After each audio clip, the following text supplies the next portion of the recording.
All right, hello everyone, and peace of Christ, all of you. I hope my voice coming good and clear, and I am not happy with you guys. You are very late as usual, but it's okay.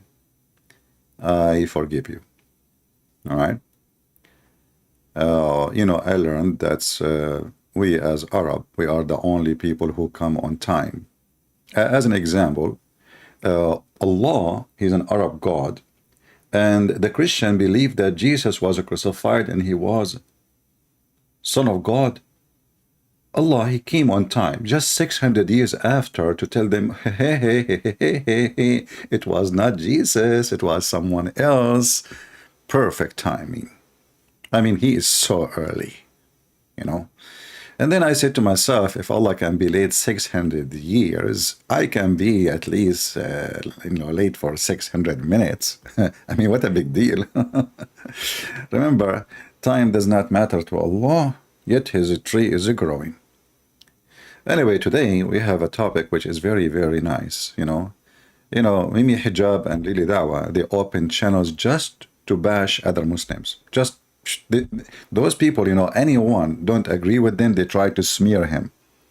In one hand, they might make you a child molester if they want, and their prophet is a child molester. Or they may say you don't speak good English, or maybe you don't know Arabic, or you know what, you are an idiot, or what is your qualification, or you know what, I mean, the list is long. As long you don't agree with them, the list is long.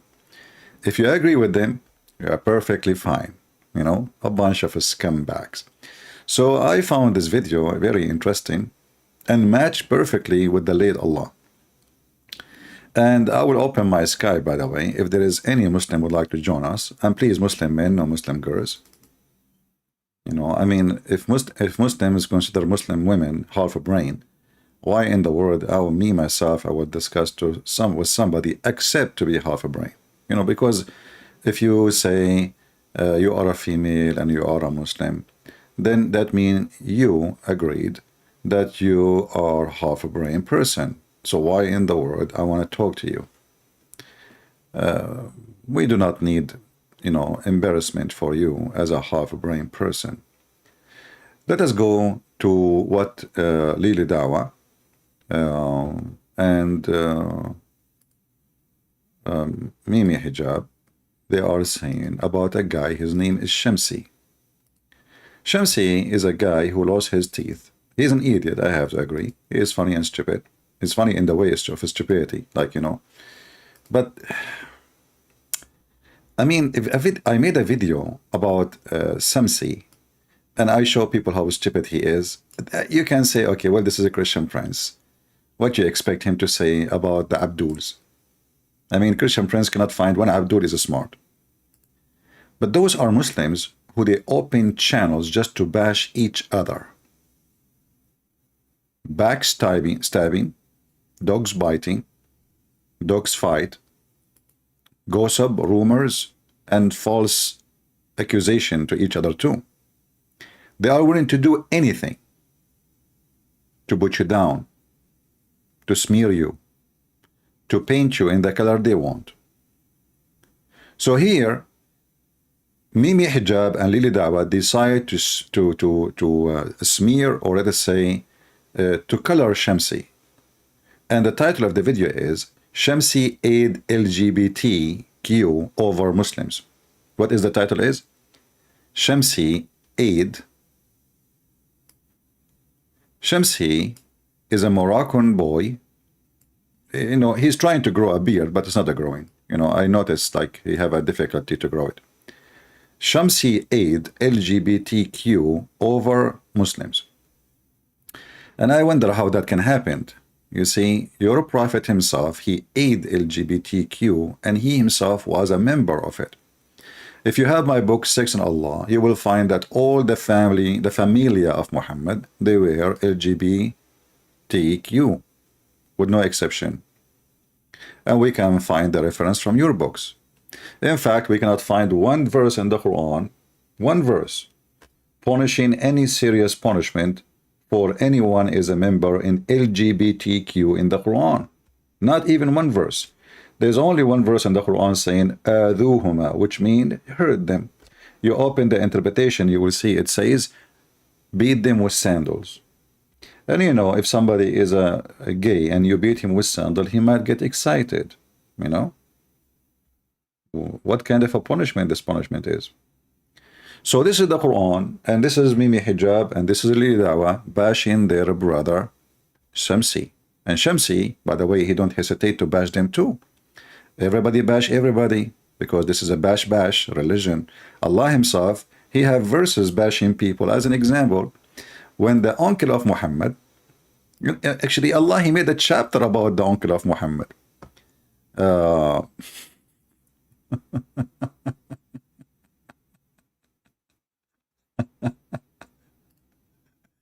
If you go to this chapter, it's called Al-Masad. The whole chapter about the uncle of Muhammad and his wife. The whole chapter is 5 verses, and Allah making a statement about those people. Perish the hand of and the father of flame, you know, perish he, no profit to him from all his wealth and all his gains. Burned soon will be in the fire blazing flame. What if this Allah, the one who created the whole world, is making a chapter about the uncle of Muhammad? And this man who his sons were having boom with the daughters of Muhammad too. His wife, she shall carry crackling wood as a fuel. Yeah. This is like a grandma bashing other grandma in the neighbor. May Allah make your wife go and carry wood when she is old. What the heck is that? This is God is talking. And then a twisted robe of palm leaf fiber around their neck. This is Allah talking. So now you will see that the language of the Abdul and the language of Allah is the same, you know, what they call it, I don't know, my English is not good, as you know. According to Mimi Hijab, my English bad, my Arabic is bad. I mean, they are the only one who speak all languages. Now, I have to admit, for sure, his English is way better than mine, but doesn't make him smart. Still, he's a donkey. The Chinese, they said, he left as a donkey, he never come back as a horse. So it doesn't matter what school you go to, you idiot. If I grow up in England, I will speak a very good English. Very simple. I mean, a kid who is 2 years old or 5 years old in America, he speaks better American language than me. It's very simple, because when you are a child, you learn faster, and you know that language will be like hold in your brain forever. So when the Mohammedan, they try to bash somebody, they follow the method of their God. Their God, he smear people. Their God, he spread gossip about people, lies, just to make them look bad. And here Mimi Hijab is following the steps of his prophet and his God. So now he is smearing his brother in Islam, which is a very decent brother, because he liked to have sex with the children, and he approved having sex with Aisha at the age of 6. And all of them, they agree on those basic stuff in Islam, by the way. Mimi Hijab, he agreed that in the Quran, there is no single place that says you cannot marry even a child. She is 1 day old. That's it. And Dawah, just a few days ago, he made a video saying that all scientific miracle of the Quran debunked. You know, I find the word debunked is kind of funny. D and bunk, not bunked. Because the bunks who come with it and spreading those lies for the last 20 years, where you been, all of you? How come now you are saying it? Because it's obvious. Now everybody is laughing. So for the last 20 years, maybe this guy in the age of 20, like 20 years ago, he was just in his mother diaper. But they are grown men. And how come it took you all those years to say, and they are the one who used argument about scientific miracle of the Quran, but now they don't want to, you know, they decide that this is not working. People are laughing at us, and we debunk it. You know, I made my first book about the scientific miracle of the Quran 13 years or 14 years ago. So let us listen to Mimi Dawah and Lily Hijab, because they are married. I mean, look how it sit close next to each other. They're very cute, very cute. And they're bashing party. All right? Okay. Go. Start your bashing party. What do you want to say about this guy? Expose him, brother. Nifaq. It's action nifaq. Nifaq in Arabic mean hypocrisy. His action nifaq. This is the first of the video. His action is nifaq. What the heck? And isn't it you, Lili Dawah, who said in the other video that the Arab, they converted to Islam but they don't believe?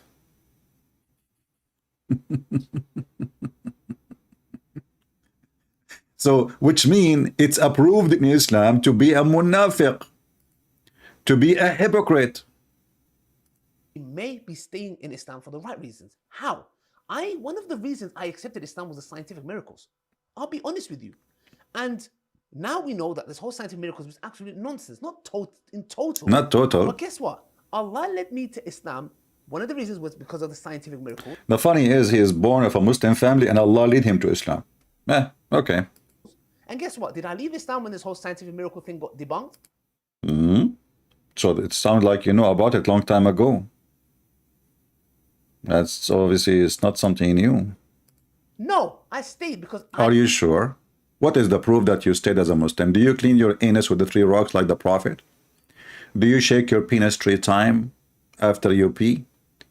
Do you enter with your left foot into the bathroom? Prove it. Do you have a proof that shaitan do not take hair from your anus? Because this is the only time shaitan will not do it to you if you leave Islam. If you stay as a Muslim, shaitan, he take hair from your anus. Prove it. You can use a slow motion camera in your phone. Everybody have it these days. And you have no excuse to say, I cannot prove it to you. Or what you need to do, point the camera with a slow motion. You can use any phone you want. I mean, not necessarily Android Tate's phone, because his phone is very specialist in anus and vagina. You can use his phone too, he's your friend. So what is the proof that you did not leave Islam? I mean, everything you say proving that you are out of Islam. To the point you are making videos against those who follow the steps of Muhammad. You know, they attacked the page there in YouTube is to attack the one they call them Salafi. Do you know what Salafi mean? Salafi mean the orthodoxy, the one who follow the previous generation, which would go back to the time of Muhammad. So those people, they attack those people who they are following Muhammad's steps, and yet they call themselves Muslims. And then here he admit that a Muslim, you can be a Muslim but not necessarily a believer, you know, which means you are a hypocrite Muslim. I grew in faith. And that's what Allah subhanahu wa ta'ala says in the Quran to the Bedouins. Don't say you have believed, but rather say you have submitted. They were Bedouin Arabs. And Allah says, because Iman hasn't entered your heart. What does Allah subhanahu wa ta'ala say in the Quran? It says, the Bedouins say, we have believed. Say, you have not yet believed, but rather say, we have submitted. For faith has not entered your hearts. If you obey Allah and His Messenger, He will not deprive you from your deeds of anything. So, which is very clear, meaning faith hasn't come into your heart yet. So every mu'min is a Muslim, but not every Muslim is a mu'min. Did you hear it? So in Islam, Allah, He said to the Arab, you can be a fake Muslim, not a believer, but you can call yourself a Muslim. So why in the other channel, you potato, you are attacking the guy, calling him munafiq, which means a person who have no true faith in his heart. When Islam says you can be that, you will go to heaven. Still you go to heaven. Just obey Allah and obey the Messenger and you go to heaven. And here you see that Islam is a very satanic, because you do not need to believe in order to go to heaven. Just say words in your mouth, but this is totally against the Bible. The Bible speaks about those who praise the Lord with their lips, but their heart have nothing to do what they say, right? Those that will go to hell. In Islam, no. You can praise Allah by your heart, say, I am a Muslim, you say Shahada, you clean your anus with 3 rocks as the Prophet, and you have lice in your head to make it perfect, like the Prophet, and you stink and you take a shower with dead dogs and women blood from period, and garbage is thrown in it, and that will make you a perfect Muslim, you know. Doesn't matter if you believe or not. And this is what Lili Dawah, he just said. But the whole video here is attacking this guy, claiming that he is a fake Muslim. Let us continue. I'm not saying he's a munafiq. I'm saying this is the action. This is nifaq amali. Wallahi. Do you see, Mimi Hijab, he says something right away.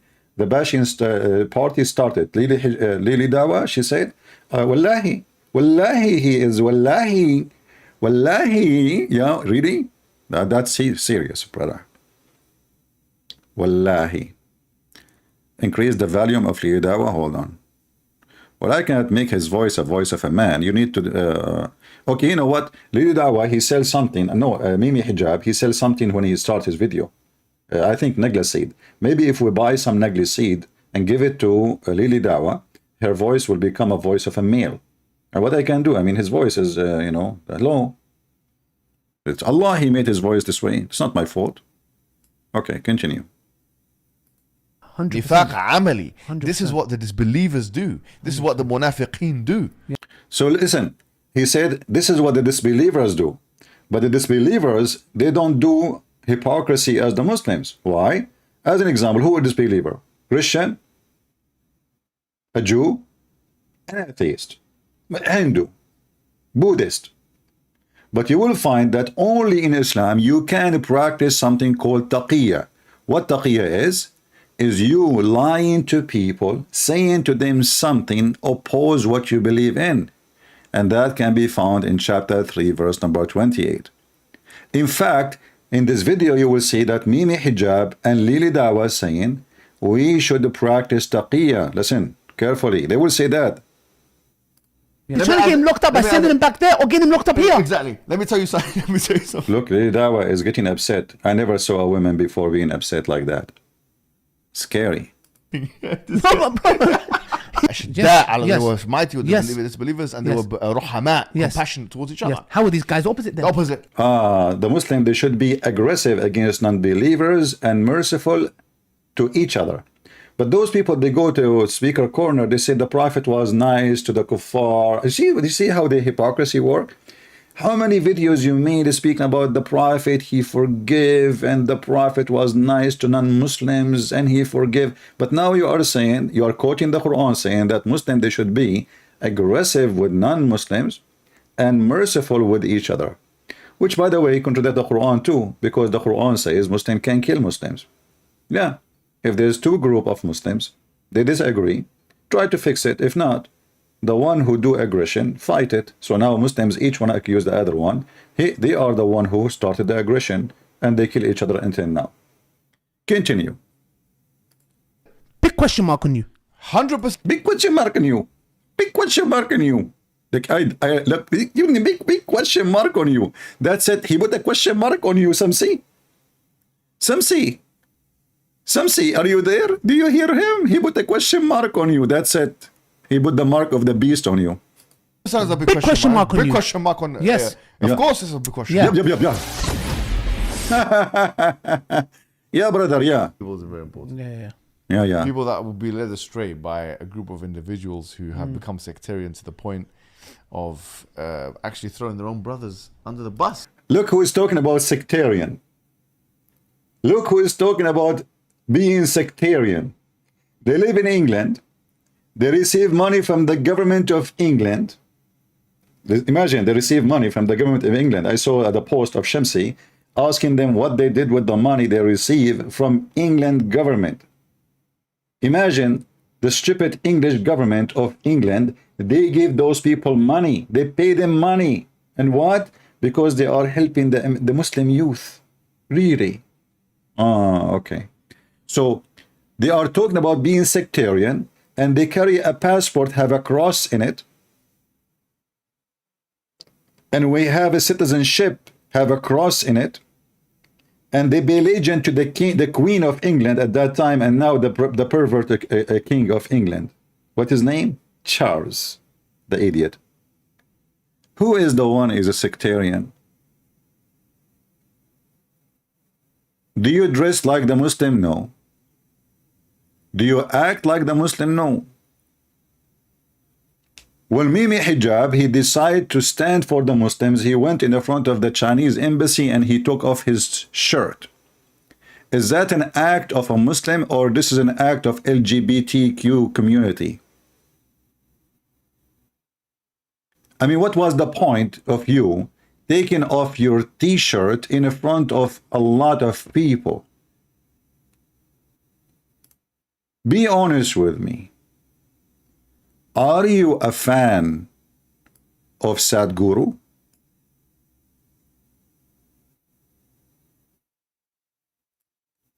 The hypocrite is you.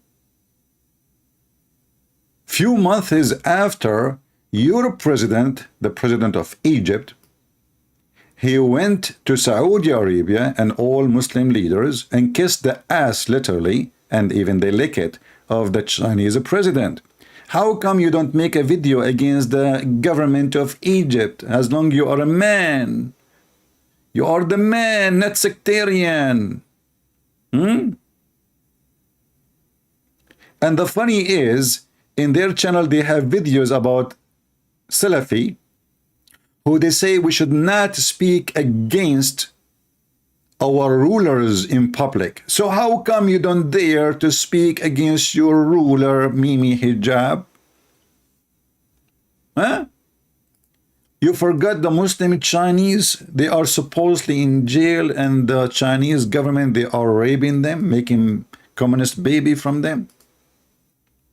Which I believe it's a big fat lie. What happened? How come you don't have a stand against your president, your country, where you're coming from? Or, you know, the same as Lili Dawah, you know, Erdogan is the puppy in the, you know, between the testicles of the Chinese president. I did not see you making a video condemning the Muslim leaders from around the world.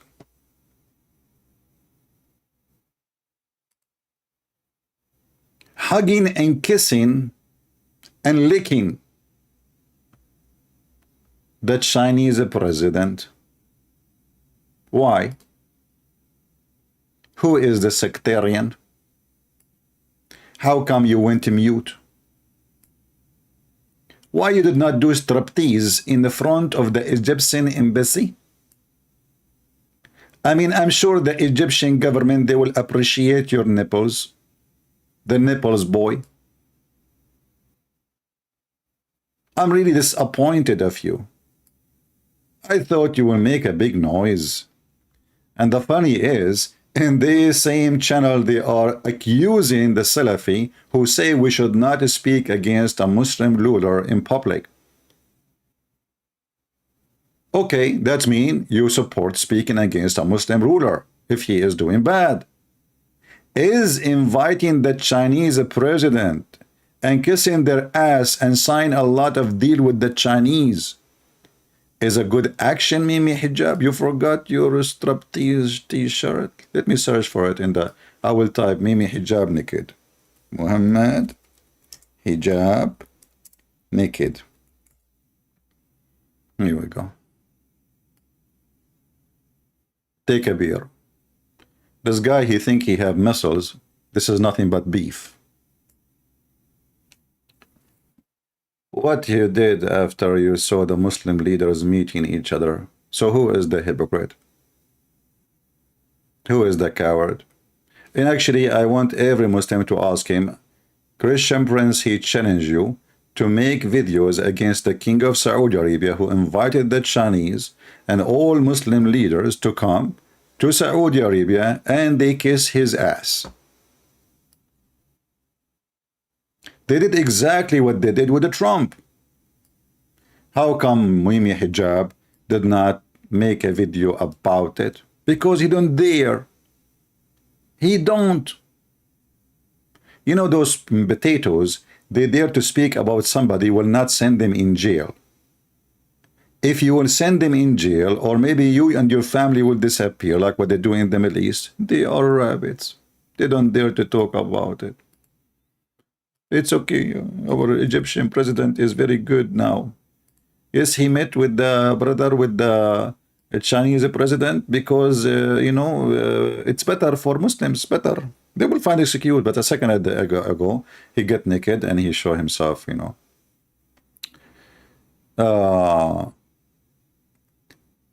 I see in other videos, Muslims, You see, the Muslims, the chain of attacking each other is endless. Why Muhammad Hijab and Ali Dawah lied on Shamsi? They lied, are you sure? No way. Those are true believers. They don't lie about each other. You must be kidding. Let us continue with the video of bashing, the bashing party of two little kids. And let us expose Islam with their action. Which they are known for. Actually, they're known for this. It's their sunnah, actually. It's unbelievable that this individual that we're going to be speaking about today was actually... This individual we are going to speak about today, they did not start it yet. actually known in a good way in the Arab world. He was known in a good way because all the Arab people saw about him was that he was doing dawah to Christians and Shi'is and so on, and they didn't understand the reason why we have this tanaza, this disagreement, and now more and more people are seeing actually this guy is not what we thought he was. Well, of course, I think being honest here as well, you know, of course. is dawah to the You're being honest now? Are you sure? And the Jews. Like, they say good things about him to make the Muslim give them a credit. You know that technique. I will say, okay, Christian friends, by the way, like I like that he is educated, etc. But let us tell you what I don't like. And then they put they put something like little like a bite, to make you believe that they are being truthful. And then they start the bashing party. So in the beginning, they're saying, like we have to say like he's good in certain things, like, and then they start the slaughter party. What a bunch of scumbag. And aren't you ashamed, both of you, to make just the whole channel just to bash this guy? Do you even have a shame? And the disbelievers is very good. Is very good. It's very good. I would be lying to ask him to Yeah, he's very good. He's very good. He said Jesus cannot be God because he's a baby. He's very good.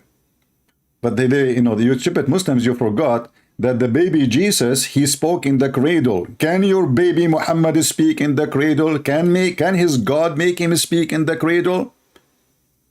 When Jesus do miracles when he is a baby, they say Allah, he made him do it.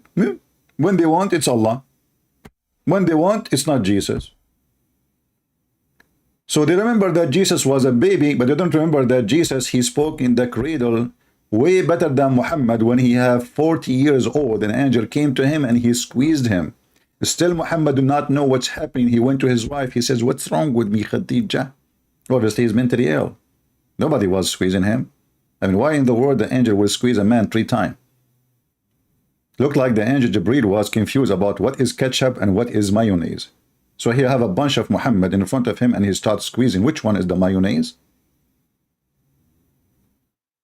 So the Muhammadan, when they want, they remember that Jesus was a baby, but they don't want to remember that Jesus is the word of God and he spoke even in the cradle, which means the person is just born and he is doing miracles. Muhammad is 40 years old, 0 miracles. Muhammad is 50 years old, 0 miracle. Muhammad now is going to die, 60 years old, and 0 miracle. Muhammad is dead, and he have no miracle. And not only that, he died by poison like a rat. A Jewish woman, she went to Walmart. At that time, by the way, there's a proven evidence from Sahih al-Bukhari that Walmart store was open. And the Jewish woman, she went to Walmart. She bought from the grocery. Some hadiths say she got it from 7-Eleven. We are not sure really, because the Muslim reference, as you know, it's very historical, proven to be true. They have a lot of evidence about Jesus. This is why they came 600 years after Jesus to tell us about Jesus. But they don't accept the ones who wrote the Bible about Jesus 20 years after Jesus. He was not there 20 years after Jesus, brother. They accept Muhammad who came 600 years after Jesus. I mean, do you see the stupidity and the hypocrisy of those people, those puppies? Continue, puppy. Argument's sake, if I didn't dislike him, to even make dua against him not to do this would be actually against our deen. Why? Because he's good at what he's doing, alhamdulillah, and should carry on. And the reason why he's good is because he sticks to the basics. How he stick to the basic, and you are bashing him about everything he do. Look, they are saying he stick to the basic. And if you hear what you will say after, you will not believe it. to that, And to your lane. He's actually No, it's true. No, but that's your basically lane. the most important things, like That's your lane. bring people to Tawheed Yes, and this kind of yes. stuff. Like, and it's a good lane. It's an honourable thing, bro. It's an honourable. It's the Stick to most. It's an honorable thing. In 2 minutes from now, you will see they bash him that he don't speak good English. They bash him, he don't speak Arabic. So how he is doing da'wah? How somebody don't speak Arabic, he don't speak English. So what language he used to do da'wah? Gibberish. Harut and Marut language. Honourable lane. Yeah, stick to that lane that you're qualified in. Yeah. Yeah. But the thing is, Now he is a qualified. Remember, in the minute 2.7 in the video, Shamsi is a qualified. Remember that. In the minute 2.7, 2 minutes and 7 seconds, Lili Dawah, he said that Shamsi is a qualified. 2 minutes after, Shamsi is not a qualified. Well, he's not qualified anyway. He's not qualified at all, actually. To talk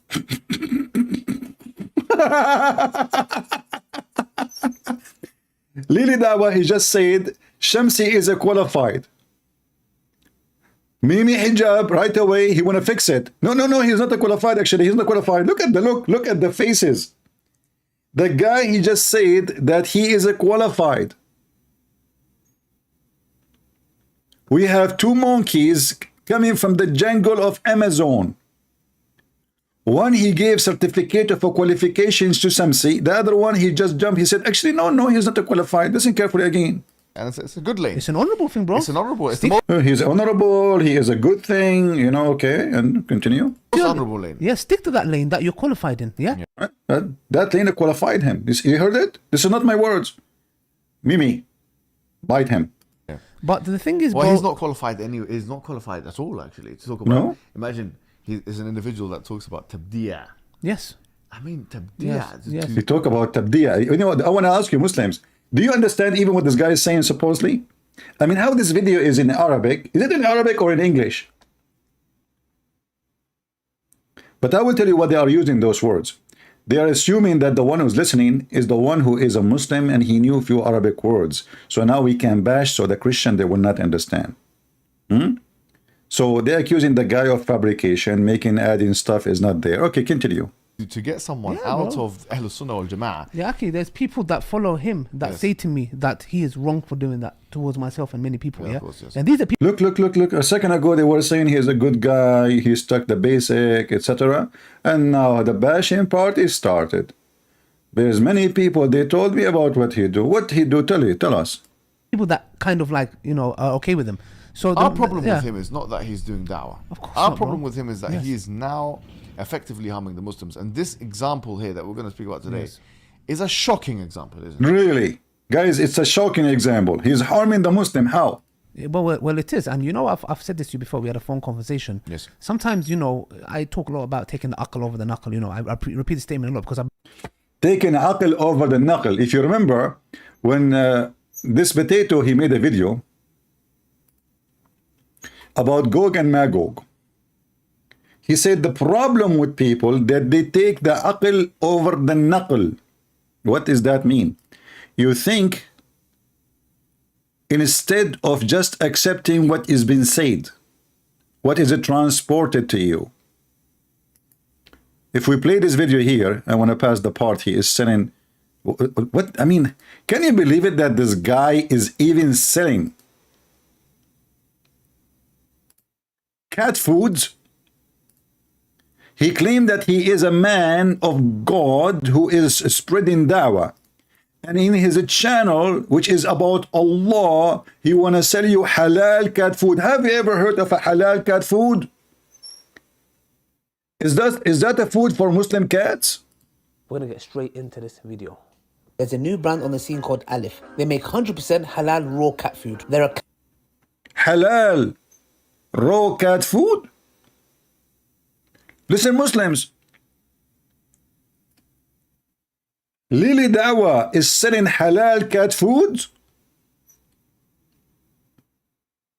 Is that the same cat who refused to walk over the Quran and then David Wood get them busted with it? Halal cat food? What does that mean? I mean, cats, they eat mice. Is that halal for a mice to eat, for the Muslim cat to eat a mice? Shame on you. This is forbidden, haram. They eat cockroaches, they eat insect, they eat a fly, they eat anything.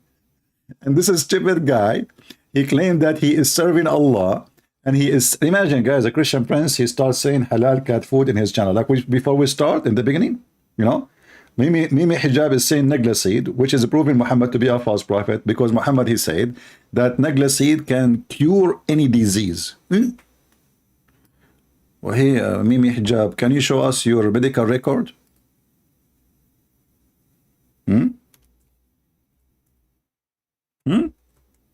How many times you, how many times you took yourself and your wife and your child to the doctors, huh? Just give them, why you want to go to those kuffar doctors or Hindu Indian doctor, huh? Just give them the negla seed you are selling to everybody, the scam you are doing.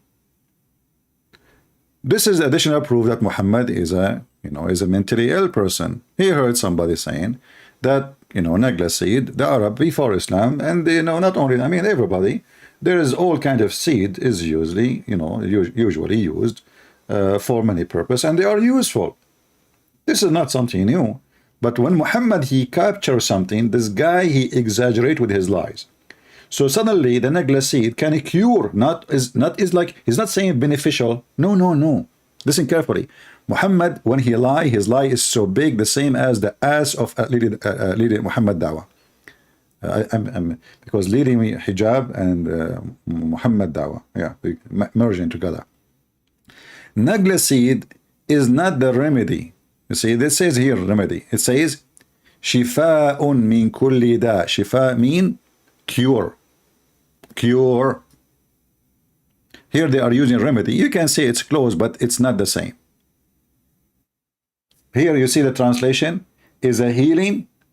There is a healing black in the black common for all disease except death. Muhammad, he think death is a disease. Here, look at the translation. Here is the translation is accurate. It's a cure.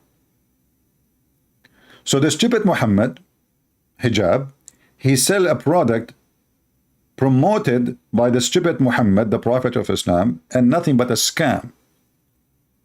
And actually, let us put that into test. Anyone he have a cancer, we give him the negla seed, because Muhammad, he said, indeed. And by the way, it says, it doesn't say, it just contained, it is the cure. And now, Lady Dawah, peace be upon her, she is selling, this is a different video, hold on. All of them is good to play, they are funny. Which one? Where is the one? Where is the one? What? Not this one. I lost it. Not this one too. I have too many videos. Here we go. Finally. Yeah. Halal cat food.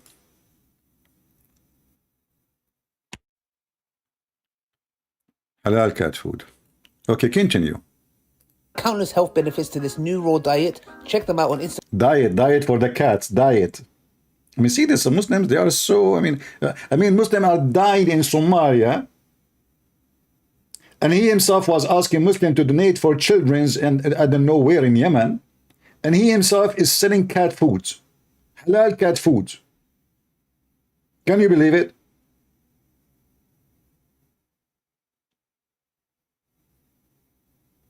Can't you give your cat a leftover of your food instead of throwing it in the garbage? Let us make money from the food. It's a halal. This is different from the one you find in the store. This is one is halal. When we kill the mice for the cat, we say the name of Allah in the head of the cat, in the head of the mice before we slaughter it. This is what makes it halal. Do you know what halal means? Halal is not about eating vegetable. Halal is about when you slaughter something, you say the name of Allah on it. And for sure it have to be not like included any material have to do with is forbidden. As an example, Muslim, they cannot drink wine, but they can drink camel urine. Muslim, they cannot eat pork, but they can eat camel. But in the same time, they say to us, why you don't follow the Torah of Moses? I say, what Torah of Moses they say? They say the Torah, it says, don't eat pork, How come you did not quote that the Torah says don't eat camel too? You Muslims, not only you eat camel, you drink the piss of the camel, which is the liquid form of shit. Excuse my language. That is what piss. Piss is the liquid form of shit. So your prophet, he brought a shitty teaching for you, and now you eat shit and you think it's holy. Enjoy it. Now let us go to the topic. Once again to my channel. Yajuj and Majuj. Allah subhanahu wa ta'ala talks about them in the Quran, and they are mentioned specifically in a hadith, brothers and sisters. Now, one thing that a lot of people make a mistake, which I've seen, people of knowledge, is that they try to comprehend and understand who is Yajuj and Majuj? Where are they? How could they stay in a cave for so long and dig? I'm going to open my Skype because the bashing party is going to start even more. Actually, my Skype is open. I don't see any Muslim trying to.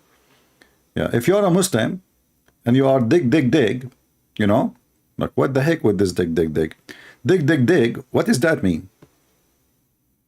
Is that a new verse in the Quran? Dig. Where are they? How could they stay in a cave for so long and dig? And just when they're about to come out, and obviously there's issues, some say there's issues with that narration, etc. Some parts of it, are not authentic, whatever it may be.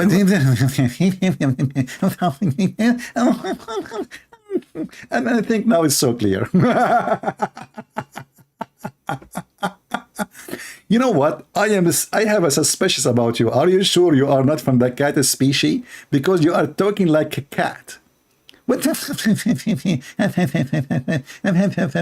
Touching your nose. We understand nothing. What you just said? Parts of it, are not authentic, whatever it may be. I'm not trying to get into that, okay? And then Dhul Qarnayn, and there's so many speculations, etc. And a lot of people come and they're like, some people even get into doubt with this matter. No some way. individuals even leave Islam, and I'm like, what's the issue here? What is the issue? What is the problem? Dr. Really Dawah, the cat doctor. Let me tell you guys the crux of the matter, because there are a lot of people and a lot of individuals who've tried to make people understand this and even push the narrative of these certain Don't even push the narrative, man. Leave the narrative alone. Already we have holes in it. What's wrong with people? We have a lot of holes in the narrative, and you are pushing the narrative. Do you even have a narrative? If there is any left of the narrative since we discovered that there's holes in it, tell us more. Muslims, that people are leaving Islam because of this, apparently, yeah. I just heard one. It's a bad idea. They call it leaving Islam because it's a bad idea. I mean, this is this guy. You know what? Why they don't hire you in England to be the one who make commentary about the football game? I mean, it would drive the people nuts. Bad idea. So somebody leaving Islam, which is a bad idea. This is your comment. It's a bad idea to leave Islam. I mean, what? Shouldn't you say you will go to hell? What bad idea? I mean, there's a good idea and bad idea in this. What? I mean, we say the word bad idea if somebody want to eat something, or you want to climb, etc., or go a trip which can be dangerous. But you don't say it's a bad idea for somebody leaving your religion. Tell us more. Individual, and most of his reasons were because people don't have intimacy with a lot of girls. Now you start bashing again. Somebody needed Islam, so because one needed Islam because he want to have intimacy with a lot of girls, and we know that in Islam, this guy made a video saying you can have secret wives and up to 4, which means in Islam you can have intimacy with a lot of women without leaving Islam. So you are saying you stupid, and people are laughing at you, because if somebody interested in having intimacy with many women in the same time without being in trouble, he should be a Muslim. He would not leave Islam. If you leave Islam and you have intimacy with more than women, you will be in problem, because even a girlfriend will not accept that. So you see, Now go to the topic. What you want to say to us about naql and aql? Something along those lines. Okay, I don't think it was this issue at all. Yeah, it was more of his desire. What the heck is that? The point is this. Now he will go to the point. All of this before, it was not the point. It was the faucet. Now the drop of the point is coming. That we fall for this, and then what we try to do is, in return, is like, let's try to bring it down to a logical level and try to explain it in a logical way. Now, how many videos this guy he made attacking Christianity says the Trinity is not logical? But as you see, the problem, you will have a problem in Islam if you try to be logical. And you are anti-Allah if you are logical. And you are making a trouble to Islam if you try to be logical. But the second you speak about Christianity, you say this is not logical. Do you see the hypocrisy and the scam of those people? I've seen many people do these videos. Okay, many people. One of those was Dr. Yasser Qadhi. You know, the thing is now, it's Ramadan. I'm not here to... I'm not going to bash him in Ramadan. After Ramadan, I will screw him, okay? Just wait. In Ramadan, I'm a good Muslim. After Ramadan, I'm a bad Muslim. Talk about anybody, etc. Okay? I don't want to make anything to... Just shut up, man. Give us I mean, I don't know where he said that in the video, so I have to move. Let me move. I mean, this guy have a lot of crap, sorry. There's things I agree with also. So the thing is here, it's just, I don't want to get into the details and the nitty-gritty. The point I'm trying to make is, he also done a video on this matter. The point I'm trying to say, and what I don't understand is this: why do we have to understand everything in the context where, why does it always have to be logical? Why does it have to be something where we're like, oh, explain it to me logically, or, you know, I'm going to start doubting things? This is exactly why Shaitan fell into disbelief. So why you are making a video against Shamsi and trying to be logical about what he do, if logic is not halal in Islam? Why we need to understand things logically? Isn't it you Muslim, you dummy? Believe that every action a human being does, it was a predestiny? Which means if Shamsi, he says something or he did something, this is a predestiny. So are you against Allah or against Shamsi?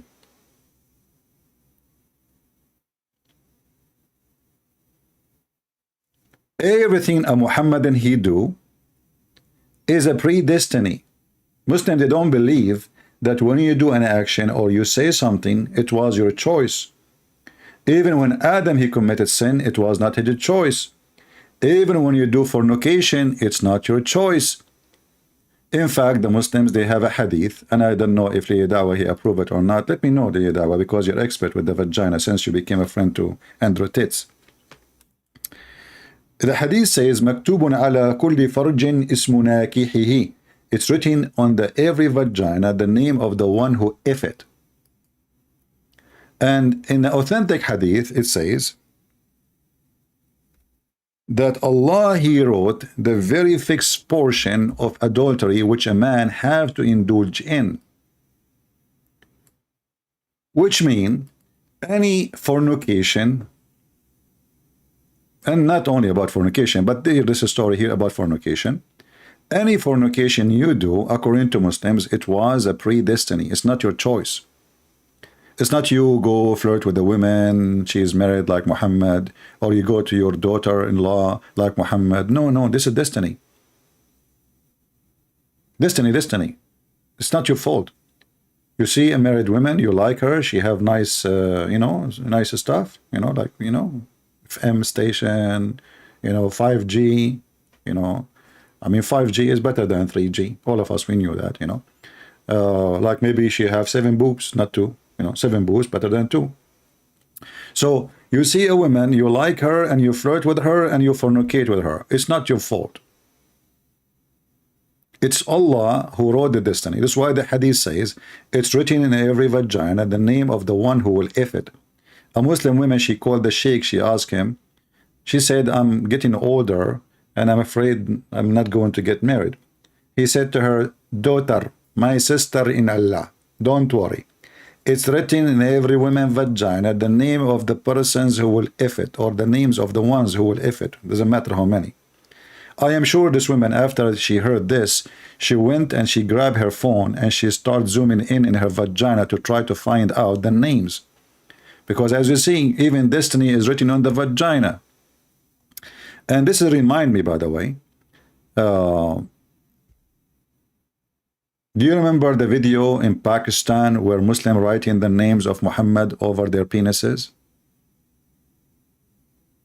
I don't know if you saw this video. It made me cry, actually. You know, I felt really, I mean, as you know, I'm very sensitive.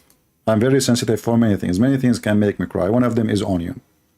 So when I saw this video that Muslim men are writing the name of their prophet and their penises, the first question I ask myself is, that hurt. I mean, what, are you making tattoo or what? Same time, I mean,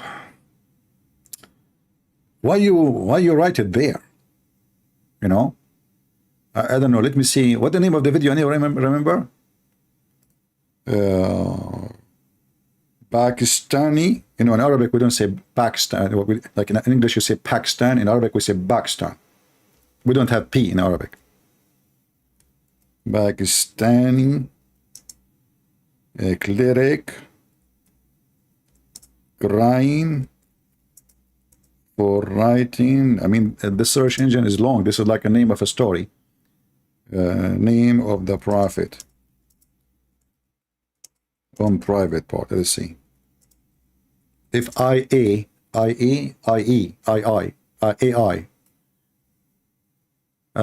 Pakistani. Okay.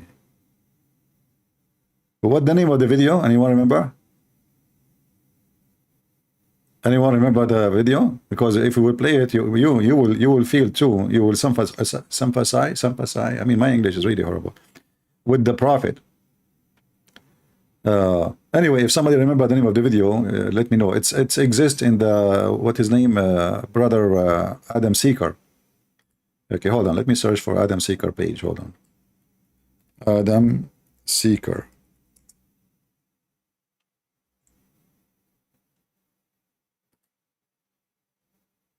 All right. This is Adam Seeker page. Let us see the videos. Where is the Muslim writing the name of the prophet over their penises?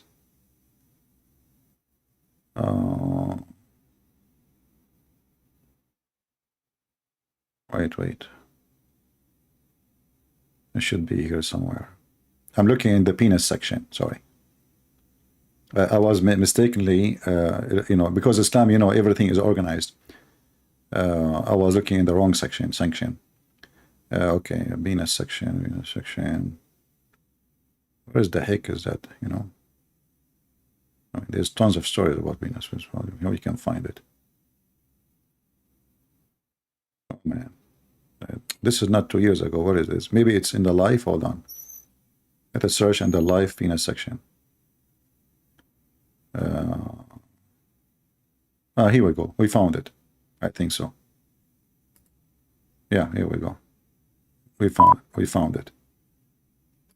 I hope, you know, guys, you are not sensitive and you will not be crying, because this is really case sensitive story, and we have to be sincere and feel for the Mohammedan. I mean, imagine the Muslim, they keep saying to us, people converting to Islam, and then what they get us. Oh, not this is not the video. No, this is not the video. I got the wrong video. Hold on. What is the video? Wait. Anyone knows the name of the video? I can't find it. Don't tell me he took it down.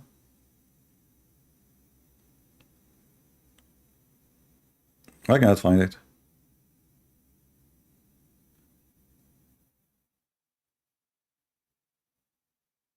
Oh boy. Okay, I don't know. In Hatun Tash. Okay, what's the name of the video in Hatun Tash? Give me the name of the video. Because you know, my plan today, I want to make all of you cry. I want to make you cry when you see those sheikhs are crying. You know, you will feel really bad. You might even convert to Islam.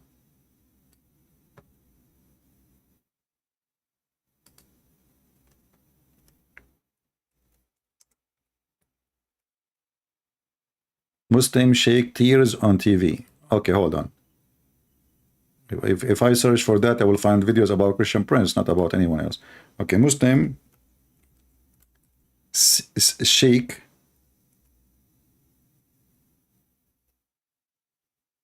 sheikhs in tears on TV. All right, let's see if we can find that. All right, we found it. But we want the one of Adam Seeker. Adam Seeker. I want the original video. Here we go. Hold on. Yeah, here we go. Yeah, you know, this is the actually, but it's not in the channel of Adam Seeker. I don't know why. Maybe he took it off. So here it says, people will burn this country down. They are not just 2 or 3. कोई 1-2 हजार नहीं है। FIA cyber crime की report के मुताबिक जो मुझे आज दिखाई गई है, उसके मुताबिक इनकी तादाद पाकिस्तान में 4 लाख है। 120 लोग गिरफ्तार हो चुके, 11 लोगों को सजाए मौत हो चुकी है। हम करें तो करें क्या, किस दरवाजे पर दस्तक दें? हम ये सवाल करना चाहते, क्या हम मुल्क में जलाओ घेराव करें? आपके मुल्क में तो हाल ये हो गया है। Imagine this is in the Pakistani TV. They are saying we should burn cities because of this. We should burn cities. They are teaching violence against their own country. This is how filthy Islam is. Why? Because Muslims write in the name of the Prophet in their penises. I mean, you Muslim, why in the world you do that? Don't write it over your penis. I mean, what about your anus? Maybe the penis is the one making them like, upset. I mean, try different location. Just try. I mean, aren't you bored from the same place? You write everything. You go to Pakistan, you give him your phone number, he grab it, and he start writing that. What's your phone number, sir?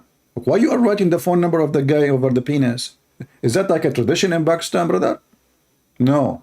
They write only the name of the Prophet because it's a private prophet. He is very private, brother. He is the only prophet sent for all mankind. Okay? आपके यहाँ lectures दे रहे, और ये किसी एक घर की कहानी नहीं है, अब घर घर की कहानी बन चुकी है। एक आलिम दीन तौहीन करते हुए पकड़ा गया। आज उन्होंने A scholar, let me translate for you because most of you don't understand Pakistani. As you know, I'm like I'm black, blonde, African American from Japan, plus Pakistan, something, like that. So they cut even Muslim clerics, scholars, they are doing blaspheming against the Prophet. Muslim cleric, scholar, brother, even scholars, they are writing the name of the Prophet on their penises and they are insulting the Prophet. Who's left in this country? This is not the atheist, this is the scholar of Islam. It's in front of you. Okay, what else? जो report दिखाई है, उस report को देखकर मेरे रोंगटे खड़े हो गए। ये सब इस मुल्क में हो रहा है। ऐ वालिदैन, अपना हक अदा करो, बच्चों की निगरानी करो, और बच्चों की निगरानी हमने इस तरह से करनी है उस दिन। If you notice how many times he said Nagarani, Nagarani, Nagarani. I will translate to you what Nagarani means later because most of you are not educated like us in Pakistan. In Pakistan we are very educated. I mean, I can't tell you. We have a lot of education there. As an example, how to go in the train without paying for a ticket. You will find videos about it. How to steal new shoes from the mosque. You have 1,000 videos about it. I mean, nobody in Pakistan buying shoes. You go to the mosque, you get new shoes. If you type right now, stealing shoes in the mosque, it's #1 business in Islamic countries. Nobody buying new shoes. You go to the mosque. That's why you see a Muslim, he take his shoes under his arm to pray. You take it with him, but you should not take your shoes with you. But because they cannot leave, if they leave them outside, they will be gone. Anyway, so what they did about the penis? Application की तरफ इशारा किया था कि घर के devices से उसको मुंसलिक करो, माँ बाप निगरानी करे। इस वक्त आपके मुल्क को तबाह करने की साजिश। This is an organized conspiracy to destroy our country. How? They are writing the name of the Prophet on their penises. The Indian in India, I mean the Hindus, if you are preparing for war with Pakistan, why you are making weapon? And come on, man. I mean, just write the name of the Prophet over your penis. You are 1.4 billion. So if we have 1 point, let us say, half of them are meals, and then all of you write the name of the Prophet, this is the biggest conspiracy, and Pakistan will collapse, as you see. That's it. This is conspiracy to destroy the country. There's no need for a weapon and nukes, and just take it easy. Use your private part. Grab a pen. I have a pen here. Here we go. Listen. You use it for free. I will donate one for all the Indian, right? Just write it. If you don't know how to write it in Arabic, I will teach you. Okay. So now this is a conspiracy to write the Prophet name over the private part. And all the drama, let us go to the drama where they start crying.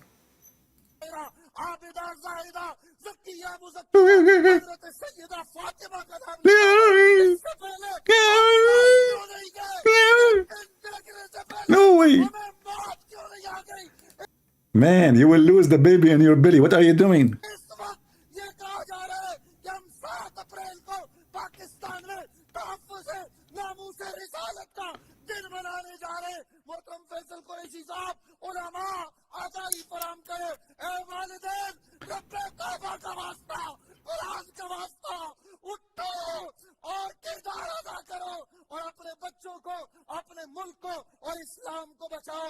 ये मेरा पैगाम है, ये जज्बाती होना नहीं है। यहाँ से बोल चैनल से ये पैगाम जाना चाहिए कि हम में से कोई भी ये चीज बर्दाश्त नहीं कर सकता और हर एक इस बात में अपना किरदार अदा करे। मैं चाहूंगा कि सब खड़े होकर ये जो है वो इस वक्त पैगाम दें ताकि कौम तक एक पैगाम पहुंचे। नबी अलैहिस्सलाम की इज्जत और नामूस जिस मुल्क में महफूज नहीं, कुछ भी महफूज नहीं है। किबला बात को उस तरह से डिस्कस नहीं किया जा रहा है जिस तरह से Second ago, you were crying. How come you stop crying so fast, man? I mean, all of this is a movie. It's an act. A second ago, he have his hand over his face and he's crying too. And now, look, now the crying is stopped suddenly. You know? I mean, how fast, you know? Yeah, what else? What else? दिखाएं और उनको बताएं कि ये क्या These pigs who they are doing those things should be shown to the whole world. ये जो लोग हैं जिनको सजाए मौत दी They should be sentenced to death. Imagine this, how filthy. This is a TV station. जिनके साथ ये सब इन सबकी शक्लें दिखानी चाहिए ताकि वो What a bunch of scumbag. They come to the West and then they say, no, in Islam, we are tolerance. Islam, we don't teach violence. In Islam, here we go. Yeah. Look at those two. You know, those two, they will say to you that being LGBT is not bad as being a Christian. Just wait. I believe it's a very profound thing, and I believe we apply this. But sometimes, you know, this brother has oppressed a lot of people, and I'm not talking about like myself. There's people who's oppressed where he's justified people not entering the masajid, into the houses of Allah, bro. His group is known for physically attacking brothers, physically. Man, his group is known for physically attacking brothers. So maybe Hijab, when he took off his t-shirt and he was challenging people like in the front of the embassy, he was not trying to do something physically, or it was a show. Obviously it was a show. Let's see, we have somebody trying to call me. All right, let us see. There's nothing wrong with him marrying Aisha. Coward Pakistani. Coward what? Kafir? Oh, he think I'm this guy, this Muslim, he think I'm from Pakistan. Let's call him.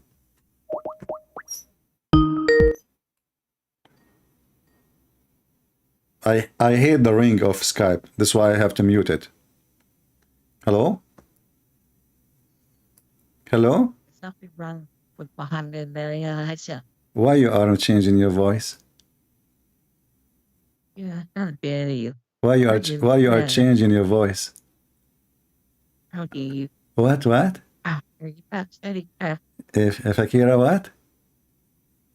After What? I didn't hear what? when you What? you after Jaffer, I didn't hear you. really? Yeah, what you are saying? Speak louder. Hello, Hello, yeah. Yeah, I hear you. Okay, who are you? Who's talking? in Rashid. Your name is Rashid? Why your voice is so feminine? Rashid is the name of a male. I'm not. I didn't listen. You are male or female? I stand the danger. The I don't understand the word. What? You sound like Jibreel when he talk. I'm not why they read this in her. What? I'm not why they. You just take a hike, potato. You're using voice changer, I think. Do we have any real Muslim here have a voice of a male? Huh? Anyone? Unbelievable. Continue, bashing. Punching them in the face, bro. Yes, they are known for that. We'll they talk have about they have that been in slandering more and detail, backbiting, yeah. which they have done a lot. But the point is what? Sometimes, bro, you leave the justice to Allah. Ooh. That's why we've been quiet. If you think about it, bro, sometimes we've done our bits, we've warned the people and said khalas. And guess what? When you leave the justice to Allah, Allah deals with it. It makes it come out your own mouth. It's true. And that's exactly what happened with this video. Yeah, it's true. Because So why you don't leave the justice to Allah? Why you are bashing the guy? Isn't it Allah seeing what's happening? I mean, if you are leaving justice to Allah, leave that guy to Allah. Why you don't make a video, Lili Dawah, about your friend Mimi Hijab, when a Muslim woman, she said to me that Jesus, he played with his mother boobs. I said to her, in fact, it's your prophet who said, suckle me. The Mimi Hijab, he cut my video and he said, did you say to this woman, suckle me? I said, I was quoting your faithful prophet. He hung up on me for saying the truth.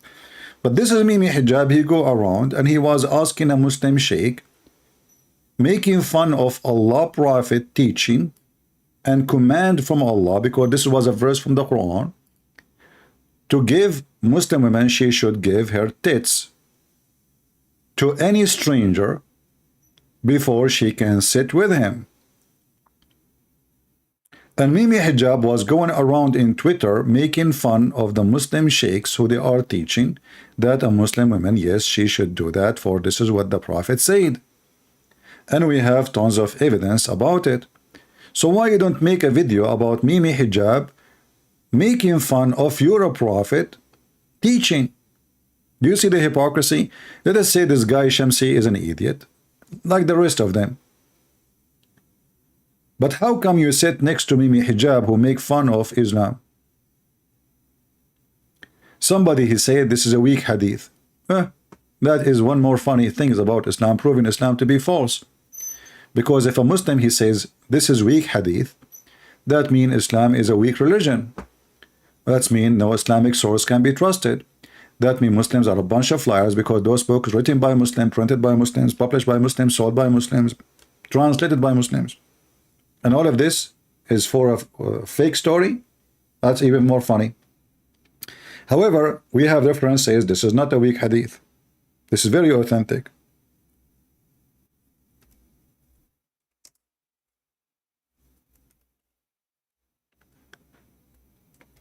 And you know, like the story about the goat eating the hadith or the verses in the Quran, I find it very embarrassing and very stupid.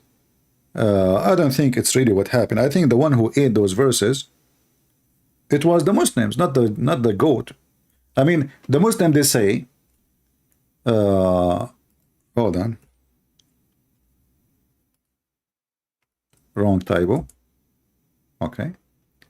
As you see, all of those are Sahih hadith. Even Aisha, she ordered her sisters to, you see, here, read. It says Sahih. Do you want me to sing it for you? Sahih, Sahih, Sahih, Sahih, Sahih, Sahih. Huh? Sahih, Sahih, Sahih. Because the Muslim, they don't see. It says Sahih, they say to you Da'if. It says there, Sahih. It's Da'if. It says in front of me, in your language, I forgot you don't speak Arabic, you're a donkey like your prophet. Okay. It's Sahih. All of this is Sahih. It's Quran. Those are verses in the Quran. And the Muslim, they tell us that the Quran was preserved. So why Mimi Hijab is making fun of the Quran? Anyone can tell me?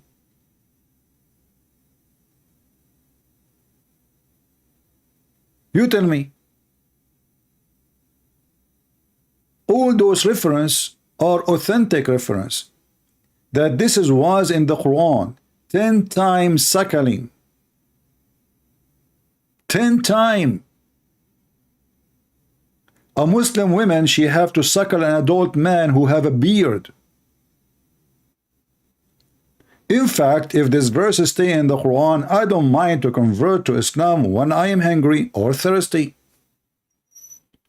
And I will be sure to go only, like, I don't want to go on, you know, those women who didn't have nice, you know, milk. You know, I will choose my source of milk, you know. Yeah. Look at this. The Quran used to have 10 times breastfeeding for adult. That's so good. You know, they say that Mohammed is, the Muslim, they say Islam is a conservative religion. I mean, do you see how conservative it is? A lot of vitivity. It's a conservative. Are you sure it's a conservative? So your wife, she wear burqa, but now if you come home and you find a man in the lap of your wife, playing with her boobs, sucking her nipples, you say nothing? You know? That's so good. So Mimi Hijab, he could not take it that this is exist in his book, and because he is a fraud and he is not a decent man, he going around and make fun of the Holy Prophet, peace be upon him. And you know how much I respect Muhammad. I mean, that really hurt when I see Mimi Hijab is insulting the Prophet and the Quran and the teaching of Allah, and he go make fun of Muslim, decent Muslim women who give only their boobs to certain neighbors, not all the neighbors. I mean, imagine if a Muslim woman, she live in a sky building, like, you know, in Dubai, like 60 floor. According to the Quran, this woman, she have to suckle everyone he go in the elevator. So how many family there will be in this building? 2,000 people, 3,000 people. She have to suckle all them in. Otherwise, it's haram for her, brother, to go in the elevator alone with them. And the same story if she go in the airplane, or in the bus, or in the train. That is the Islamic teaching. It's in front of you. And Aisha, she used to order her sisters to give their boobs to anyone want to attend to meet her. I mean, imagine you want to see the wife of the Prophet, her secretary, she gave you her boobs. If there's any of you Muslim businessmen and have a secretary, she gave her boobs? Because I'm planning to come and visit you for consultation purpose. Don't take me wrong. I hope your secretary is there. You know? Like, Alhamdulillah, Alhamdulillah, Alhamdulillah. This is a Muslim guy. This is a comedy. Somebody make those character about, you know. Or here, look at this one. Oh, this one is even better.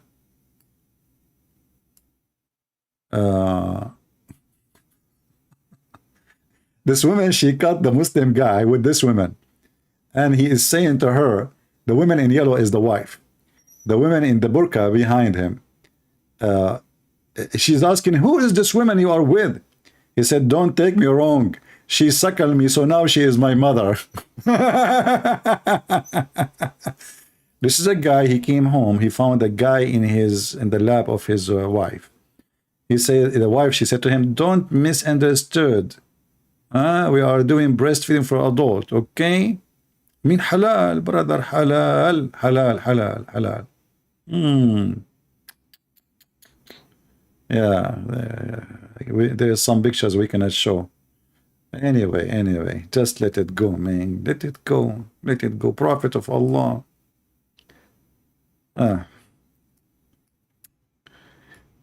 us go back to Lily Dawah. Where is the video of Lily Dawah? Okay.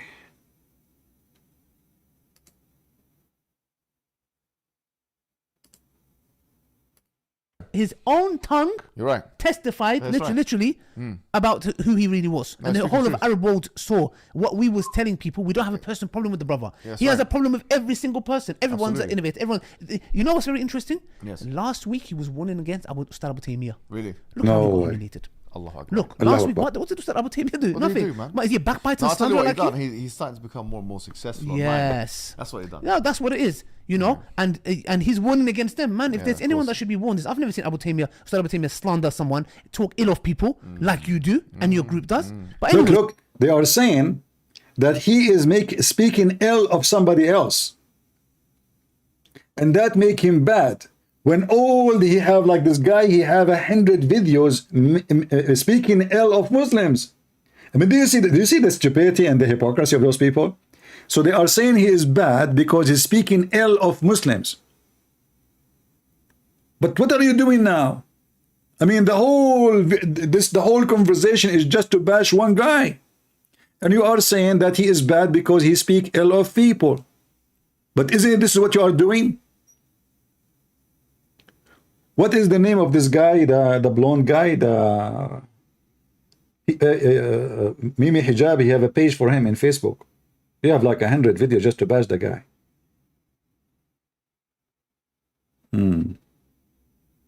Man, what is CP is doing? Exposing Islam. Listen, nothing about them. I don't care who they are, but I'm showing the world how filthy this religion is. Because if those are your best, what is about your worst? You know, remember, stabbing back is the flag of Islam. Who is the one who killed the caliphate? Muslims. Who is the one who accused the death of Muhammad to be done by Muslims? Who accused Aisha and Hafsa to kill Muhammad? Muslims. Who killed Umar? Muslims. Who killed Uthman? Muslims. Who killed the grandsons of Muhammad? Muslims. Who killed Ali? Muslims. I mean, name for me one person is not killed by Muslims. So Muslim, not only they backstabbing by words, they backstabbing literally. For this is the religion of the devil. In one hand, they say that Allah taught us good manner.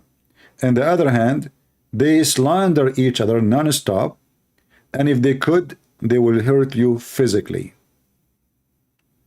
Abu Anisa saying, they are most certainly not our best. Okay, Abu Anisa, why you don't call me and tell me who is your best? Guys, is that, what do you think? I am interested to hear from Abu Anisa, who is your best? Is your best the companion of the Prophet which the Quran spoke about them? Do you agree that the companion of the Prophet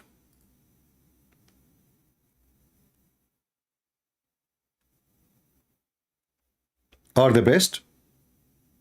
What do you think?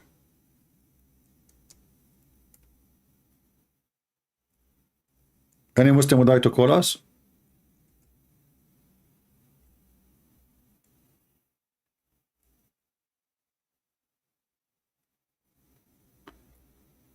They are certainly not our best. So who is your best? Don't tell me you don't have any.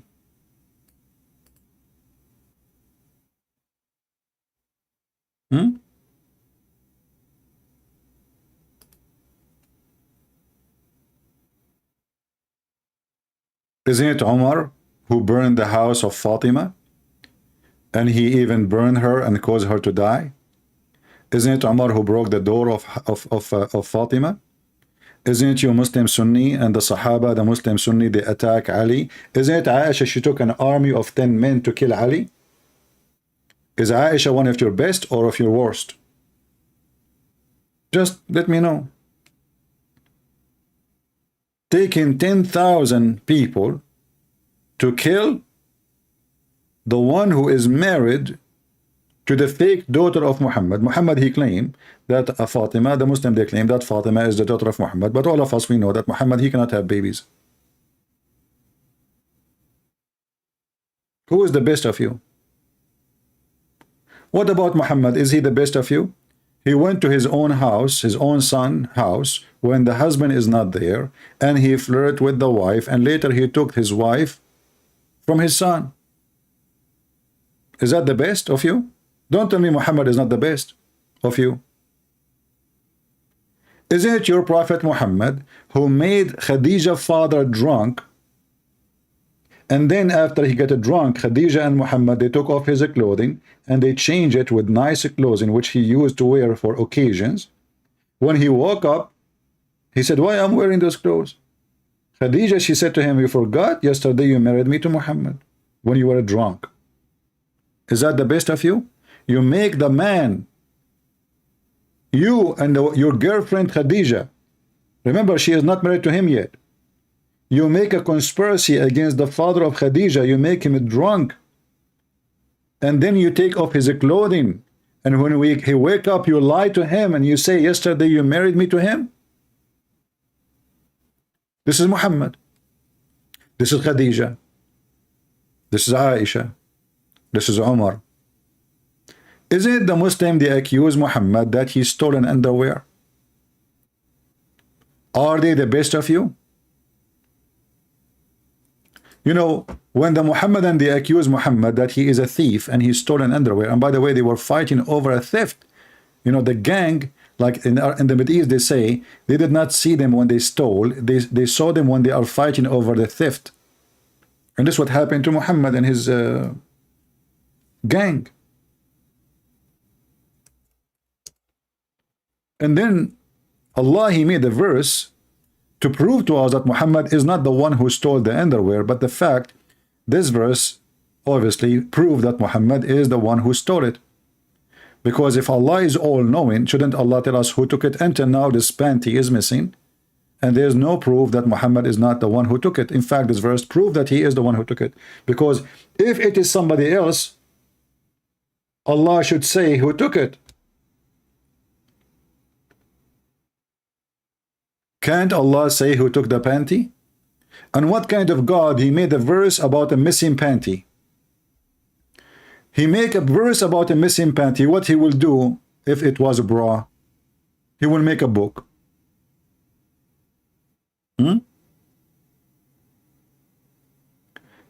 There is nothing in the description. Okay, we will add that. My Skype, let me post my Skype for now, and I will add that later to my description. Give me a second.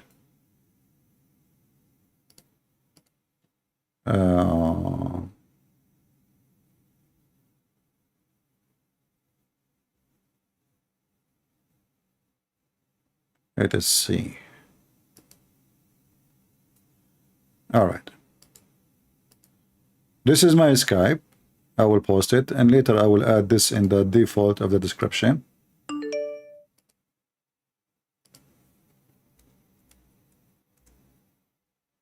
Search for it and you can find me.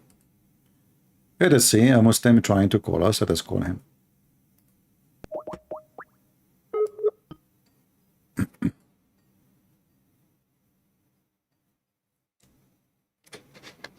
Hello? Hello? Are you there?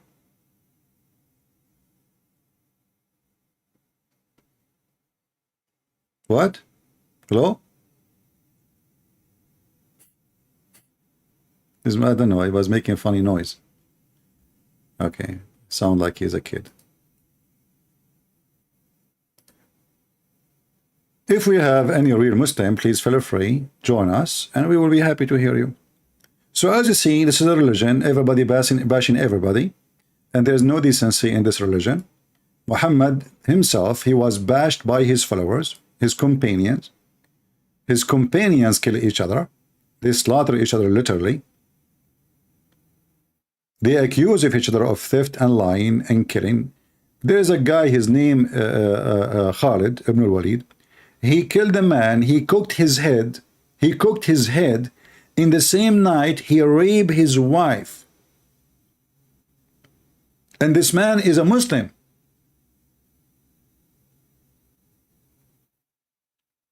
This is the best of you. Amr ibn al-As, the one who became later the ruler of Egypt, when he fought with Ali, he took off his panty and he showed his anus to Ali so Ali will not kill him. This is in your books. This is the quality of the companion of the Prophet.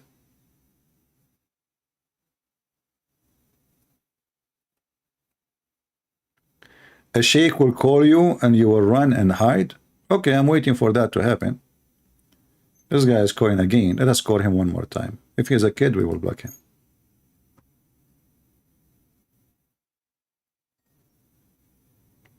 Hello? May Allah guide me to the truth. May Allah guide me to the truth.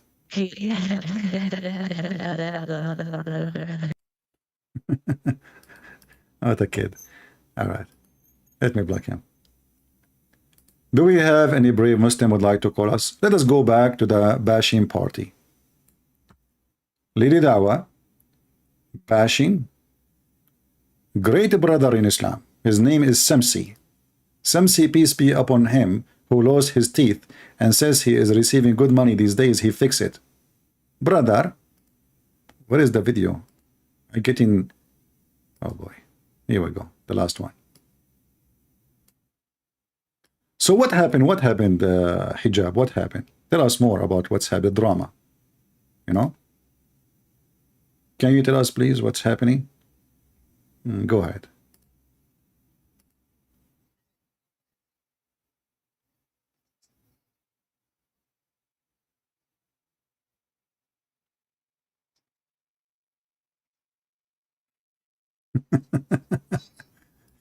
And what is your qualification, Lili Dawah? I mean, you are saying about the qualification of the guy.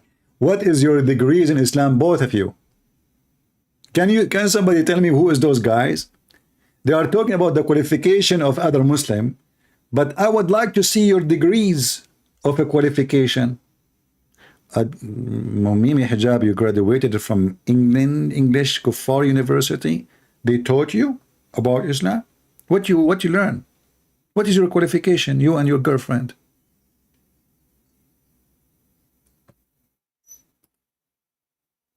No sound. Hold on. No sound. Sorry for that. No problem. We were playing. We did not miss a lot anyway. They are just bashing. We will go back. What did he do? What Nothing. did he do, man? What, is he a backbiter? No, I'll tell you what like he's done. He's starting to become more and more successful. Yes. Online. That's what he's done. No, that's what it is. You know, and he's one. And this is why you are bashing him, because he become more successful between the Muslims. Yes, this is the whole secret. He become more successful. Now this is why you are biting him. Against them, man. If there's anyone that should be warned, is I've never seen Abu Taymiyyah slander someone, talk ill of people like you do and your group does. But anyways, let's and frankly, he's way more qualified. Yes, 100%. He went to Medina University. Yes, he's bro. memorized the Quran. 100%. Right, 100%. I mean, the guy's a student of knowledge. Yes, you should go study with him. No, you should go study with him. Yeah, no, I'm being honest. You should go study with him. I mean, the point is that he's got some tamakkun. I mean, the guy's got some security knowledge, and he doesn't go around making tabdiya of individuals like this. Unless most of the heads of the S pubs were absolutely kicked out of these places. They have no qualifications. Anyways, let's move forward. That was in sync, mashallah. The first things. Let's show the people the video in Arabic, and then I'll kind of translate what's going on. Yes. All right. So let's see the first clip. I think this is extremely disturbing, bro. It's so distasteful. Let's take guys, it's extremely disturbing. Look what happened. That's it, and then come back and respond in kind.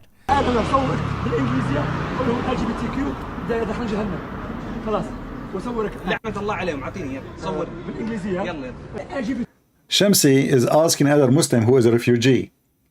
I want to record you saying that LGBTQ, they will go to Jahannam, which means they will go to hell. So the whole video now is about this. And let us see what Mimi Hijab will say about that. You will not believe it, what they are going to say. You will not believe it, what this drama is about. Shamsi is asking this Muslim to say that LGBTQ, they will go to hell. And he said, let me record you saying that. Listen carefully.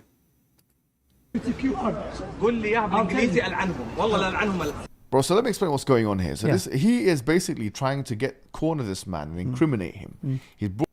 He's trying to corner him and incriminate. Look at the phrases. So Mimi Hijab is saying this is a very bad behavior because a Muslim, he said his belief, and now we should not say that in public. So now the crime of Shamsi, that he asked a Muslim who have an argument with him, are you willing to say that those who they are LGBT, they will go to hell? The guy, he said, okay, record me. Mimi Hijab and Lili Dawah saying that the evil Shamsi is trying to send this man to jail, which means Mimi Hijab and Lili Dawah, they don't dare to say that LGBT, they will go to hell according to Islam. This is the whole drama about it. He just said he's trying to incriminate the guy. So Mimi Hijab and Lili Dawah, they will not dare to say if you are a homosexual, you will go to hell. So now it turned to be, the accusation is, how you force somebody to say his belief. Can you believe it? What is the drama is about? That we Muslim, we should not say in public what we believe in, no more. Because that will incriminate us. They are cowards. Those two people, they are cowards. They are accusing the guy of being bad, but they are the one who is being bad in reality, because simply they are being hypocrite. They are talking about the guy being hypocrite, but now they are saying we should practice hypocrisy. We should not say that, even if we believe in it. Let us see. Brought his phone out and he's trying to get him to say words of curse about the LGBTQ people, homosexual people, and so on, and he wants him to say it in English language so that he can be implicated, and so that for whatever consequences that may happen to him would happen to him by people who understand the English language. See, so when those cowards, they speak in Arabic, they say as they wish, but when they speak in English, they speak differently. Do you see why Muslims are not trustworthy? In the old days, if you go in Saudi Arabia airline, you will see a brochure welcoming you in English, welcome to the Kingdom of Saudi Arabia, where guests are welcome and we treat you nicely. The page in Arabic, there's a prayer. It says, Allah, pray like this. Allah, don't make us die in the land of the Najis, the Kuffar. Allah, don't make us die in the land of the infidels. Allah, don't make us fail in their hand. Allah, I mean, this is the to flight. This is the Saudi airline. So the page in English welcoming you, the page in Arabic cursing you. In the same brochure. So in other words, he's trying to incriminate him by saying that curse the LGBT, do this and do This first one he's doing is basically is directly trying to incriminate him. Exactly, yeah. I mean, just imagine for a second. Yeah. Just imagine I go Speaker's Corner. Yeah. And I go to Shamsi and I go, listen, curse the LGBTQT. Imagine, it's disgusting, bro. Okay, imagine. Imagine, disgusting, bro. Look at the skin back. Imagine, disgusting, bro. Mimi Hijab saying this is disgusting to say. Can you believe it? So they are saying we should not say that. We Muslim, we should lie. We cannot say that in public.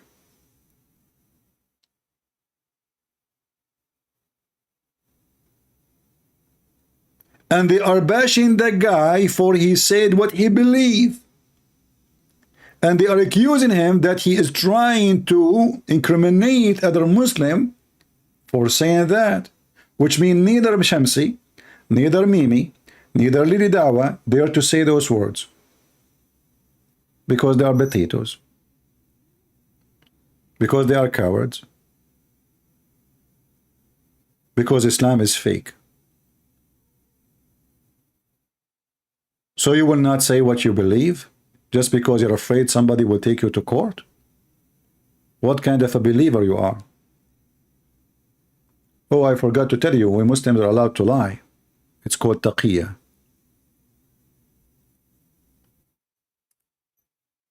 Let us see, there's somebody trying to call. I don't know if he's a Muslim. We will give him a chance.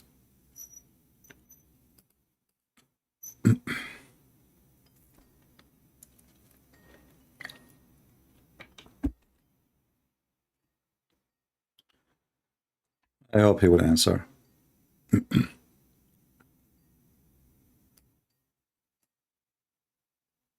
Let us play the video until he's not answering. Let us see the other guy. Let me join. Join what?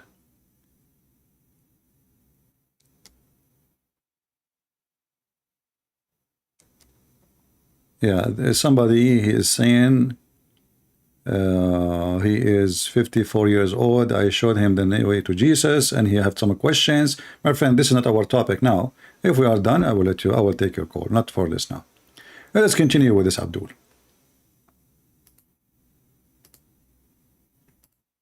I leave everything and I go, and he's looking in my eyes and thinking, bro, We're on the same side here. We're on the same side. What are you doing? And he's trying to maybe give me some signs with his eyebrows that don't do that. Yeah.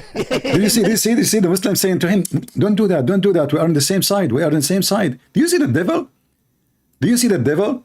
The Muslim saying to the other Muslim, he was moving his eyebrows. Don't do that. Don't do that. Don't do that. We are on the same side. Do you see? You see the filth? Do you see the garbage? Say, move your eyebrows again. trying to incriminate him. Exactly. Yeah. I mean, just imagine for a Imagine, second. yeah. Just imagine I go Speaker's Corner. Yeah. And I go to Shamsi and I go, listen, curse the LGBTQT. Imagine, it's disgusting, bro. Okay, imagine. Disgusting. I leave It's everything disgusting, bro. and I go, and he's looking in my eyes and thinking, bro, We're on the same side here. or We're on what? the same side. What are you doing? And he's trying to maybe give me some signs with his eyebrows that don't do that. Yeah. Imagine him telling me, bro, we're on the same side. Yeah. Maybe he's God. coming to my ear and saying, bro, what's going on? And I'm like, no. Say it. Incriminate. God. Say that you curse them. Say that they're filth. They say that, bro. Only a person with evil intent. 100%. Bro, you cannot have any good. Malicious. Bro. Remember, in the beginning, he is a good guy. He is doing dawah. He is sticking to the basic. And now we reach the point he is an evil intent. Can you believe it? In the beginning, we start saying the guy is a good guy. He do good dawah. And now he is an evil intent.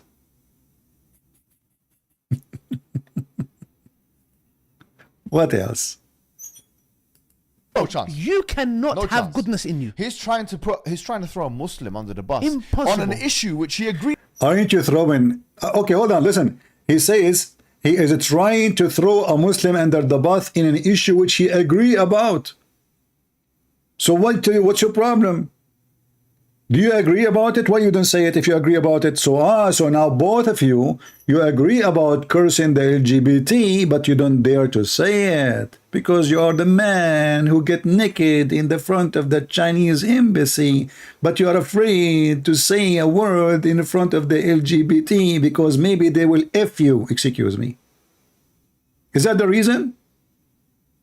Is that the reason you are saying why you will not say the curse word to the LGBT community because you're afraid you will be effed by them?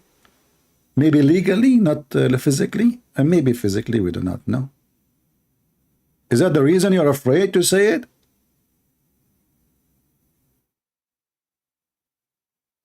What kind of a Muslim those Muslims are?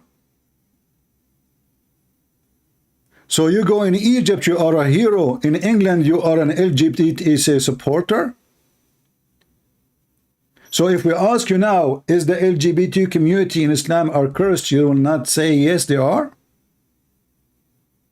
Is that what you are saying? That's what he is saying. He will not say such a thing.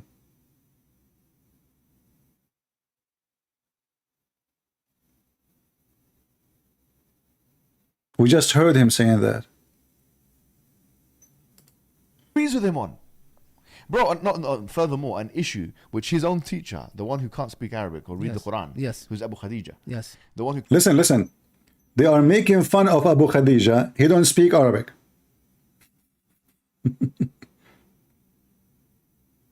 Listen. They are making fun of the guy who claimed to be a sheikh. All of them, they are self-acclaimed sheikhs. So this guy, he don't speak Arabic. But all the Muslims in your TV, Zakir Naik don't speak Arabic.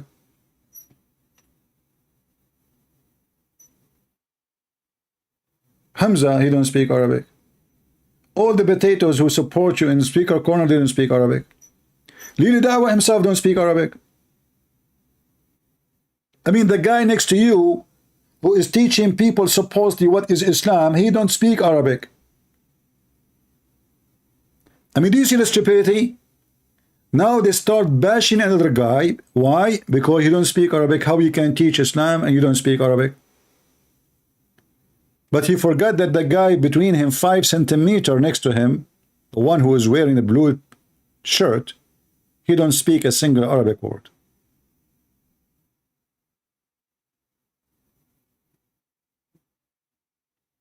He's a Kurdish from Turkey. Do you see the hypocrisy of those people? So now they start putting the other person down. If you don't remember, Abu Khadija is the one we played his video, or a video Mimi Hijab he made about him, bashing him too. Mimi Hijab, he said that those Muslims like Abu Khadija, the Muslim Salafi, which means the Orthodoxy. Let me find the video.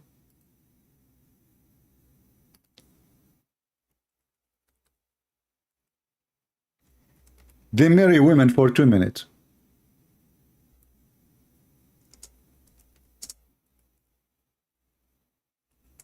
In England, having sex with Muslim women is the best and the easiest business. And Mimi Hijab himself will show you, not me. It takes a few minutes to have a Muslim woman in your bed, according to Mimi Hijab. And not only that, they marry them in the elevator. Because he said it's 2-3 minutes. You marry a Muslim woman for 2-3 minutes. 2-3 minutes, not 2 hours. All you're happy to do, you and your friends, yeah, is acquiesce to the fact that you guys are going around, yeah, marrying people for 2 minutes and 3 minutes and 5 minutes and 1 hour, 2 hours, whatever it may be. 2 minutes, 3 minutes. Did you hear it? The Muslims in London, they marry Muslim decent women who they are wearing their burqa and they have a brand new private part, never been touched before. This is what they claim, that they are wearing burqa, they are pure. It turned to be that Muslim women in England are used for 2 minutes and then after that they throw them. 2 minutes. All you're happy to do, you and your friends, yeah, is acquiesce to the fact that you guys are going around, yeah, marrying people for 2 minutes and 3 minutes and 5 minutes and 1 hour, 2 hours. 2 minutes. I mean, you see, you Mimi Hijab, you are really a big fat liar. Have you ever heard of a man he can finish in 2 minutes? I mean, even a rabbit will take him longer. 2 minutes. Are we talking about a bird? Muslim men, they marry women for 2 minutes? Do you see how when he tried to smear somebody, how they exaggerate with their gossip and their lies? Who in the world want to believe that there is, regardless if they are Muslim or not Muslims, who in the world want to believe that there is somebody marrying somebody for 2 minute muta, sexual enjoyment for 2 minutes?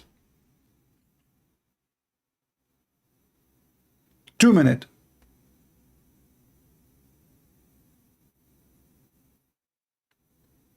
Do you see how they exaggerate with their lies when they try to bash somebody?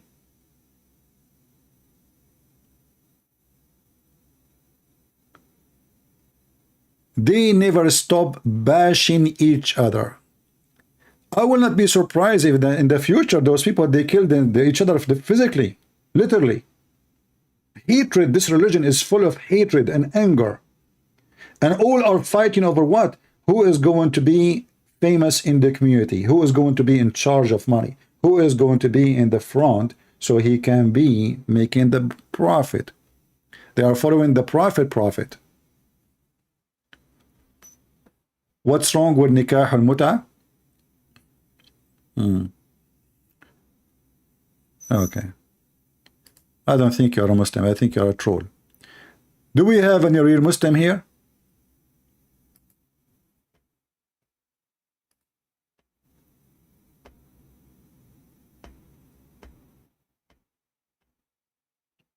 Any Muslim have a comment about the bashing party? Continue. You can't speak Arabic or read the Quran. It's Abu Khadija. He cannot speak Arabic. He cannot read the Quran. Can your prophet read Arabic? Can your prophet Muhammad himself speak English? Can he read his own book?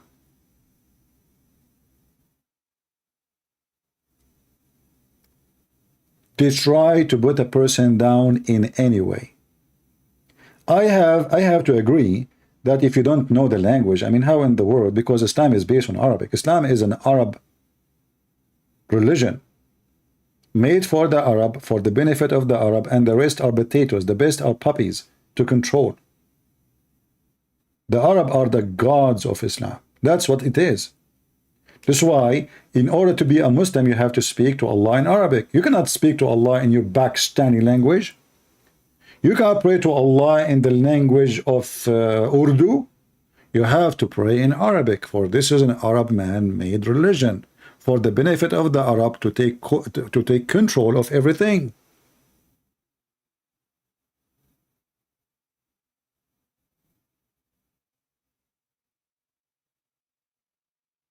Islam is not just a religion.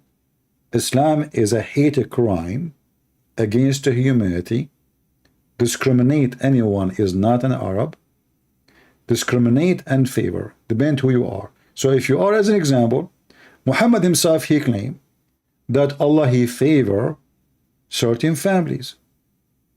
This discrimination start from the beginning.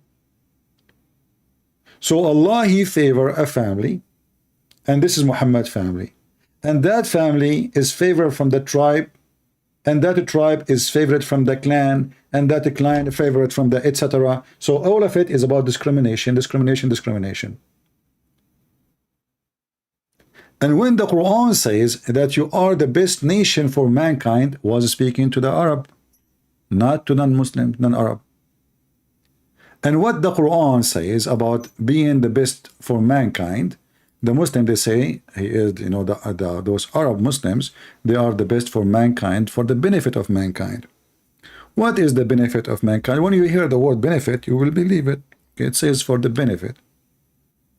I mean, what's wrong with that? You know, for the benefit. I don't see anything wrong with that, as long as it's for the benefit. Let us find the hadith.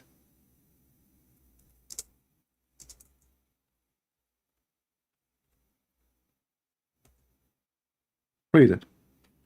This is how Islam is for the benefit of mankind. The Muslims, they are superior. The Arab Muslims, they are in charge of all mankind because they are animals. The Muslims, they've been given command by the filthy Satan, Allah, aka Muhammad, that you go and enslave everybody and put a chain around their necks until they convert to Islam. And the purpose of that, to make Islam grow fast and the Muslim army grow with it. So they capture you, they torture you, they enslave you, they rape your wife. But if you want to avoid all those things, just say Shahada. Convert to Islam. By converting to Islam, you protected yourself from us. For this is a gang cult. This is a gang cult.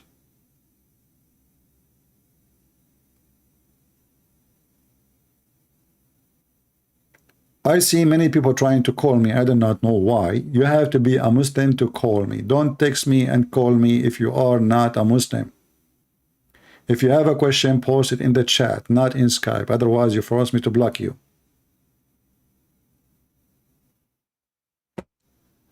So now, what we shall do, Mimi Hijab? The guy who committed a crime because he made a Muslim say what he believed. And this is against Islam. Muslims should practice taqiyya and lie, especially they don't live in a land controlled by Muslims. We say it for the one who can't read Arabic because we read the Quran, Abu Yes. Khadija. Yes. We say it 3 times just so that the people in Birmingham know. Yeah, it's Sunnah 3 times as well. Yeah. Huh? Sunnah 3 times. He said 3 times. This is Sunnah. The Prophet, he repeat everything 3 times. A Muslims, as long as they mention this, can anyone tell me why in the world you Muslim you have to repeat everything 3 times? Can you believe it that the donkey Muhammad, when he go to a place, he have to say Assalamu alaikum 3 times? Isn't it boring and stupid to say Assalamu alaikum 3 times? Imagine you say to somebody Assalamu alaikum, shalom to you. Assalamu alaikum, by the way, this is a Christian greeting. This is not an Islamic. Muhammad, he starts from the Jews. Since he moved to the Medina, which is the majority are Jews, Muhammad starts saying Assalamu alaikum. So he enter a place, he says shalom. People, they say shalom. Muhammad, he say again shalom. They say to him shalom. He have to say it 3rd time, shalom. Assalamu alaikum. I mean, how boring, how stupid has an idiot. Any Muslim can tell us what is the purpose of saying it 3 times. And Mimi Hijab, he repeated, and Lili Dawah, he agreed. This is Sunnah, which means this is the practice of the Prophet. He repeat everything 3 times. So we are the Christian who believe in the Trinity. Muslim, they practice Trinity. If you ask the Muslims, what is the purpose of a 3 times? They say to you, this is the perfection of God. Perfection. Well, if perfection of God is connected to number 3, so why you are upset with the Trinity? For God is perfect then. As long God is perfect, and number 3 is the perfection. So why you are against the Trinity?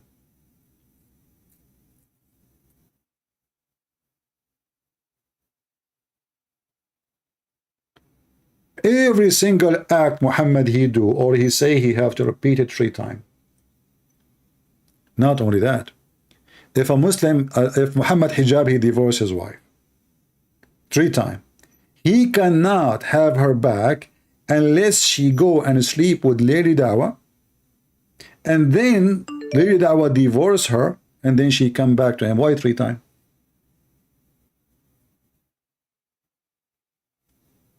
Can every woman do mut'ah, or it is a business decision?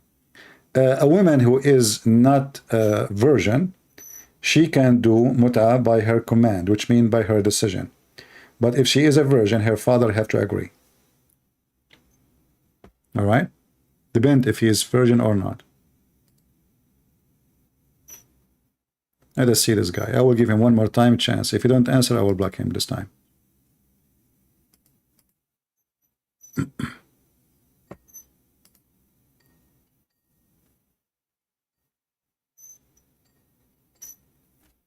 Let us see if he will answer.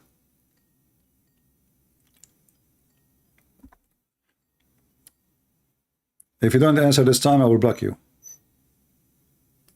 Hello?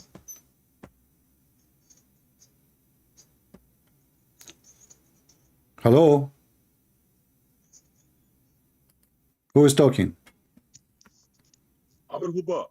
Who? Abu Hubba. Oh, I don't know. I feel like you are changing your voice. Can you speak normal?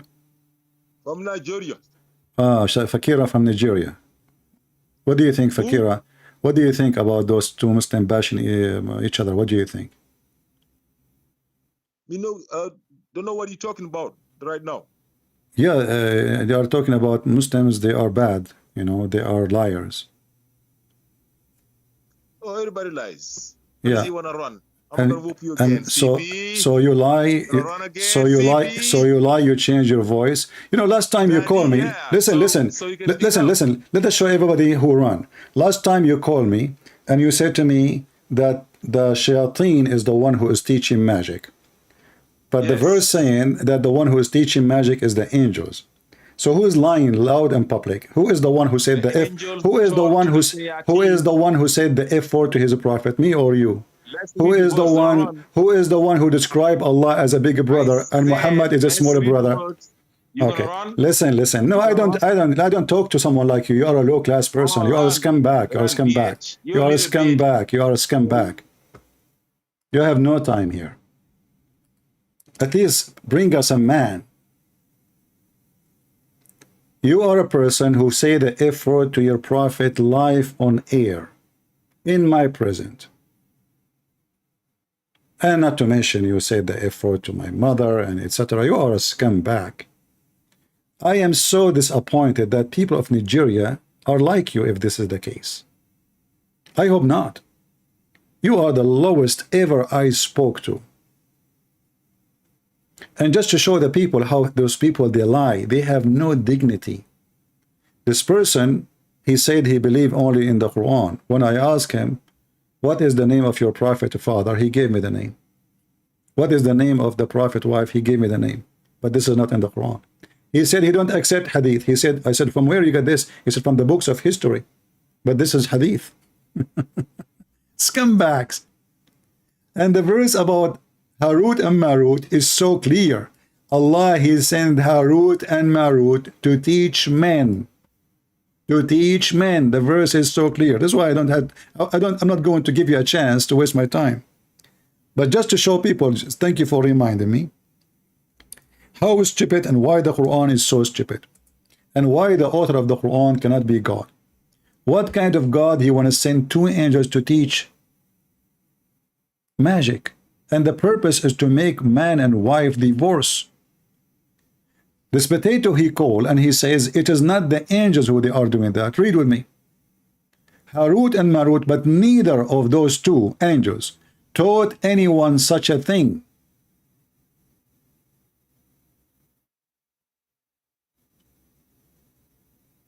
unless they tell them this is a trial. If you don't like this translation, we can use different translation. This is Hilali and Khan. All of you are the same bunch of liars. We can even use the translation of Rashad Khalifa, the one who he himself used. We can even read the interpretation of Rashad Khalifa, and then he will, you know, he will see he's in the size of a cockroach. Because even in the book of Rashad Khalifa, it says that he is Allah. He sent 2 angels to teach black magic.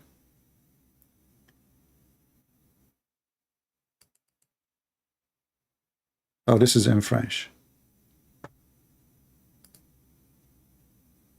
This is Shakira. The stupid Muhammad, he copied a legend story from the Armenian about 2 angels. Their name is Harut and Marut. And those angels, they came down to earth to teach men. They opened Harry Potter school. And when they teach any man, they don't teach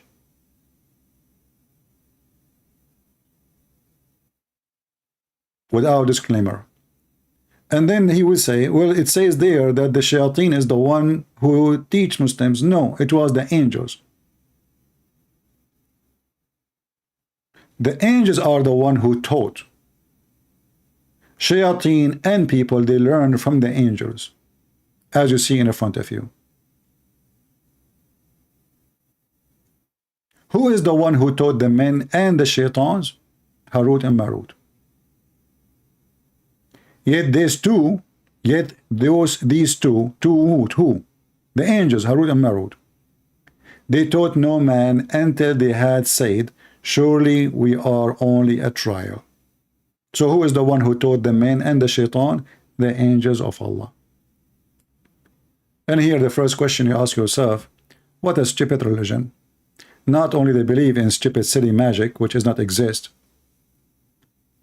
they believe that God of Islam himself, he opened a school by sending 2 angels to teach them magic, and the purpose of that is divorce.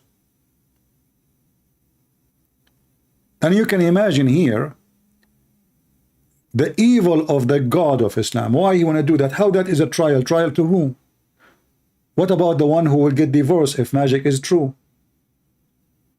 And when Muhammad, he received magic according to the Muslim Sunni and the Hadith, did Allah do that intend to make Muhammad receive satanic verses and he can become under the influence of black magic? In the case of Muhammad, Satan, he threw words in the mouth of Muhammad.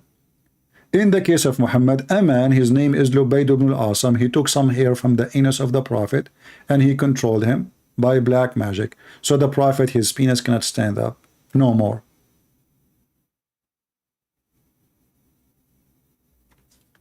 I cannot find one decent Muslim.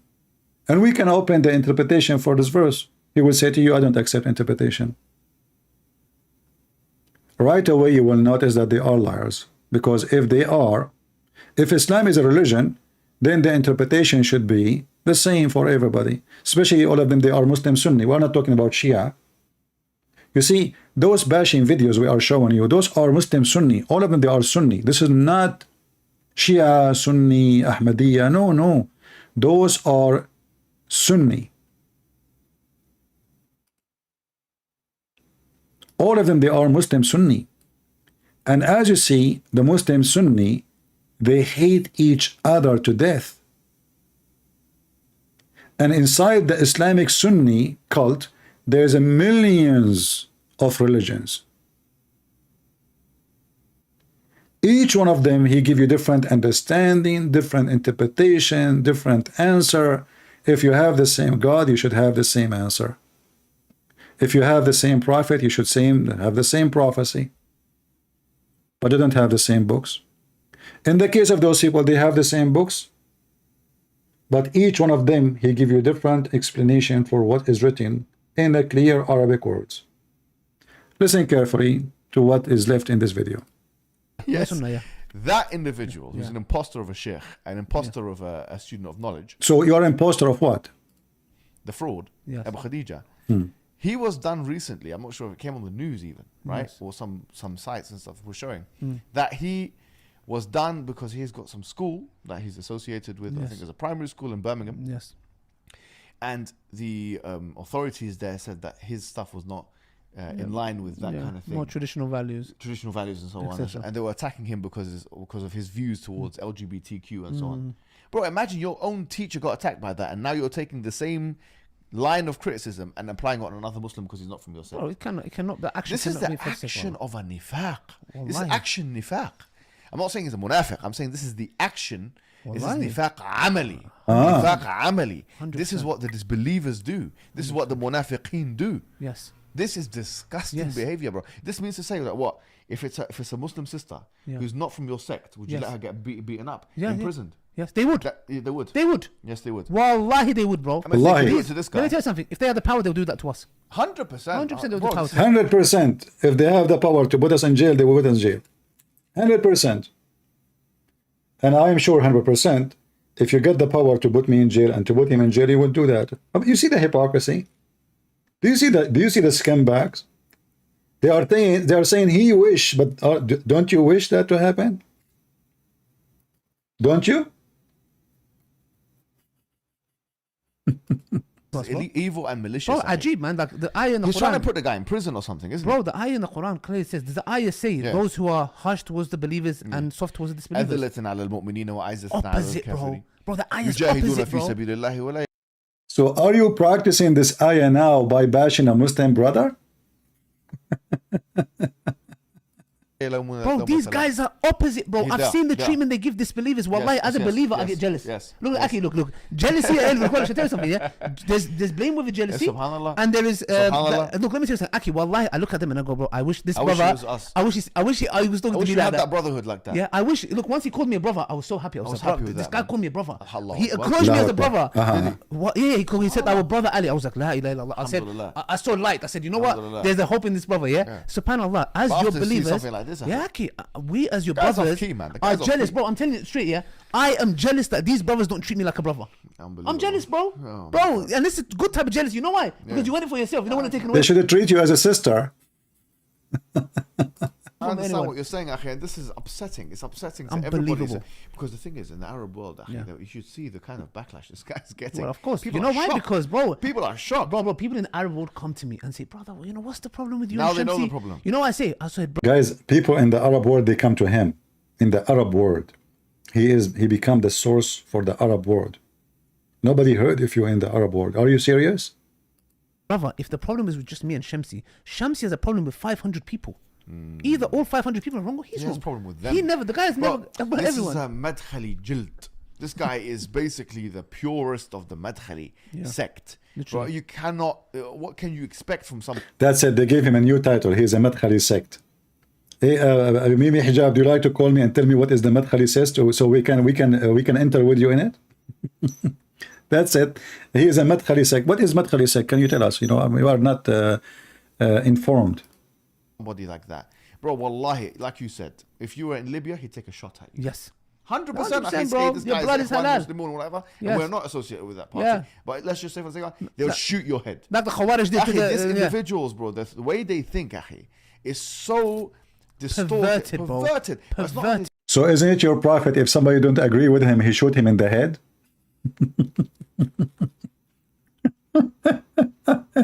Isn't it your prophet, he ordered a Muslim should shoot a Muslim if he disagree with him, and if the other Muslim is wrong? Isn't it this is a practice of Islam? I have a challenge for those two potatoes, and I want every single Muslim to take to my challenge to them. Do they dare to condemn the behavior of Aisha when she took 10,000 men to kill Ali and all those who support Ali and his family? Do you dare to go and say in video that the one who wanna kill someone like Ali, obviously he is the filth of the filth? Do you dare? You don't. You don't. So here we go. Aisha, she wanna shoot Ali in the head. And she killed thousands of Muslims. Why you don't condemn her then? You are going after this poor guy? We'll see in the next clip here. Bro, they're willing to even change the religion for this stuff. Why? What happened? Let's take a look at the next video. So you saw Ali, he don't know what the video, what happened, why what happened. Let us see. They don't know. You see, I mean, this, you see the movie? I mean, you both, you sit down, you put the videos together, and now Ali is asking why, what happened? I mean, this is good if you are making a movie. Why, what happened?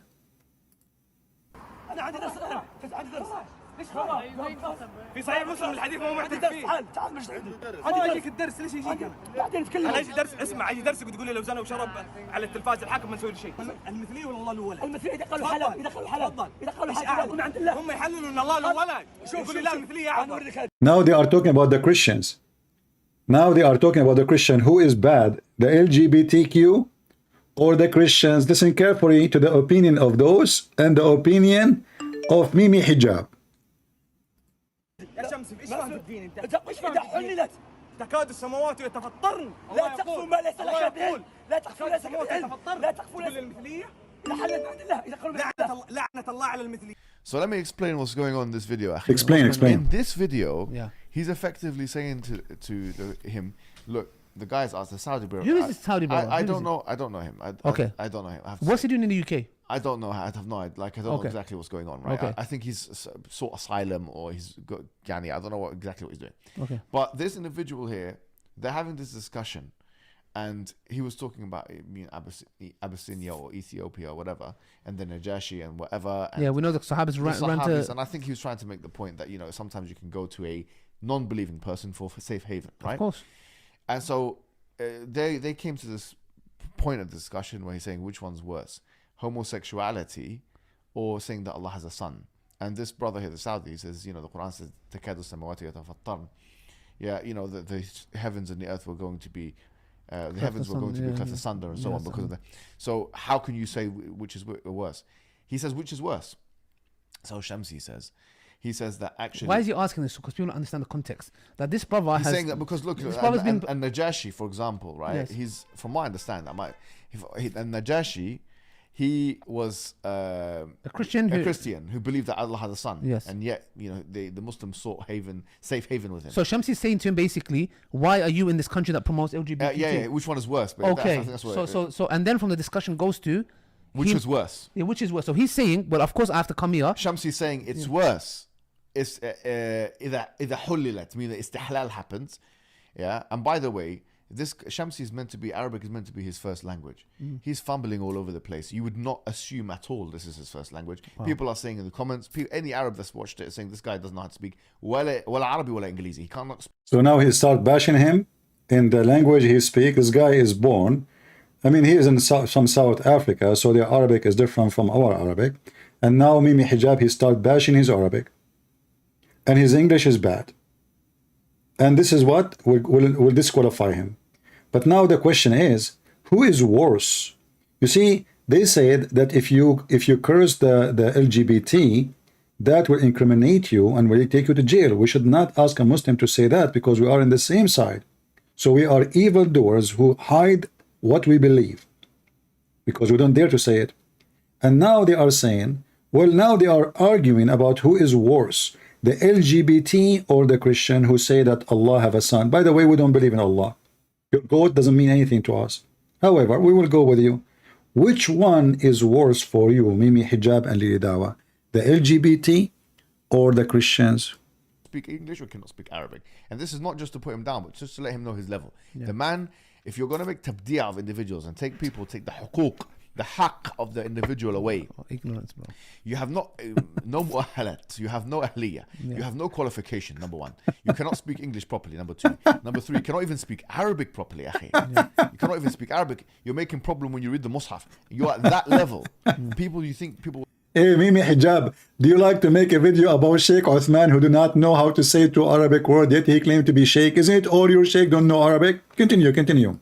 Will take you seriously and you have clout because you give dawah on the streets. Akhi, you give dawah on the streets, give dawah on the streets. Stick to that. Stick to your lane. You're making aqidah blunders, and I believe you're doing it intentionally so that you can mislead the people. He's saying actually it is worse to do istihlal of homosexuality than to say Allah has a son. Where is the evidence for this? Yeah. Where is the evidence for this? You stupid son of Muta. Isn't it your stupid Quran saying that you Muslim can eat our food and you can even marry Christian women?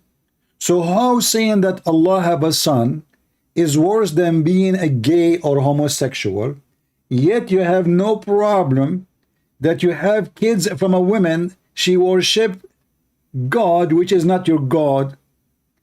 Are you allowed in Islam to marry an LGBT community? You will say no.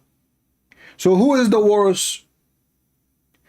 You see how hypocrite they are? According to them, Shamsi is saying something not true. What is the evidence that those who they are LGBT, they are worse than the Christians? So now we are assuming that both of us, the LGBT and the Christians, we are bad for them. We agree. Okay, we are bad for them. Thank God we are bad for them.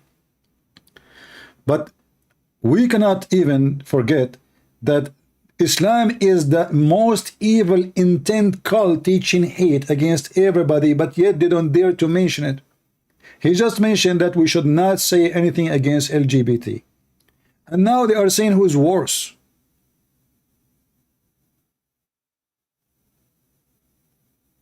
Can you believe it?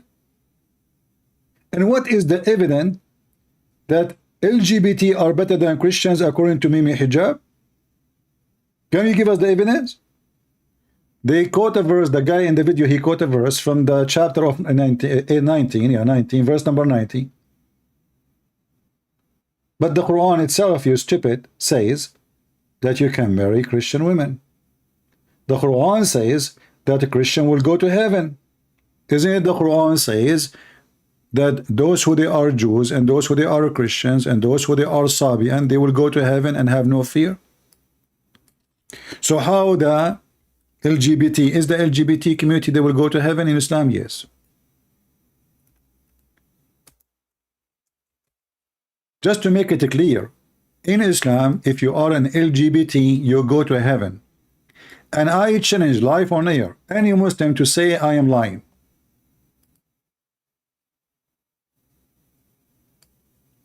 I challenge any Abdul, including Mimi Hijab and his girlfriend Dawah, to call me live on air and prove me wrong.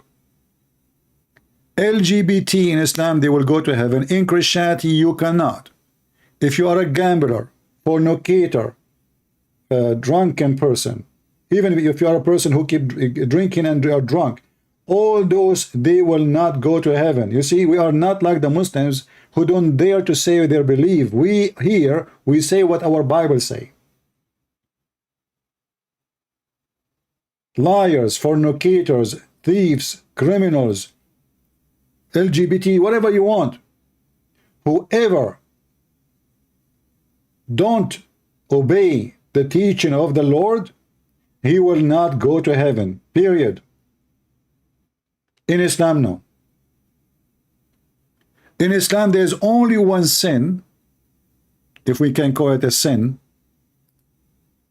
will not make you go to heaven.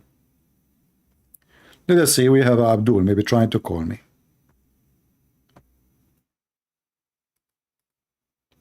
Somebody saying, come to Iraq, I will beat you.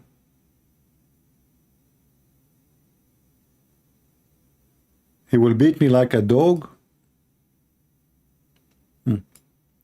My friend, I joined the USA Army when our army was in Iraq. Trust me, if I was there, you would be hiding like a cockroach. The same as Saddam Hussein, we found him inside a hole. Do you remember your president, the Muslim Sunni president? We found him inside a hole. So don't tell me if I come to Iraq. We have 80,000 Americans in Iraq. They are laughing at your prophet. And your Muslim mullahs don't dare to do anything to them. 80,000 in the American embassy. I mean, have you ever heard of an embassy have 80,000 people? And what kind of embassy that embassy is? Anyway, let us call this guy from Iraq who wanna beat me.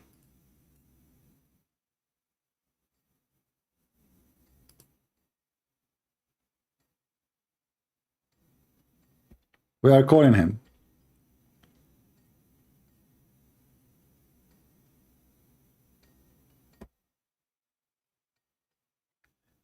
Look like he is not receiving my call. He is in the same hall with Saddam Hussein.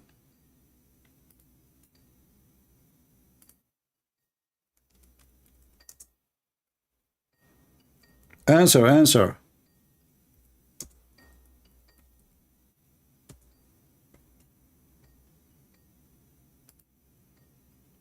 He is not answering.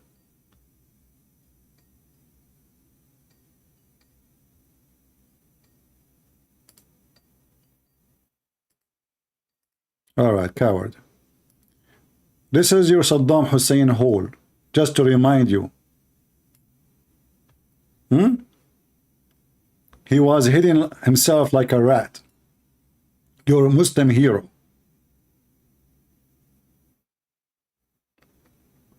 Literally like a rat. Look at the hole he is sitting inside. The hero of Islam. And when they got him out of the rat hole, he did not take a shower maybe for 2 months, 3 months. All of you are heroes. 2,000 Marines, American Marines, was controlling the country. It's called Afghanistan. And when they decide to withdraw, you claim victory. They are running away. But they told you they will leave 4 years ago. In fact, they have an agreement even with them to take over. 20 years controlling Afghanistan, and the Taliban is 180,000 fighter. 2,000 Marines. Only. 2,000, not 3,000. Let's see, we have another one trying to call.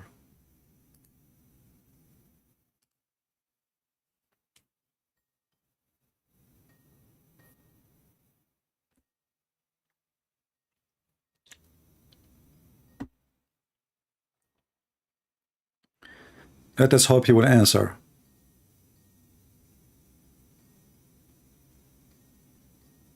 He is not answering. Hello? Must be Fakira again. Hello? Hey, Fakira, how are you doing? Do you have your boyfriend with you, Fakira? Why you keep calling me? I mean, don't you have enough? Honestly, how many times I spanked you and you keep calling? Why you are changing your voice? I mean, don't you have a dignity? I mean, if you are a man, speak like a man, but you are not.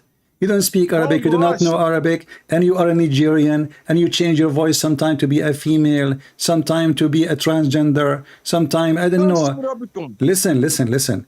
Why you keep calling me? Don't you have enough videos of you being busted? Be honest. Are you became addicted to spanking? Are you become addicted to spanking?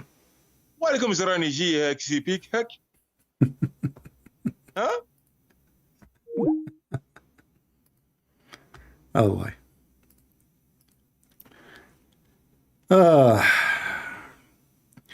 Do we have any brave Mohammedan? He can talk like a man. Do we have anyone is a real man between you? Anyone? So Muslims, who is the worst? The Christians or the LGBT for you? So if the Christians are the worst, why the Quran promised them to go to heaven? Yet they don't believe in Allah. They don't believe in Muhammad. I mean, do you see the stupidity of those people? Oh, they will say to you, Muhammad at that time in the beginning, he was trying to make them Christian believe in him. So he promised them heaven, you know, yeah. And later he says, no, they will not, you know. In the Quran, not a single place state that if you are a homosexual, you will go to hell.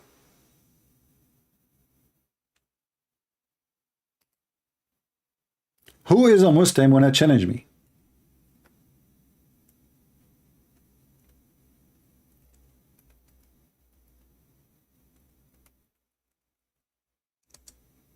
Any Muslim?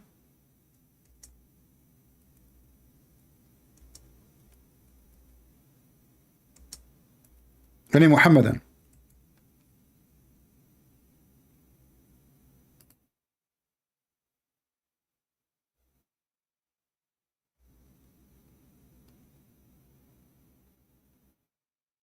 Who dare?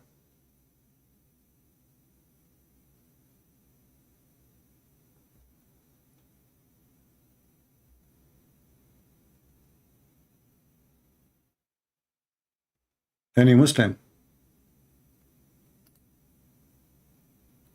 Muslim don't have a religion, don't have God. This is a scumbag religion. Do as you wish, you go to heaven, just believe in Allah. Prove me wrong. In Christianity, no.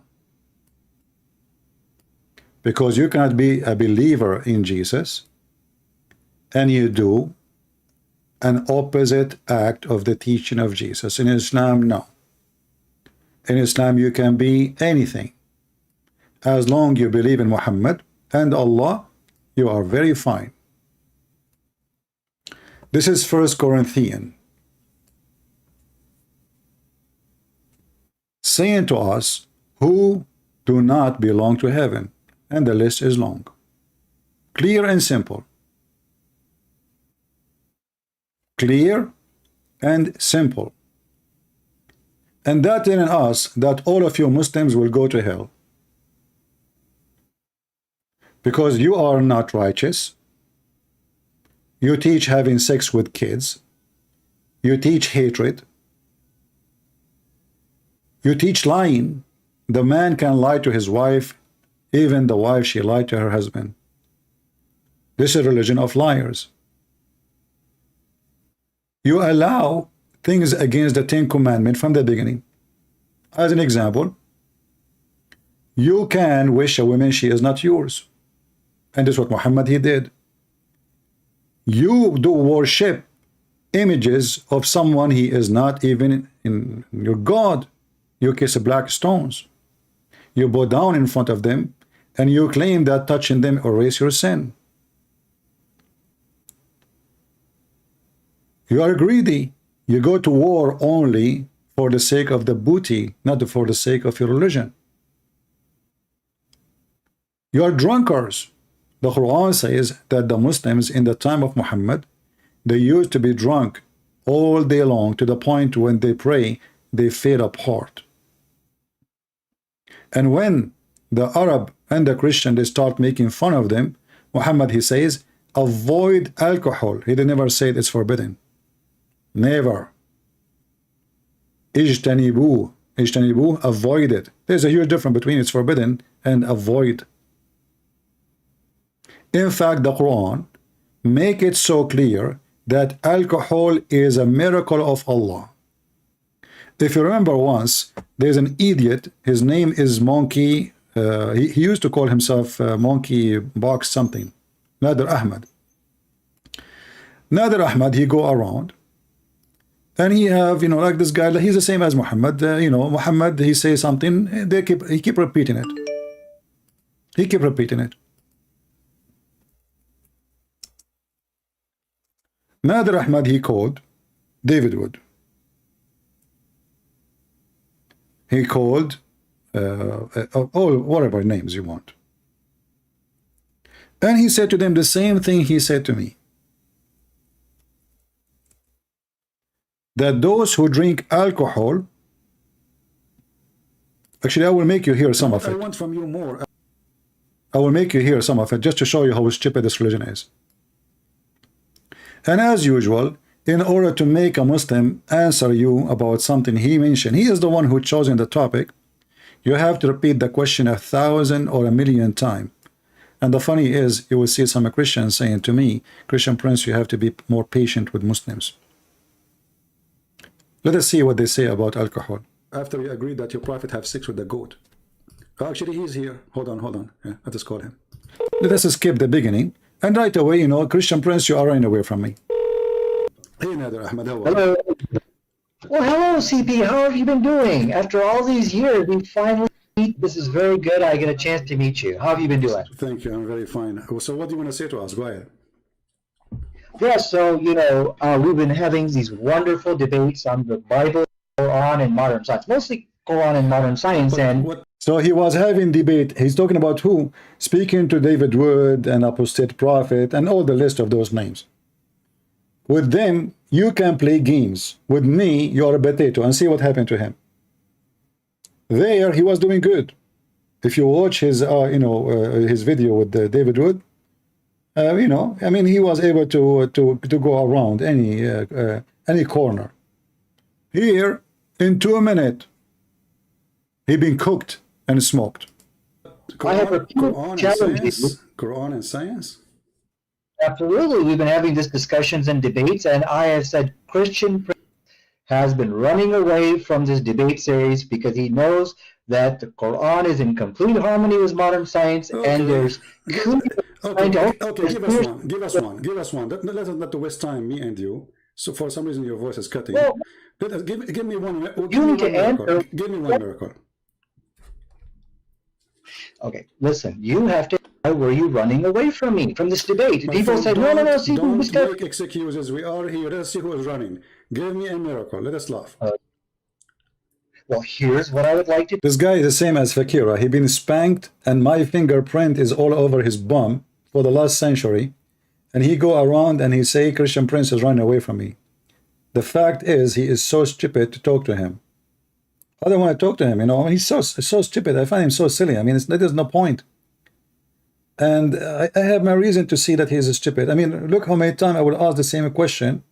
I will keep repeating the same thing. Like they don't even have an IQ to speak to them. So I will say I run away from a goat. A goat I already butchered. I mean, the guy, he agreed with me that his prophet have sex with the goat. What I want more?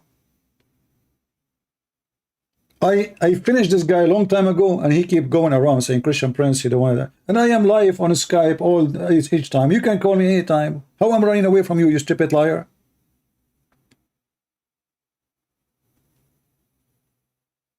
And I say to myself, let me give him one more chance, the same as I do to Fakira.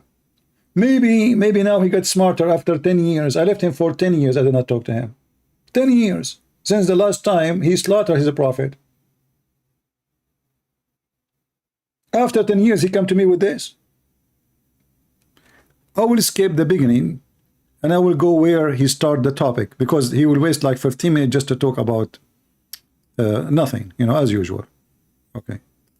Debate on this topic. So that's the agreement here. Okay, so let me go ahead and go to the verse in chapter 5, verse 90. Okay. It says, forbidden teachings of the Quran, the Muslim women are 50 times less likely to give a baby, to give birth to a baby who has fetal alcohol syndrome. The study said you got to go to the Christians because of the influence of the Bible. So the question tonight, which Christian Prince needs to answer here. So remember, this is the topic now. This is the question, and this is the challenge. In the minute 5:22 in this video. Christian Prince run away from debating Nader Ahmed. I like the title. Okay, so the book of Quran and the they gave an answer to this question of alcohol. And when we look at the Quranic answer, it is a far superior answer. What is the Quran answer? Until now, you did not give me the verse from the Quran, remember. We are talking about I'm sorry. Chapter what? What did you say? What chapter? Chapter 5, verse 90. What chapter? Chapter 5, verse 90. Chapter 5, verse 90. Chapter 5, verse 90. Okay, tell me about it. Go ahead. Now we know what you're talking about. Go ahead. Okay, and then I'll tell you about it, but I'm following the rules because I know you will not run away from me, and we'll debate on this topic. So that's the agreement here. Okay, so let me go ahead and go to the verse in chapter 5, verse 90. Okay. It says, forbidden is alcohol, any kind of intoxicant, gambling. Okay. So from the study here, they pointed out that Muslim women are 50 times less likely to give birth to a fetal alcohol because of the teachings of the Quran. Now, the question is here, which you need to answer, is how is it that the Quran gave a better response? Where is speaking about the alcohol is bad? Where it says that? No, it says for you forbidden is any kind of intoxicants But where it says and it's because bad for of that, where it says it's bad for your health in the verse you quote for me. that is bad for your health. No, it is completely forbidden for Muslims. This is clear. Okay, and from the study again, another. I'm asking you a very simple question. You say that this is about health. I'm asking you, why in the verse never say anything about health? It says this is from shaitan, that's all. Because it's from shaitan, don't do it, correct? yes, this is from Shaitan. And so because as the study concluded, it is the teachings of the Quran which caused Muslim women to abstain from alcohol. And so the question from again is that how could Allah of the Quran provide a better response than Jesus of the Bible on the question of alcohol? Somebody, just to stop here, somebody is telling me about what the Muslims are doing in France. My friend, I'm so happy to see what's happening to France happening. Those French people, they deserve more. You are stupid. You open your doors for them, and now let them burn not only your churches, your country. You deserve it. You brought fire to your country. You are a stupid mule. Don't cry and don't come to me and say, look what they are doing to us. That's what you do to yourself. Nobody else did it to you. Are you going to wake up? No. Because the French people, they have a stupid mentality. They became so liberal. Even the one who claimed to be Christian there, he is an atheist in somehow, some form. Very open-minded. Stupid. So don't cry. I mean, you bring all those people who have no background check, you give them citizenship, you give them papers, you give them housing, and then you complain for they are burning your country. Are you stupid or what? Yes, you are. So good for them, bad for you. Actually, I wish that the Muslim will take over France so they can teach you how to believe and how to behave for the rest of your life. You deny God, you stay away from God, you promote everything ugly against God, you discriminate the Christians, you allow a president who is not a Christian, you allow a government which is against the Bible, and then you complain why this is happening to you. You deserve it. You deserve it. And you deserve more. The same will happen in England. The same will happen in Spain. The same will happen in Sweden. The same will happen in all those European countries. Your women are going naked in the beach. You promote the most evil things a man can promote. And then you are wondering why this is happening. God will unleash every scumbag against you. Take it from me. I will never be sorry for Europe. And I say you deserve more. You are not civil. You are stupid.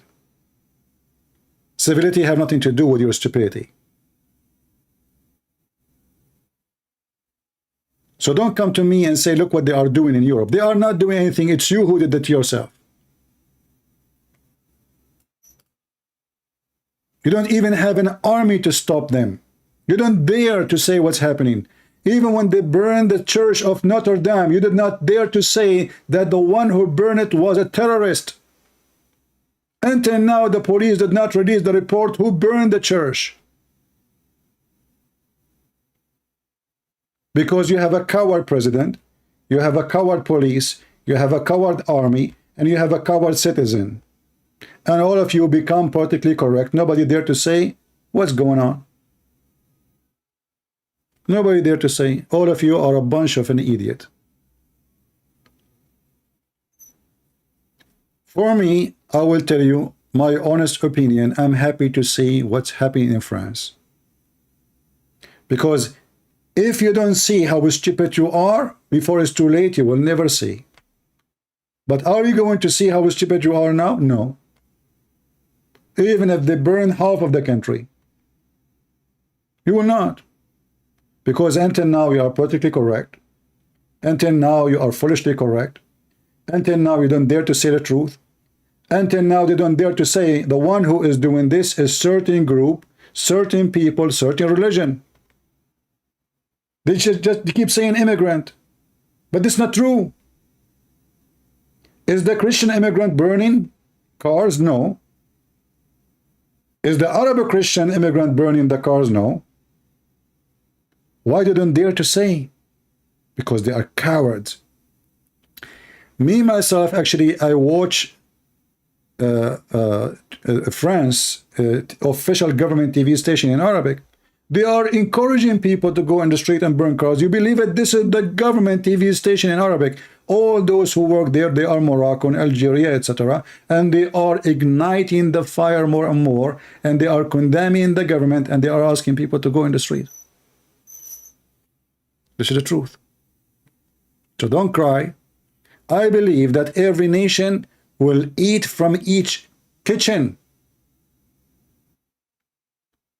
When you stay away from God, God will take his protection away from you. And this is what will happen and what's happening to Europe. Your government is a bunch of dummies. Your president is not even a man. Your police, even if a police now, if I want to stop somebody, he don't dare to stop anybody. Because everybody will blame him. Everybody become guilty if he's a police. So who's going to make a law and order? Nobody.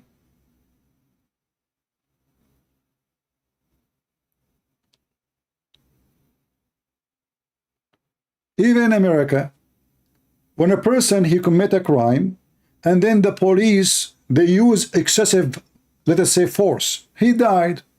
They made it about race when the police chief is a black. The mayor of the town is a black. The majority of the police station is black. Even those who they are in the scene, the one who supposedly caused the death of the man, many of them, they are not even white. They make it about white and black. Because nobody dare to say, this is not really about race. The man, he broke the law. If he did not break the law, how come, why we don't show the police shooting a white man? Oh, if it's a white man, it's okay to shoot him. Hypocrisy. Nobody want to say the truth. I am a Middle Eastern, I am an Arab, nobody is shooting me. I have a very clear accent when I talk. Why they are not doing that to me? Because I did not break the law, I did not steal, I am not doing any crime. So if you don't break the law, nobody can close to you. This is the fact. So if a guy, the police stop him and he start to run away, and then they shot at him, the question is, why he run away? Unless he is criminal.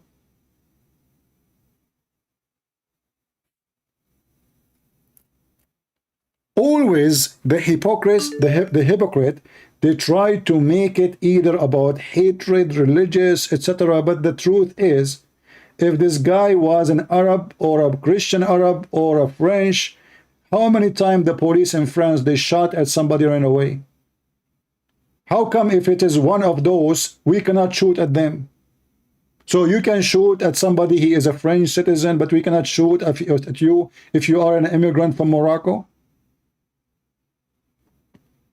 How come more than, there's a huge number, if we go right now and check, what is the percentage of Muslims in jail in France? We will see that the percentage is 5-6 times more than their percentage in the population. Gang, drugs, prostitution.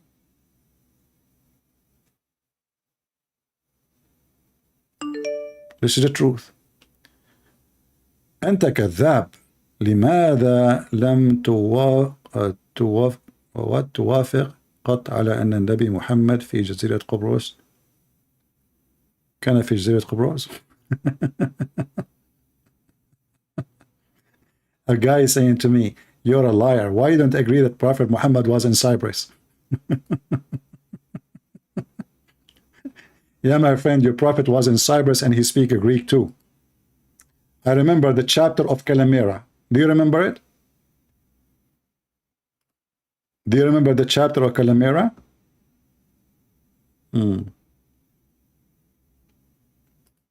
Yeah. Let us continue. So this guy now, he come to us and he says, alcohol in Quran is forbidden, and this is a clear scientific evidence that the Quran is the book of God. How is that? there is a huge number of those Christian women, they give birth a defect because of alcohol.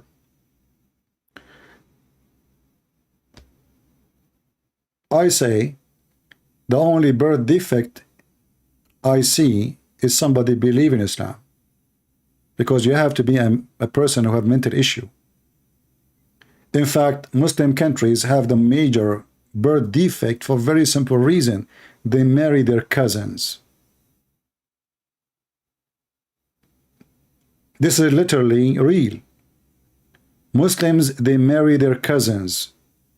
And all of us, we knew, marrying your cousins will cause a birth defect, for it's the same blood. So the cousin married the cousin, and then they have a child. And then the child, he married the cousin. Again, it's like marrying your sister. Non-stop. That's a question you need to answer now. Well, and so this clearly let's get it clear. I'm just trying to get a full sentence from you. So are you saying the Quran confirmed that alcohol is bad, no matter what? The Quranic position is that it is forbidden. Yes, it's forbidden. I know it's forbidden. This is not a question. Are you saying that alcohol is bad no matter what? It's bad. It's ugly. Yes or no? No, no matter what. But I think these are irrelevant questions you're asking. You're running away from the study. This is the topic. This is the topic. It is irrelevant question, brother. So he's just talking about alcohol, how bad it is, and now he don't want to tell me if the Quran is bad or good. Suddenly the question is not valid.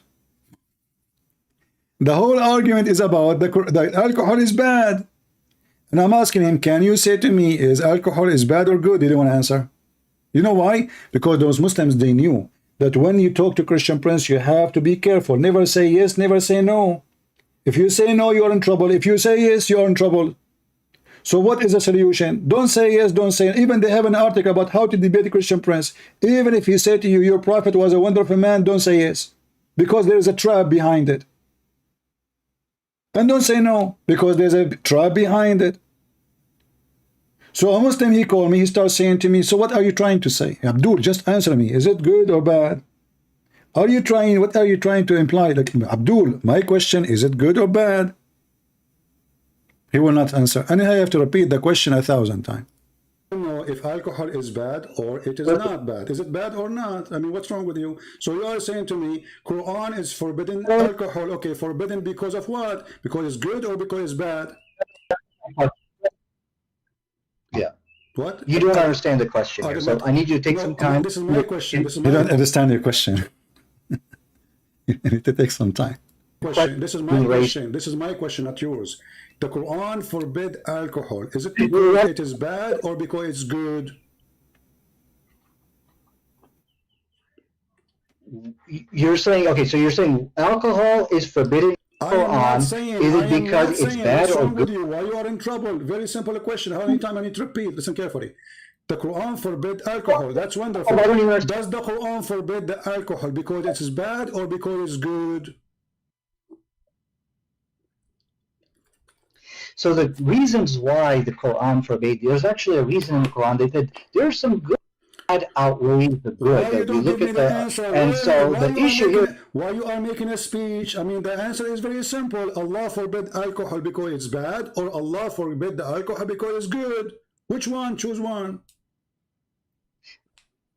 I've already given you the answer. Now the issue, I'm going to read it to you, and you got to answer. I want a clear answer. Is it bad or good? Is alcohol is bad or good? See, CP, I need you to stop interrupting me. I know you're scared. I know this is the point you are not able to answer. This is how you debate Muslims. Somebody asking me, why you don't debate Muhammad Hijab? I called him, he hung up on me, don't you know? The coward, he told the Muslims, who you want me to debate? And he put a list. They told him, Christian Prince, he's making out of Muslim, leave Islam. I called him, he hung up on me in less than 6 minutes, 7 times. Don't you know? Coward, he did not even allow me to say anything. So is it bad or good? I have to repeat the question 1 billion times. And he is afraid to say, because he knew the second he say the answer, Allah will be fried. He did not know what Christian Prince will say next, but he knew that Christian Prince, he will say something horrible. So is it bad or good? The same topic he have and he brought to David Wood and the rest. None of them ask him, okay, so is it bad or good? No, because they don't know how to debate. They do not know the mentality of the Mohammedan, and they don't have the knowledge in the same time. They are limited in their knowledge about Islam, and they don't have the skill of how to play with the rat. You know, the problem of Christians, when they speak to a Muslim, they assume that they are speaking to someone who is religious, and he will say what he believes. This is wrong. Muslims don't say what they believe.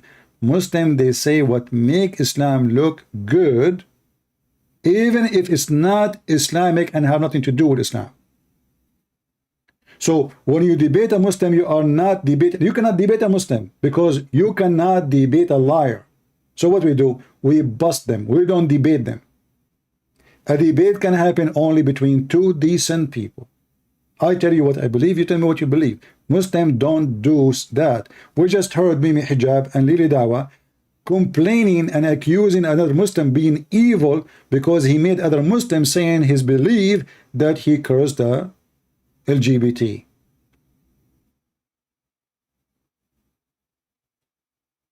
They will not say that. They will not say what they believe. So now the question, is alcohol bad or good? And here we go. I will keep saying the same question for the coming 20 minutes. One word, is it bad or good? You are the one who chose the topic. Everybody is my witness, and now you don't dare to answer. What's wrong with you? Okay, Allah forbid alcohol because it's bad or because it's good? CP, you gotta let me, don't interrupt me. You have to let me answer. Okay, we're gonna have an intelligent. You're making a speech. I mean, the answer is very simple. You call me, you say, according to science, proving that women, they give birth and they have a defect in their birth. That's wonderful. That means alcohol is bad. So why you don't say it's bad? Is it bad or not?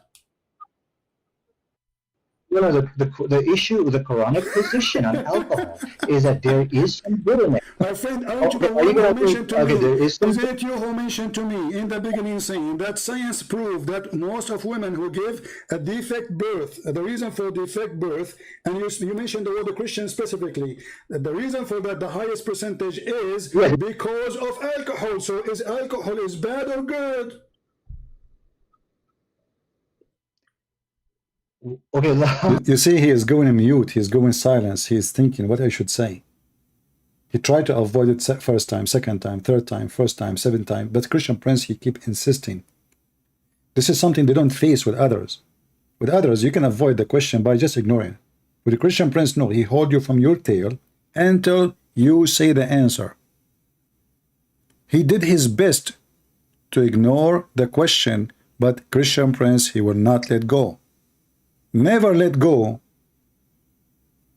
with Abdul. For this is the strategy. They jump like monkeys from a topic to topic. And he will not answer the question you ask him because he knew, especially if he knew you. Let's see. Okay, your question, if I understand your question, you're saying that overall alcohol a good or bad? Now he's trying to understand the question. After 1,000 times repeating the question, I am trying to understand your question. Is that your question? I mean, this is even your topic, and you don't even dare to answer. You call me saying that because of drinking alcohol, women give birth to children who have defect in their birth. Okay, that's your claim, and you claim this is from science. That's wonderful. Now, I'm asking you, based on what you told me, is that mean? And based on the Quran forbidding the alcohol, does that mean according to Allah, alcohol is bad or good? Oh, I think I understand your question. Your question is, okay, did Allah forbid alcohol for a specific reason of preventing fetal alcohol babies? Is that your question? No, what's wrong with you? You are in trouble. You are like a cartoon, Mickey Mouse. You're in the corner. You don't know what to say. I'm asking you, is it bad or good? Very simple. Don't tell me any reason. I want to know. Is alcohol according to the Quran bad or good? Bad. Okay, to answer your question, it's bad. But there's a little bit of good in it. Okay, finally you said it is bad. So how come the Quran says it is good? Here we go. This is the chapter 16, verse number 67. You made me lose my voice, repeating the same question. The Quran says that the alcohol is amazing drink, is the best. It's a miracle of Allah. Read for me the verses.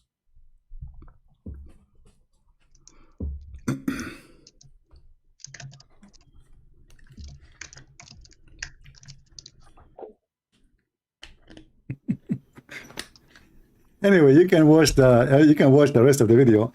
It turned to be all this drama. At the end, the Quran says that alcohol is good. And not only that, it's a miracle from Allah.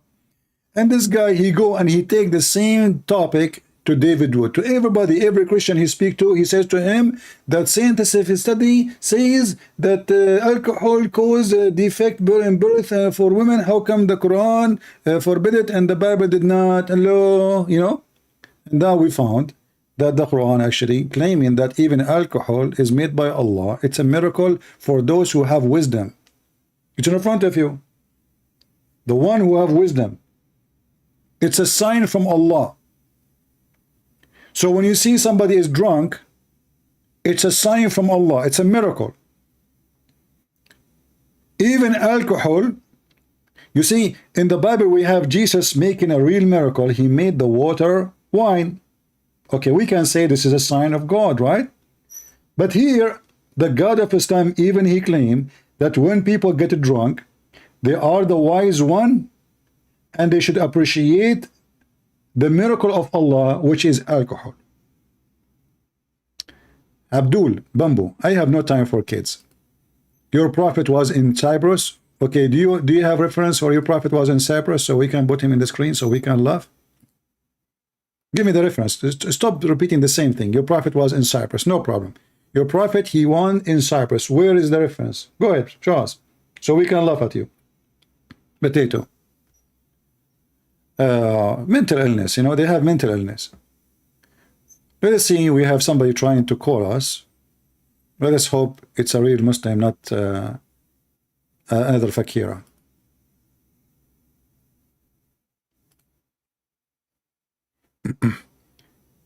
If you are a Muslim and you are interested to join us, feel free.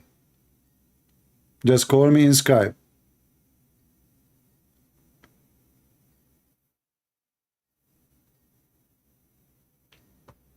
He is not answering.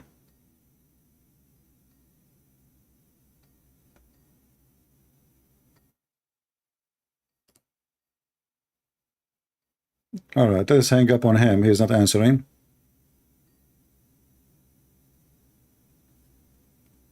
Yeah. See the Muslim, they are coward. They say to me, I cannot write now. I cannot write now. What's your problem? So why you are, you know, guys, look at the stupidity of the Mohammedan. This person, he just called me and the missed call, you see it? I called him back right away. He is saying not right now. So why you called me a second ago? I want to debate you. We called him. He just called me. So when you called me, you were not able to debate me, and now you cannot debate me? You remind me of your prophet who received verses opposing each other. In the morning he received a command, afternoon he received the opposite command. Do we have any brave Muhammadan? Don't forget to subscribe if you are new to our channel, and just to remind you, from now on we will be in this channel for some time. I was going live in my other channel. However, always you can receive an update by Patreon. And don't worry, you do not need to make any donation. You go to Patreon, it's for free. You subscribe for free. You do not need to make any donation. Our service is for free, and we know that the majority here are very cheap and they like free things. They love free things, right? But no problem. We are serving the Lord after all. Do we have any brave Muhammadan?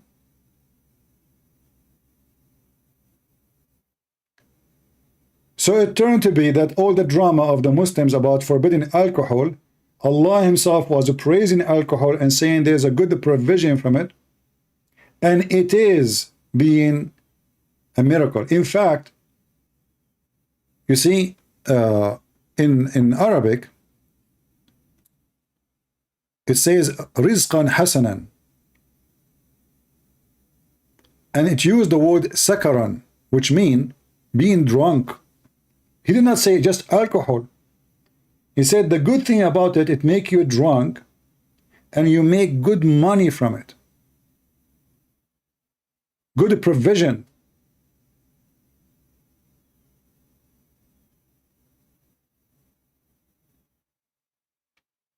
Do we have any Muhammadan would like to join us live on air? So when those potato, they say, which one is worse, homosexual or Christians, Mimi Hijab, and his girlfriend, Mimi Dawah? We find it very funny that they are talking about who is the worst when the major number of people in jail, criminals, are Muslims in England, and in France, and in Holland, and in Sweden. We find it funny that they are speaking against homosexual, claiming that they have a better ethic, but in their countries is the most fraudest country ever you can imagine. I don't want to mention where Lili Dawah is coming from. It is Turkey. If you don't believe what Turkey is, and if you don't know, go and check what Turkey is. Drugs, thieves, scams, prostitution. When they ask Erdogan, minister of religion, why you don't ban the bars and the alcohol? Isn't it this is an Islamic government? He said, who is going to pay for our salary if we do so? What about Egypt, where almost every citizen take hashish? Where if you go in the bus, 99% you will lose your wallet unless you hug it between your both hands. Can a woman, she go in the bus in Egypt without sexually being molested by 1,000 men? Remember, those are the countries where they have ethic. They speak too much of ethic, but they have zero of it. And when a Muslim, he want to seek refuge, why he don't go to Muslim countries who have a good ethic? Why they go to the countries of the bad ethic people? It's just a question. Why those even they are in London? Why Mimi Hijab is not in Egypt? Which one is better? A country who have a mosque in every corner, or a country where homosexuals are allowed? And even they have a festival. And they don't even dare to say anything about it.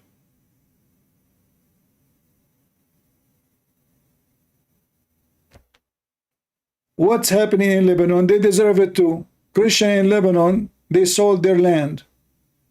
You have fake leaders, you have potatoes. You don't have leaders. Christians in Lebanon, Jewish in Israel, they need someone like David. This is your problem. You don't have a real leader. All of them, they are hypocrite cowards.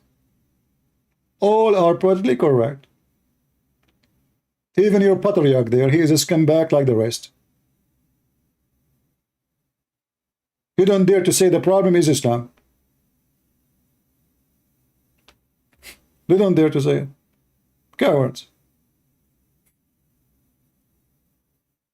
The problem is not politics. The problem is not money. The problem is not anything. It is Islam. Islam is a problem.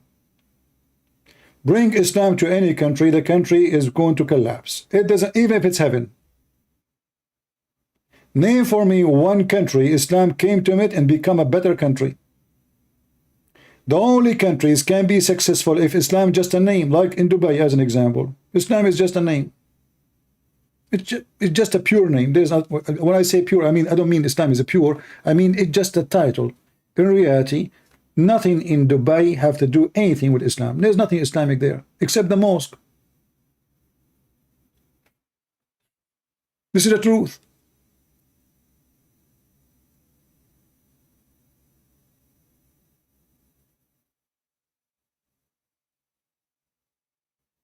Name for me one Muslim country is successful.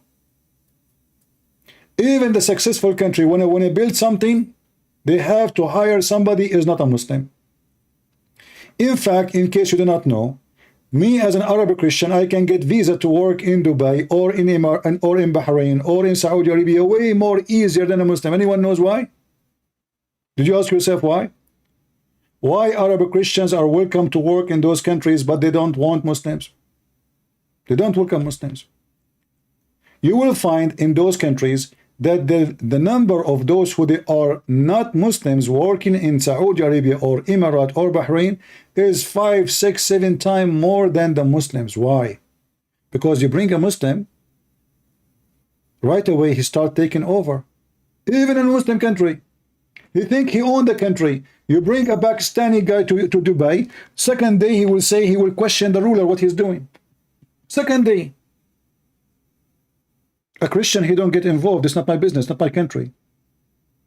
So they welcome Christian, they don't welcome Muslims.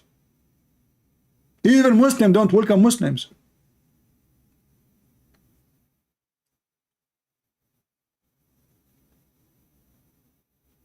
Go and see what Erdogan is doing to the Syrian.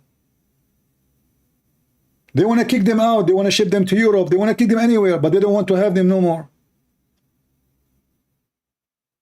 What about the Palestinian? What about those, what they call them, the one kicked out from Indonesia and Malaysia, what is it called them? They were supposedly discriminated in many more. Muslim, they kicked them out. They kicked them out from Indonesia. They kicked them out from all Islamic. Nobody want to take them. Who want to take them? The stupid Australian, the stupid French, the stupid Swedish. They don't know what they are asking for.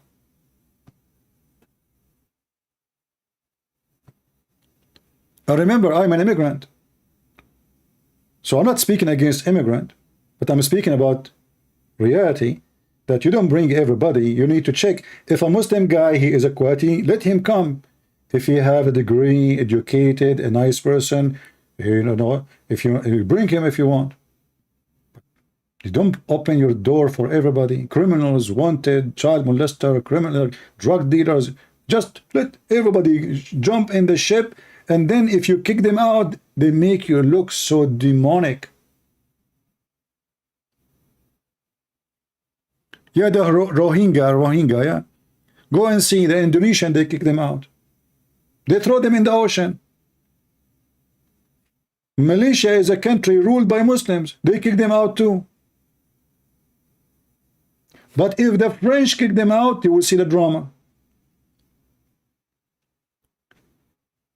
500 immigrants, they died close to the border of in the Sea of Greece. They blame who? Greece. Not their countries. They are coming from Pakistan. Why somebody from Pakistan coming to Greece? I mean, do you have a war in Pakistan? No. Why you are coming to Greece?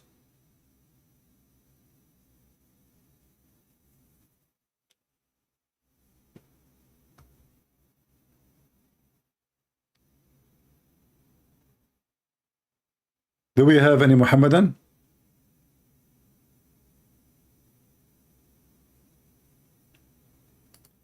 Who is a brave Muslim would like to call us?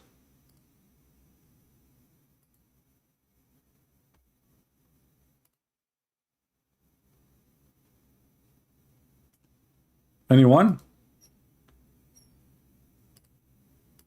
Did you enjoy the bashing story of Mimi Hijab and Lili Dawah to Shamsi?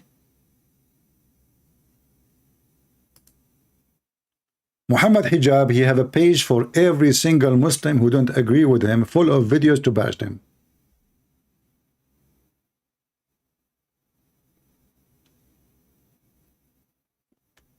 I forgot the name of this guy, the one who is the blonde guy who is, he became a Muslim long time ago, and he went to Saudi Arabia supposedly, and Mimi Hijab, he have tons of videos to insult him. Actually, if I go on his page here, this page, I will find a long list of videos is nothing but to bash those people. Look, this is their page. All those videos is to attack Muslims.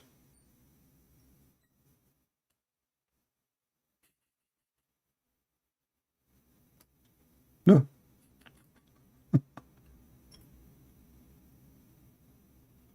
All of them. Not a single video is not about attacking the Muslims. Sajid, look, here they are bashing a guy, his name is Sajid. You want to watch this video too?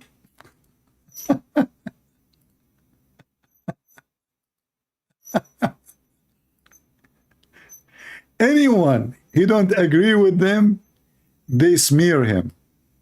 They frame him. Mimi Hijab is making an interview, brother. With who? With the guy who said, and by the way, Mimi Hijab, I agree with him, that we can have sex with babies.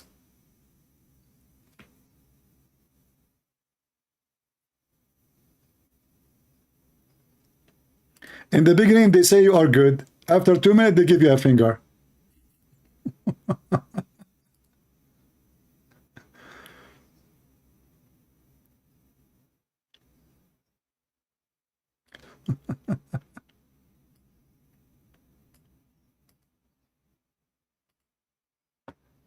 Yeah, like let us see some, like, hold on. Let us see some videos. I'm just having fun today.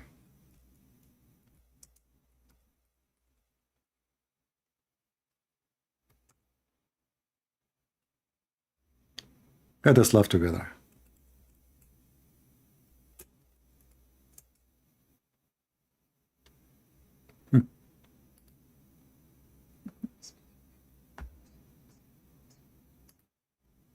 Walaikum salam, brother. Walaikum salam.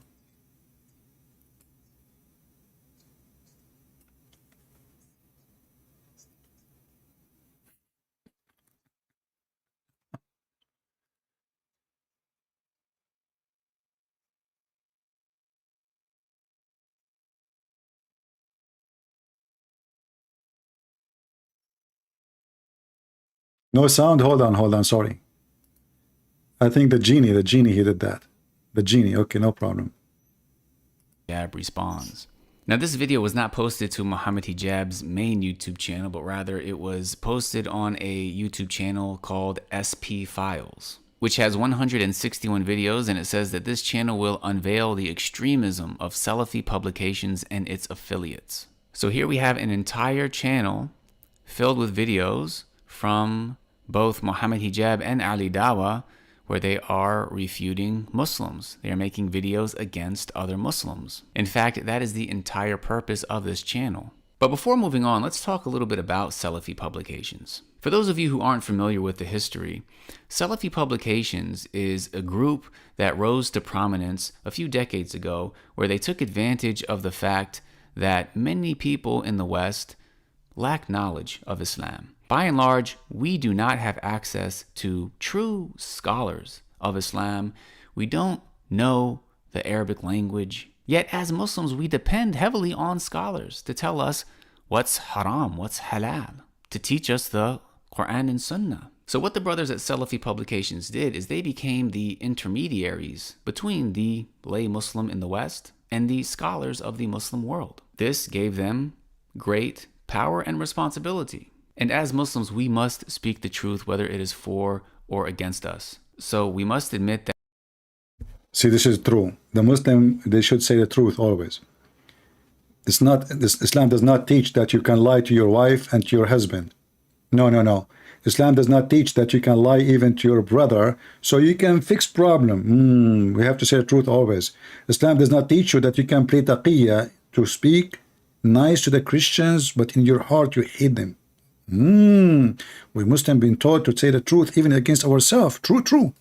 That Salafi Publications, they did many good things. However, unfortunately, some of those people who were given positions of power within the Salafi Publications community were not as knowledgeable as they presented themselves. And they fell into some serious mistakes that caused a lot of issues. And from the biggest mistakes that some of them fell into was falsely labeling other Muslims as innovators. falsely accusing other Muslims of being deviants. And this leads me to the second reason why these people were able to gain so much control and influence. Why? And that is the bullying and peer pressure tactics that they used to get their way and to maintain control. See? So for example, if somebody disagreed with them, if somebody didn't fall in line with their orders, then they would be boycotted. And this is something that I experienced myself when I was in Medina. As soon as I arrived in Medina, there were people who came from communities where such people still had a strong influence, and they would put pressure on us students. Don't sit with those people, sit with these people. Don't do that, you need to do this. And if you don't, we're going to boycott you. Now, unfortunately, there are some students... See, this is stupid idiot. He converted to Islam, and now he went to the city of Medina. They gave him a scholarship. They give you money, you know? It's a bribe. So he went there, and now he noticed that in Medina, which is the city where Muhammad, he died like a rat by poison, it's a very poisoned city.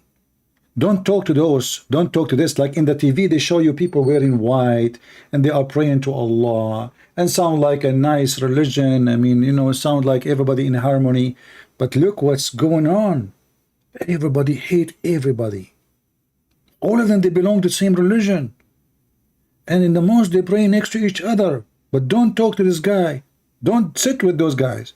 Don't even associate with those guys. They are the enemy of Allah. This is in the city of Muhammad. This is Islam, my friend.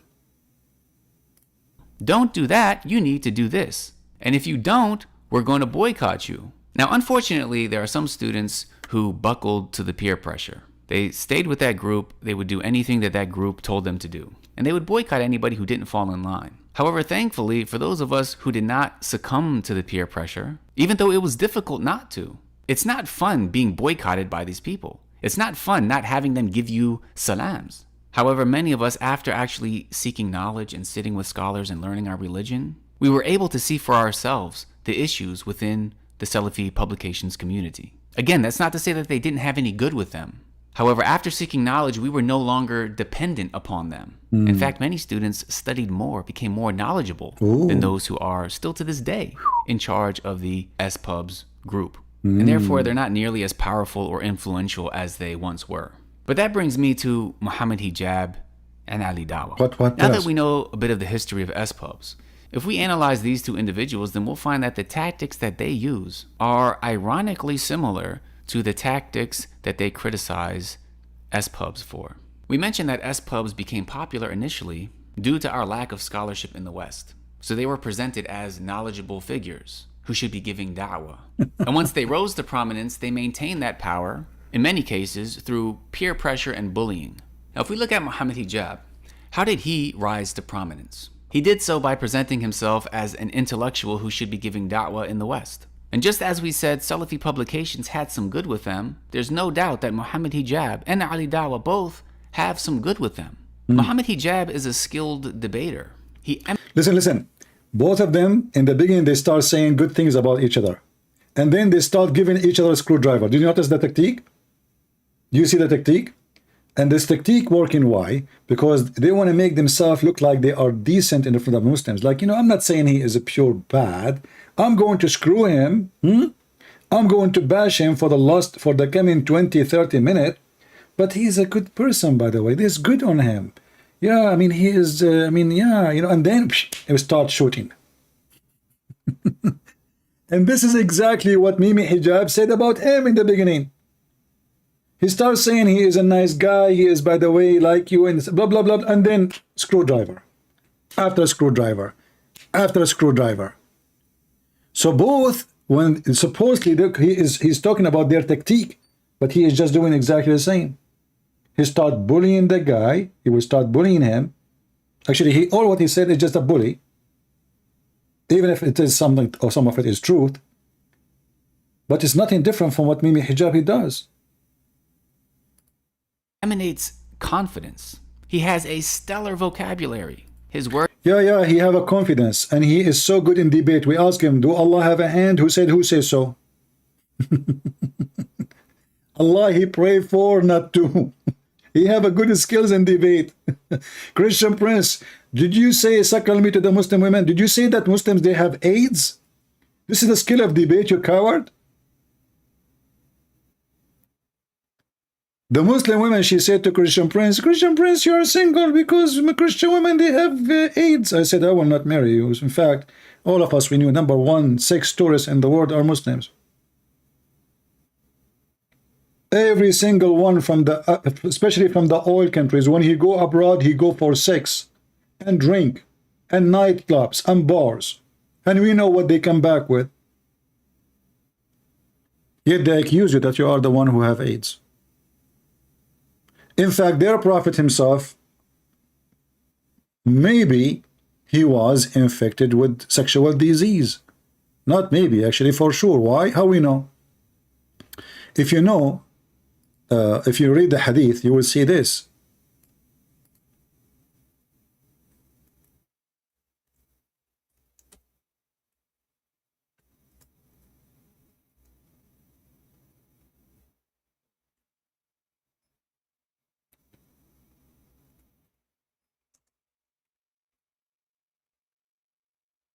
Muhammad, he never saw a woman.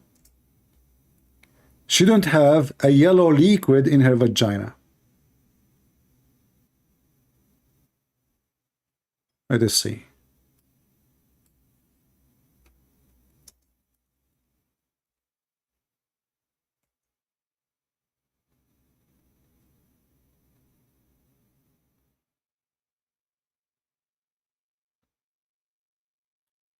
I'm trying to find the hadith. Hold on.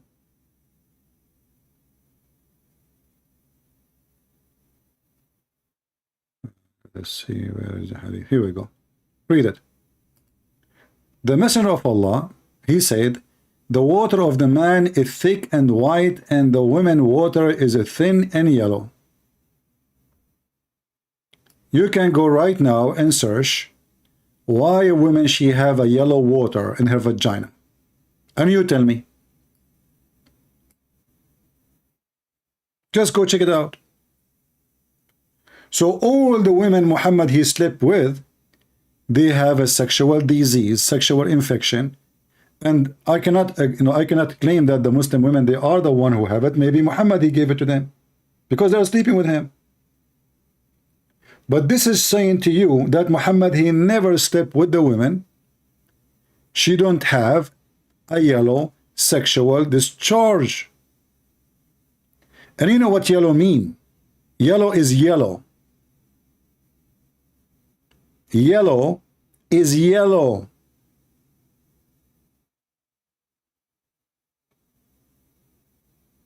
Each in front of you. And according to Muhammad, all women they have yellow discharge, and this is how the baby is made. So the stupid Muhammad here is teaching you that women she have a sperm, it's yellow, and the man have a sperm, it is white and thick. When we mix them together, we have a baby, which is absolutely stupid. And not only that, he is saying the one who have orgasm first, the baby will look like him.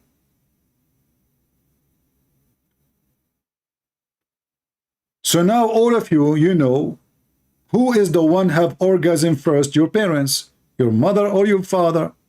Look at yourself in the mirror. See if you look like your dad. If you are a male, for sure it's your father who have orgasm first. If it's your mother, well, you must be a female, number one. And then, obviously, your mother, she have orgasm first. And her water was yellow. Look like the wives of Muhammad at that time, they used to eat a lot of popcorn. This is how stupid this religion is. So did they have really a skill of debate? They lie. When David would ask Mimi Hijab, your God, Allah have hands, he have a foot, he have a shin, he said, who said so? Who said so? This is a skill of debate. But I have to say, David Wood, he don't have a skill of debate. He should say to him, your prophet says so, your Quran says so. I will play for you tons, 1,000 of videos. Zakir Naik says so. Even your friend Farid says so.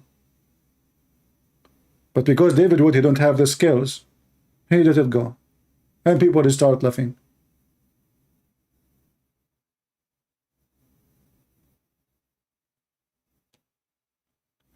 So now this guy is trying to frame again, or some of what he says is true, and they keep attacking each other. I mean, if you look, this guy respond to this guy, then that guy respond to that guy, and then this guy respond to the other guy, and this, and really Dawah respond to Ali, Fana respond to Ali Dawah, and Ali Dawah respond to etc. Sajid, and Sajid respond, and Uthman respond to Ali, and Ali he respond to Mimi, and Mimi respond to Uthman, and everybody attacking everybody.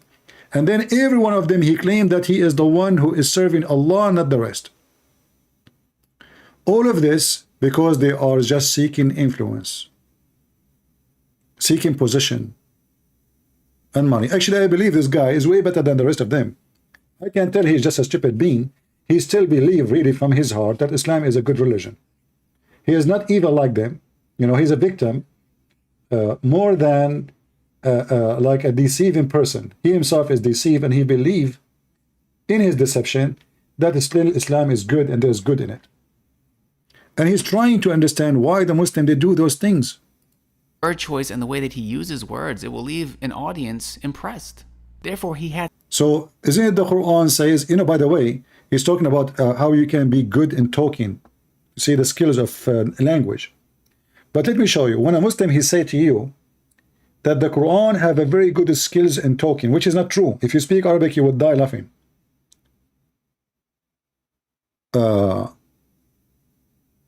The Quran describe that the one who speak good, which means he have a skills of words, he is shaitan. Can you believe it? Just to show you how stupid the Quran is. Muhammad, because he don't want to have competition, the Quran is so stupid. And there's people who speak way million times better than his stupid Arabic. Muhammad, he have to come with something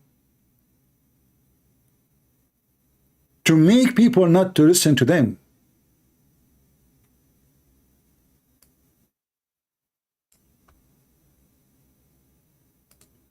As an example, chapter 6, verse 112. And thus do we make every prophet an enemy, shaitan, and from among them men and jinn, some of them suggesting to their vanished falsehood to deceive them. And had your Lord pleased, he would not done it. Okay, but what is the words here in Arabic? It is zukhruf.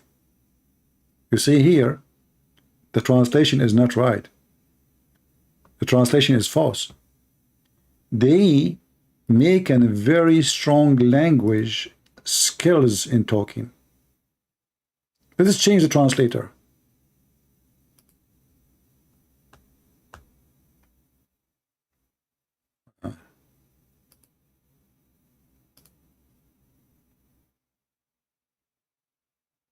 Do you see?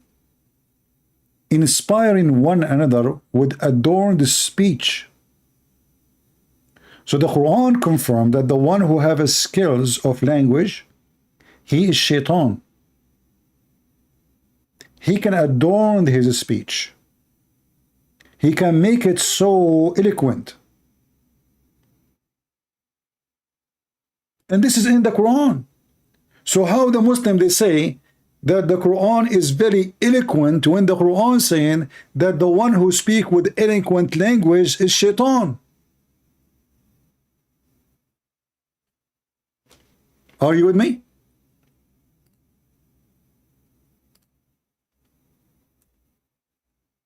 Good language skills, it is not God. God do not need to use a high quality words which nobody maybe understand.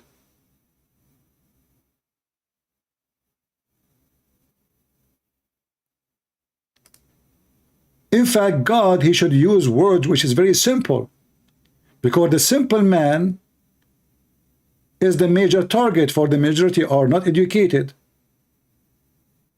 How many people even in our society today, they have a PhD degree? How many people they study languages and they are skilled in language? Because you can maybe have a PhD in you're a doctor, you're a professor in medicine maybe. But how many of us we have a degrees in language?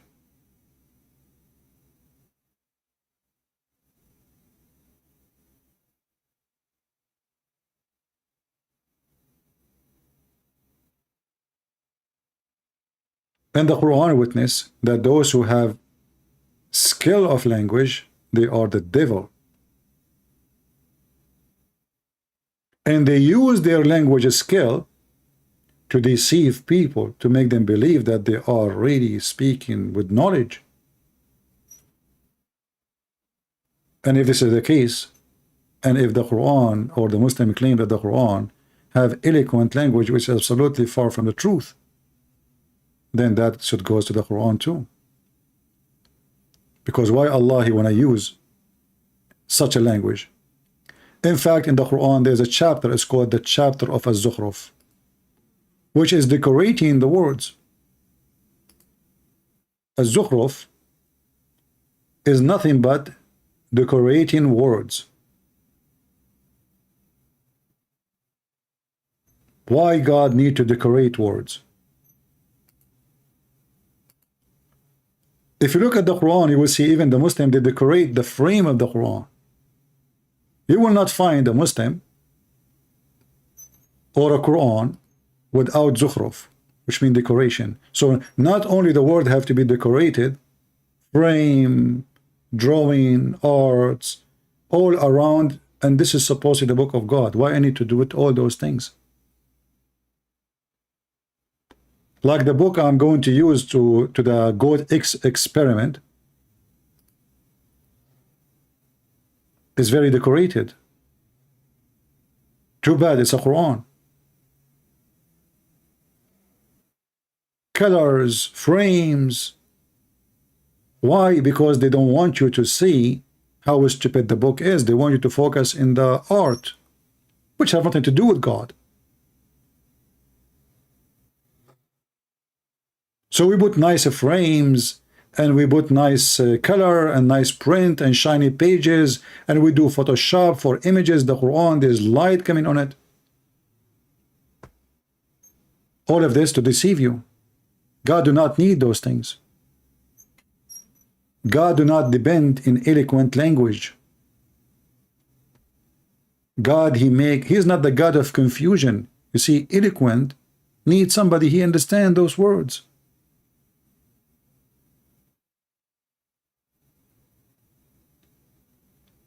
And as you see, Mimi Hijab himself making fun of a guy who is coming from Libya or Morocco, I don't know from where, just because he doesn't speak good Arabic.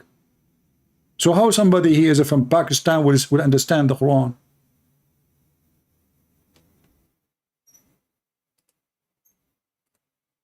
Had some huge debates against non-Muslims that rallied all of the Muslim community behind him. Then now we see Mohammed Hijab, he has a level of influence and notoriety that is perhaps even greater than S-Pubs ever had.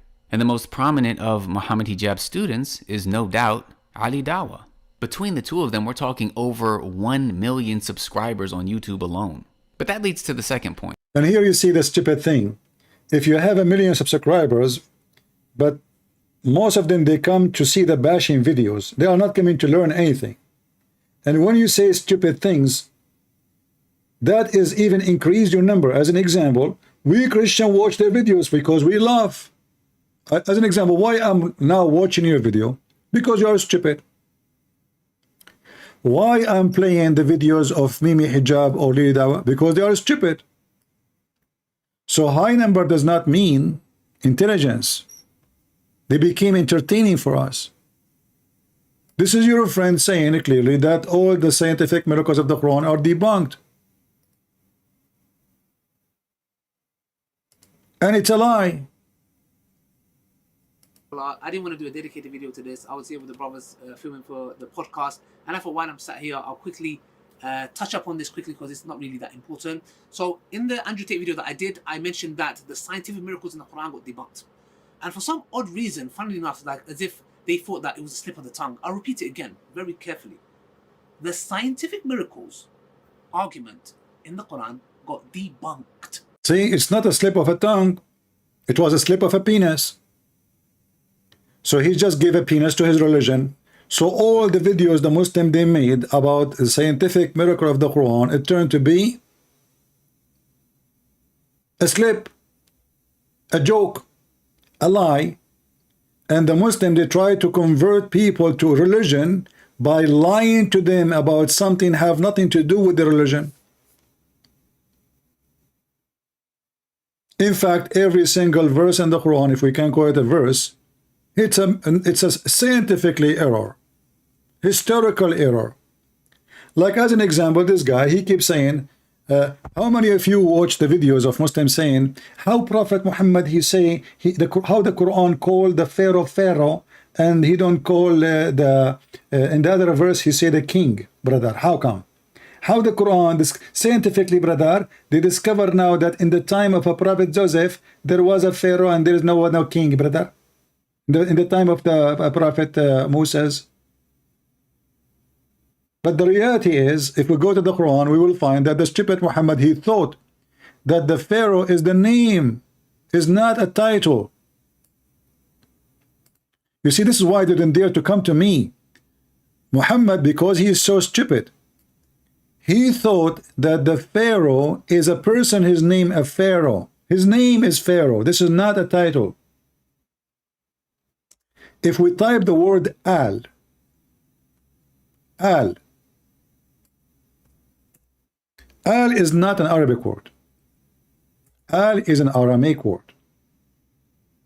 Al means family. The first verse we will see in the Quran is a chapter 2, verse number 49, appearing in the search engine. Ali Fir'aun. You see the word Al in yellow. Fir'aun is the name. So the stupid Muhammad, he think Pharaoh is a name of a person. His name is Pharaoh. A Muslim might say to you, no, it doesn't mean that, CP. Here we go. Chapter 2, verse number 50, saying the same. Ali Fir'aun. Chapter 2, verse number 248, it says Ali Musa's, family of Musa's. You see it? It's in front of you. Al. So Al is a word we add before a name, not a title. Chapter 3, verse number 11. Ali Fir'aun. Family of Pharaoh. So that is stupid Muhammad, you think Pharaoh is a name. Ali Ibrahim, chapter 4, verse number 54. Al Ibrahim. Ibrahim is the name. Al is the family of Ibrahim. So the stupid Muhammad, he thought that the Pharaoh is the name of a guy. It is not a title. Because we know there's many pharaohs. This is why Muhammad says Ali Fir'aun. Which one? Let us say, for the sake of argument, they are saying this is Pharaoh, but it says family of Pharaoh, family of Moses, family of Abraham. So the second we say Moses, we know is Moses. The second we say Abraham, we know is Abraham. So who is Ali Fir'aun, the family of Fir'aun? So the Muslim, they lie and they claim this is a miracle. How the Quran knew that this is what the title was in the time of the Prophet, when the fact is the Quran is saying the opposite. As an example, you ask the Muslims, who is the Pharaoh they are talking about? They say they are talking about Ramses. Okay, what is the wife of Ramses? The wife, what's his wife name? Nefertari.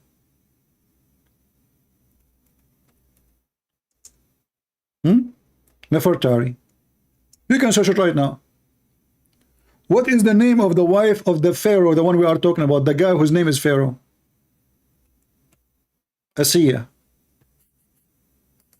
And her father, her name is Muzahim. It turned to be that the Pharaoh of Egypt was an Arab boy. And his father's name is a Bedouin name, Muzahim.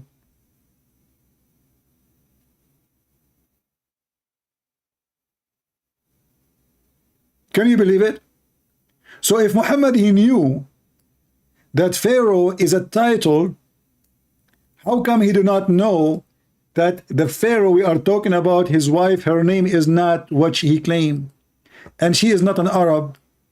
Suddenly the Pharaoh is an Arab guy.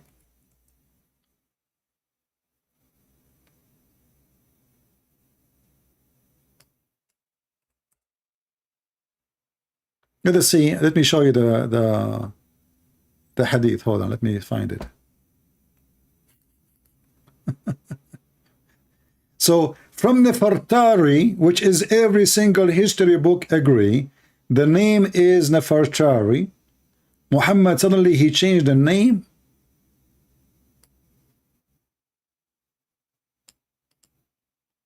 To Asiya.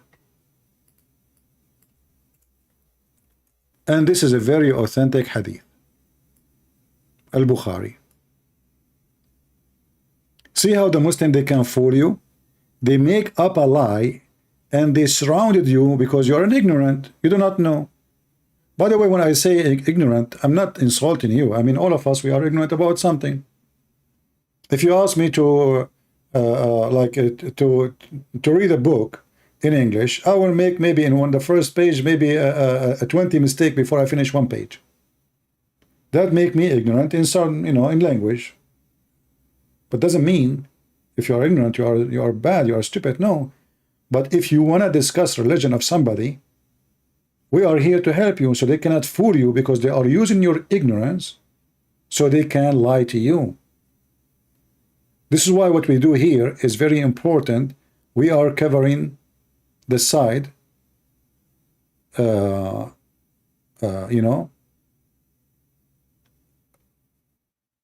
the ignorance. Sometime I make a title, you guys, you post for me, say CP, the title is wrong, you should be that way. I say thank you. Nothing, this is good. If somebody corrected me, this is good, right? So, but what the Muslim they do, they knew that 99.9999% of the population, they know nothing about Islam. And then they gather all their lies and they put it together in one frame and they try to make you believe in a lie. And then in 2 seconds, we can get them busted. If Muhammad knew about the Pharaoh, he should know that this is the wrong name.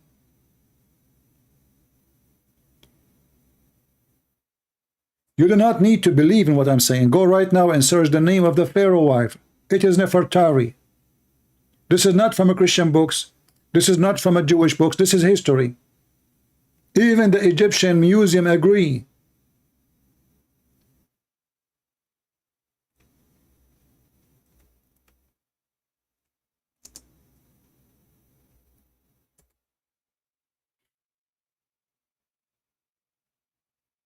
Even the Egyptian museum agree. What the guy name? I forgot his name. He's from Pakistan. He made a video and he talked about it in the speaker corner. How prophet he knew that this is the Pharaoh. Not how come in one verse it says king, and historically, this is proven to be true, brother. How he knew that? How he knew?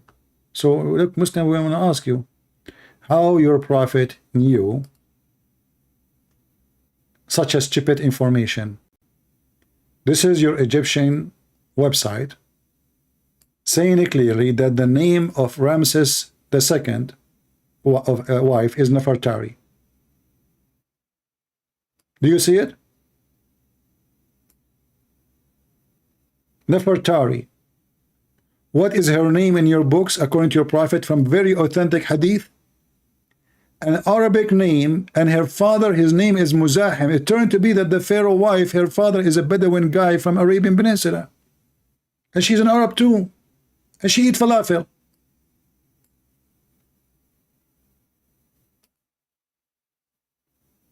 So do you see how easy to debunk their stupidity and their lies?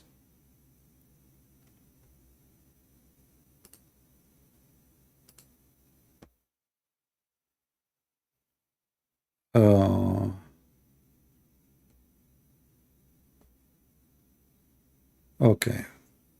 Somebody, he said he have a question on the behalf of a Muslim. He have a Muslim friend. Let us see what the question is.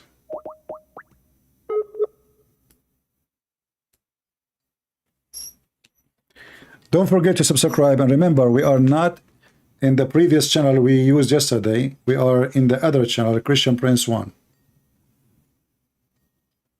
Let us see.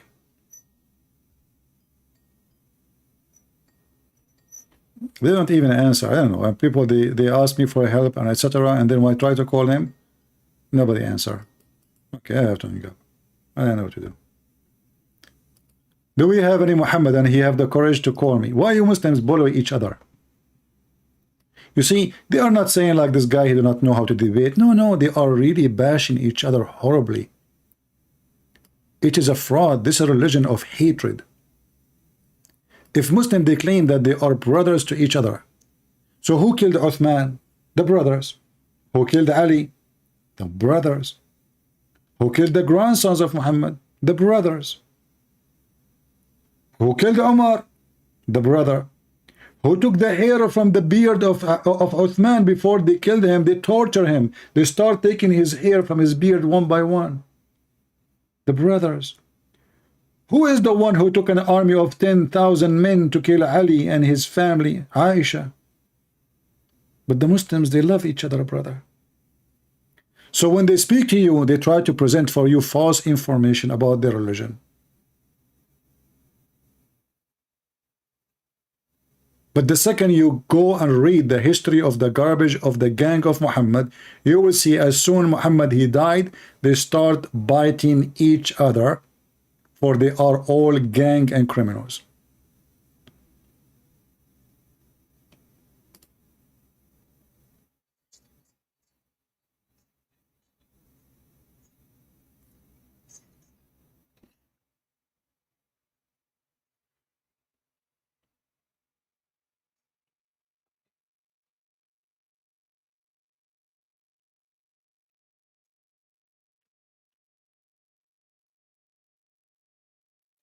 Hmm.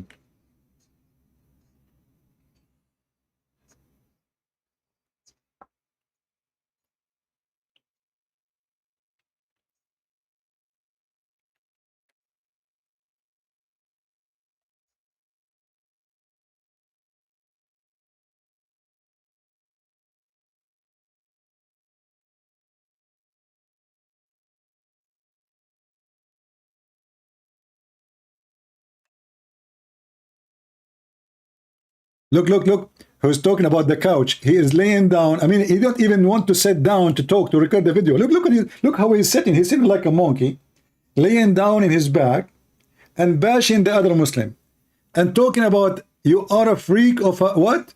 Couch freak.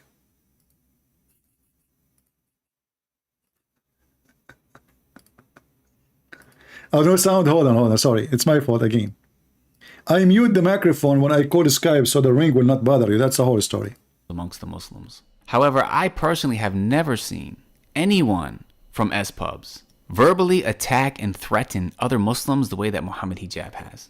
In fact, I've never seen anyone who publicly claims to represent Islam be as vile or publicly disrespectful as he has. And if you think I'm exaggerating, I'm just going to play a very short clip from just one video so that you understand my point.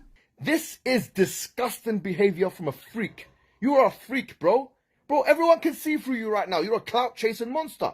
How dare you, as a hypocrite that you are, and I mean that in a lughawi way, not a istilahi way, just in case you and your friends come and say, oh, he's making takfir. Shut up. Yeah? Shut up. I'm going to put you in your place. Wallahi, I'm going to cancel you, bro. You are a coward. You are the definition of a walking definition of a coward. I'm telling you that straight. I don't care what people say.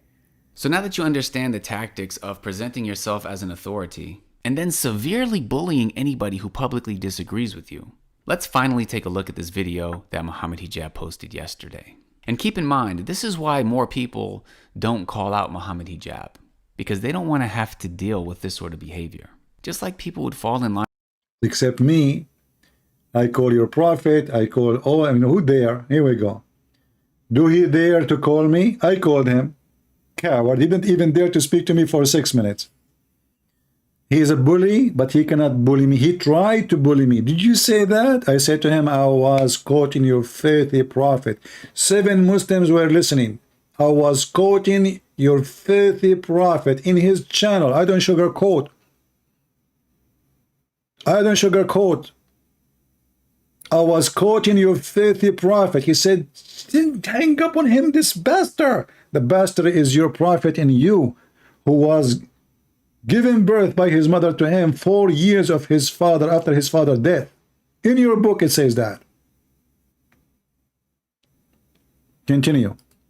With the orders of S-pubs because they didn't want to have to deal with being boycotted and all the drama that came as a result. So many people will not speak out against Muhammad Hijab, even though they see the severely problematic aspects of his da'wah. They won't say anything because they don't want to have to deal with what comes as a result. So Abdul Rahman of Knowledge North and I, we recorded a video entitled Debate Disaster, Ali Dawah vs. Apostate Prophet Reaction. Now, oh boy.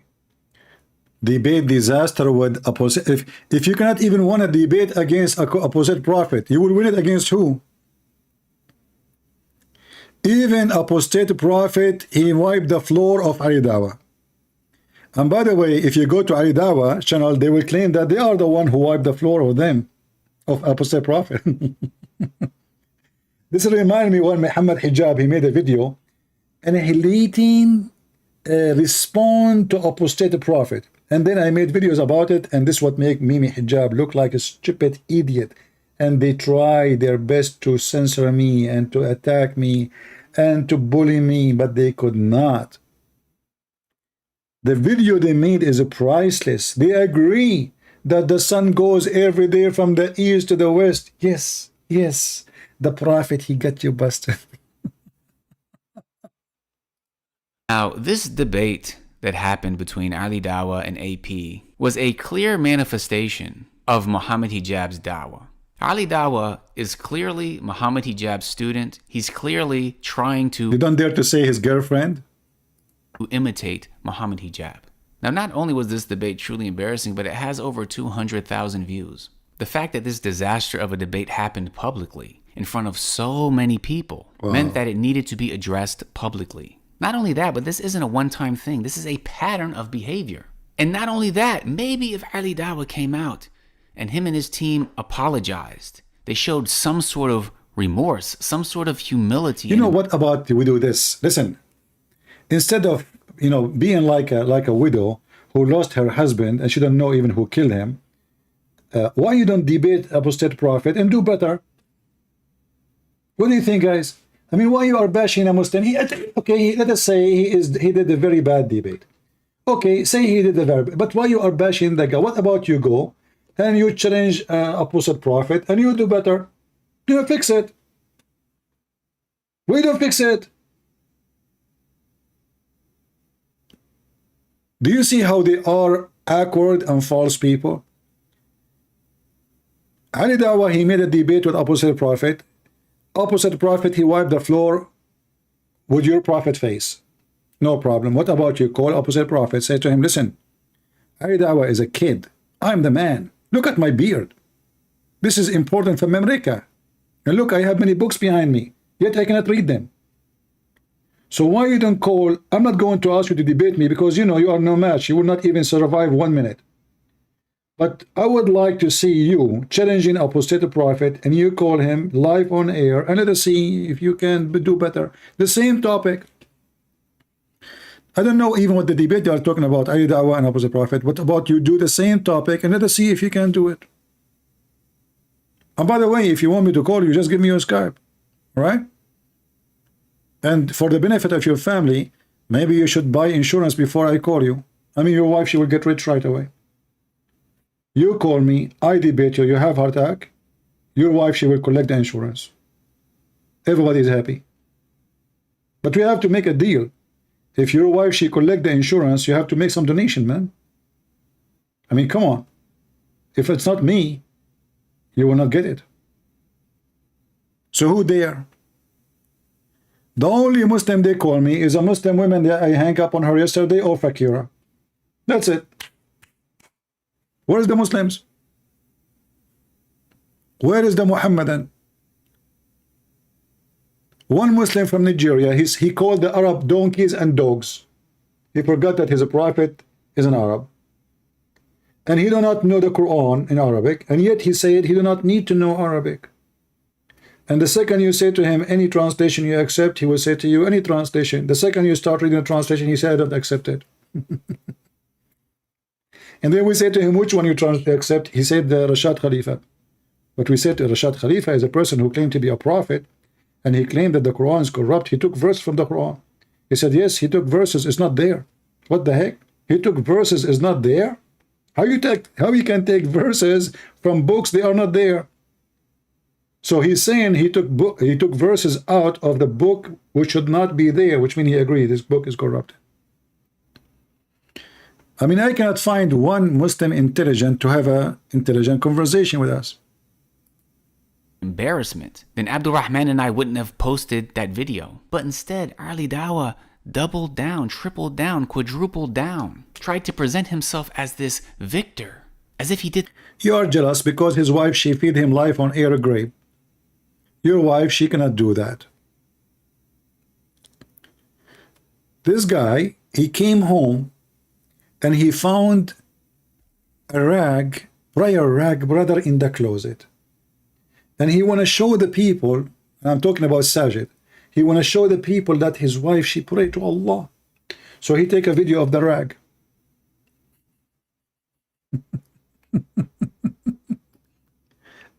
Hey, Abdul, maybe your wife, she was sitting on the rag to do the laundry in the closet.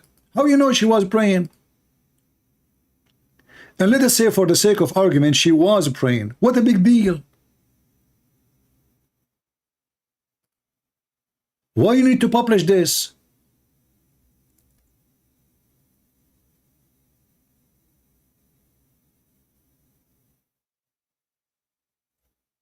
Imagine I come home and I found that where my wife, she prays supposedly, she have a rag to pray in the closet, and then I make a video, look, my alhamdulillah, my wife, she pray in the closet. Okay. She is not here right now, but I'm thinking she was praying to Allah. Why everybody need to know? Aren't you a hypocrite like them?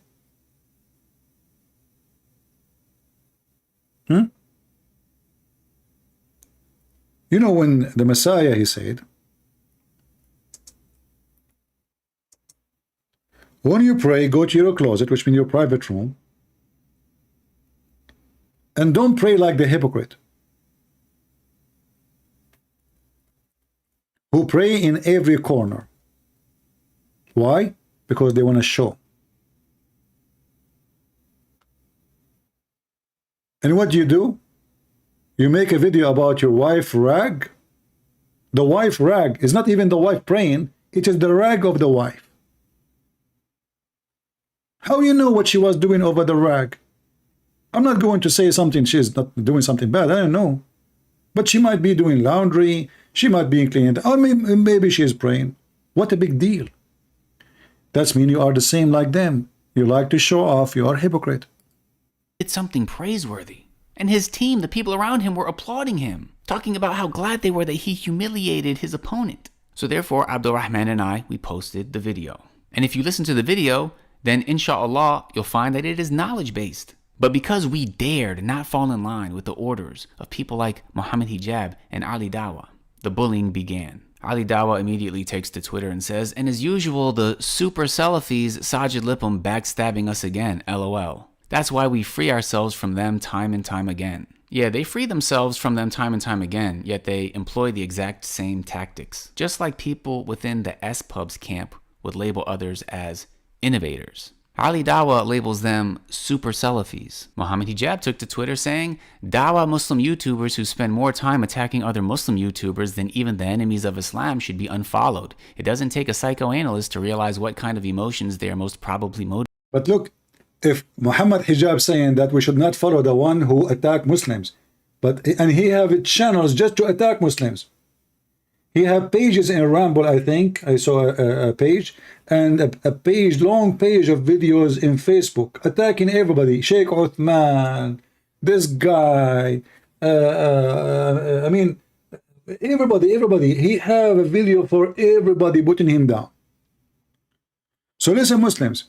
The one who attack other Muslim, we should not listen to him. Shouldn't we start from Mimi Hijab?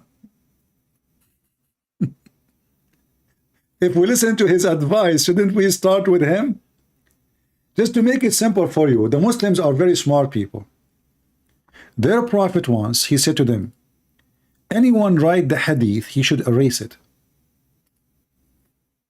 What? Anyone write down the hadith, you should erase it. Okay. You believe it or not, the Muslim, they wrote down, the Prophet said, anyone write down the hadith should erase it. This is the level of IQ when you become a Muslim. You become literally stupid. The guy just told you, don't write what I say, only Quran. You go on your right, the Prophet said, don't write what I say. I mean, do you see the stupidity?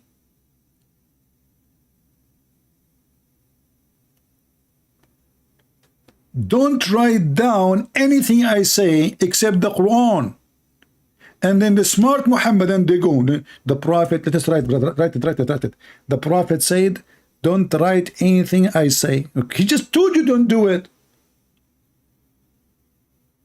I mean, the guy, he just told you, don't the exact thing, don't do it.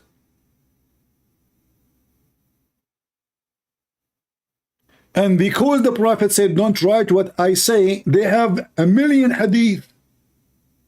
And this is after he told them, don't write it. I mean, look. We Muslim, we obey Allah and the Messenger. Oh, okay. The Messenger says, don't write the hadith. Yeah, we don't write the hadith. So what those were?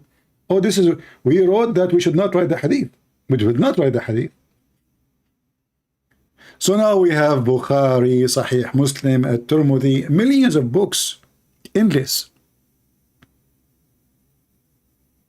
And now Mimi Hijab is advising people not to listen to people who they are bullying other Muslims. Don't listen to a Muslim who bully other Muslims. He is not good. Okay, but is it what you do? Dawah Muslim YouTuber who spend more time attacking other Muslims YouTubers than even the enemies of Islam should be unfollowed. It does not take a psycho to realize to realize what kind of emotion they are most properly motivated by. What kind of emotions? But this is what Muhammad Hijab he do, and this is what this guy doing. Motivated by. He also said it is a clear mark of religious hypocrisy to consistently show more animosity to believers than enemies of Islam. At Sajid Lipham. He was just, Mimi Hijab, he was just making the video. We play it for you that we should not say in public that LGBT are cursed by Allah. We just played the video. Dawah YouTubers market themselves as mashaykh or students of knowledge and try to act as policemen for the rest of the dawah. These same sheikhs wouldn't be able to hold down a 10-minute conversation in the Arabic language and would struggle to read Quran. So you see how low the bar is? Because Muhammad Hijab can have a 10-minute conversation in Arabic, because he might not struggle as much as other people in reading the Quran, he's more qualified to police the rest of the da'wah. Speaking of spending time attacking other Muslim YouTubers, let's take a look at this video that Muhammad Hijab posted to the SP Files YouTube channel, which is completely dedicated to refuting other Muslims. The title is Sajid Backstabs Again. Muhammad Hijab responds. Ooh. So I'm being labeled as a backstabber. It's being implied that I'm two-faced, that I act as though I'm this well-wisher with the angel wings, but in reality, I'm an evil backstabber. Guys, but I have a comment about this. Look how childish is this Muhammad Hijab. I mean, look at the cartoon art he is using. Hold on. Speaking of spending time attacking other Muslim YouTubers, let's take a look at this video that Muhammad Hijab posted to the SP Files YouTube channel, which is completely dedicated to responds. Okay, Again, hold on. Muhammad Hijab. Look at this. I don't know if you notice, he put a hand with the knife and angel wings. I mean, what is this? What is that? Is that a cartoon for kids? This is a video from Mimi Hijab to prove that this guy is a backstabber. Hijab responds. So I'm being labeled as a backstabber. It's being implied that I'm two-faced, that I act as though I'm this well-wisher with the angel wings, but in reality, I'm an evil backstabber. All right, so I want to really analyze this video because it's important, just like we understand the tactics that certain people from S-pubs, for example, used. We also need to be able to detect when people like Mohammed Hijab and Ali Dawah use the same tactics. Well, today we're going to be speaking about a particularly opportunistic individual who has more content against Muslims than he does against enemies of Islam. We're talking about this man who's supposedly a graduate of Medina University, Lipham. Now, it's very important to not get distracted with this confident persona that he has. He speaks with such authority that many people will just assume that he knows what he's talking about. However, if you just think a bit critically about what it is that he's saying, you'll find that he is making foundational blunders. So, number one, he's claiming that I'm opportunistic. So if somebody makes a refutation video, does that mean they're opportunistic? Does it mean that they are willing to compromise their moral integrity just to get some views? No, it doesn't apply to me, just like it doesn't apply to him. I'm not going to say that just because he jumps on an opportunity to refute somebody or debate somebody, that he's being opportunistic. Allah knows best why he does what he does. I'm not here to judge his intentions. What we can deal with is people's actions. And we can analyze those actions according to the Quran and Sunnah. Now, the second blunder he makes is that he implies that somebody having more videos against Muslims than enemies of Islam is by default problematic. Again, this was posted on SP Files, an entire channel dedicated to making videos against other Muslims. There are scholars of Islam who dedicated their lives to refuting other Muslims. That in and of itself is not necessarily a problem. What you have to do is you have to analyze those refutations with knowledge according to the Quran and Sunnah. Thirdly, he said that I am supposedly a graduate of Medina University. Now, you know what? Alhamdulillah, it's because Allah subhanahu wa ta'ala blessed me to live and study in the city of the Prophet ﷺ for over 8 years that I'm not fooled by some of these personalities in the West who try to present themselves as knowledgeable. I spent over 8 years sitting with scholars, studying Islam. And I was able to see for years how scholars and students of knowledge conduct themselves, how they behave, what they call to. I have an offer for this guy who he claimed that he stayed in Saudi Arabia for 8 years, studying and learning from scholars. I challenge you to accept to talk to me to 30 minutes. I'm not going to say 30 hours, 30 minutes. I want to show everybody the quality of your education. 8 years studying in Saudi Arabia, in the city of the Jews, where Muhammad, he killed the Jews and he make it his city. Let us see how much proud you are of the 8 years you spend there. I spent all my life, my friend, in Islamic schools, not 8 years. I'm born in the Middle East. But they never taught me anything about Islam. All what they taught me, the Prophet was amazing. All the shit about your Prophet, we found it by our own study, not but what they say to you. Have you ever heard of a Muslim sheikh, he say, let us see why Aisha, she killed Ali? Do you dare? We don't. Have you ever heard of any Islamic school, they dare to discuss how evil Aisha is? Can you? They don't dare. In Islamic school, they don't teach you Islam. In Islamic school, they teach you to worship Muhammad. Because in order to say, I've been taught, then I have the right to ask questions. So you cannot have education in a school, you cannot ask the teacher a question. The only question you can ask in Islam, it's a question have nothing to do with the faith. As an example, I can ask, should I shave under my arm, brother? That is a good question. Can I eat ice cream made by a Christian? This is a good question. But can I ask a question, why the Prophet kissed the black stone, and isn't it, this is a paganism? You do that, they will kill you. How we claim that we are worshiping God, yet we kiss stones and we believe stones erase our sin? We have a Muslim trying to call us. Let us call him.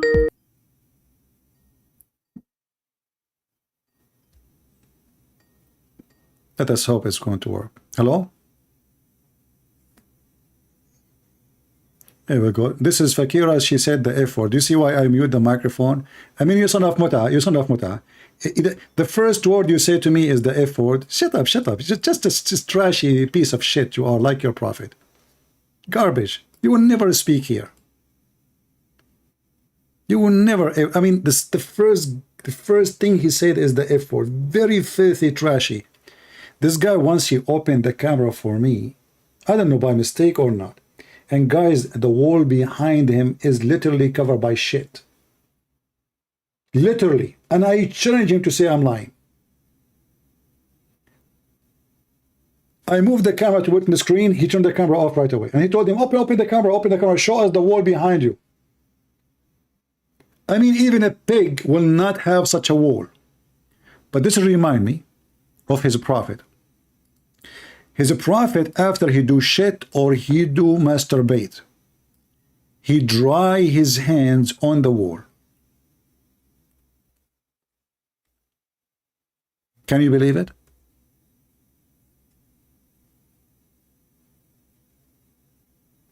Let me find the hadith. He is desperate. He is so upset. All right, hold on. Where is the hadith?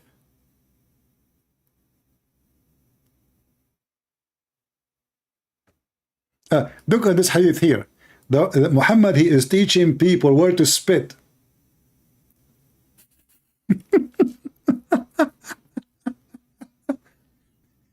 This is the hygiene. This is why this guy, his wall was so, you know. Muhammad, he teach Muslim to spit in their clothing. Brother.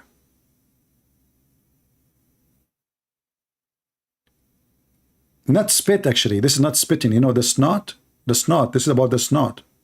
You know? This is not about spit. You, the translation is false.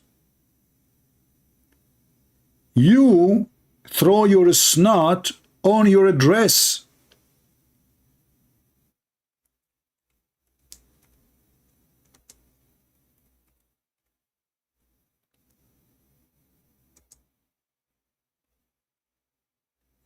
So I will not be surprised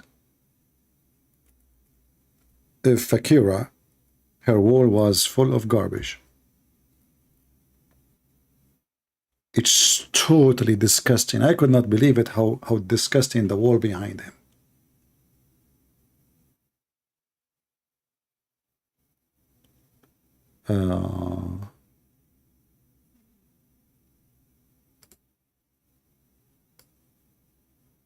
Now let me show you the hadith about how Muhammad, he clean his hands and how he dry his hand. Imagine if the wall of your bathroom is your towel, brother.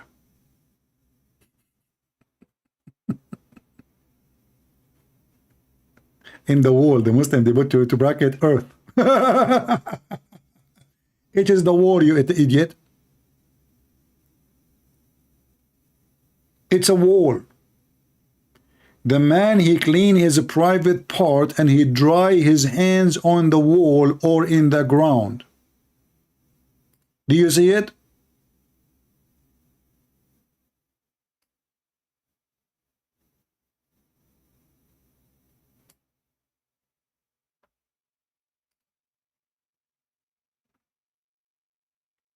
This is why the Prophet was so healthy, to the point he used to faint every 2 seconds. He was like a Christmas tree in the Middle East. Electricity keep going in and off.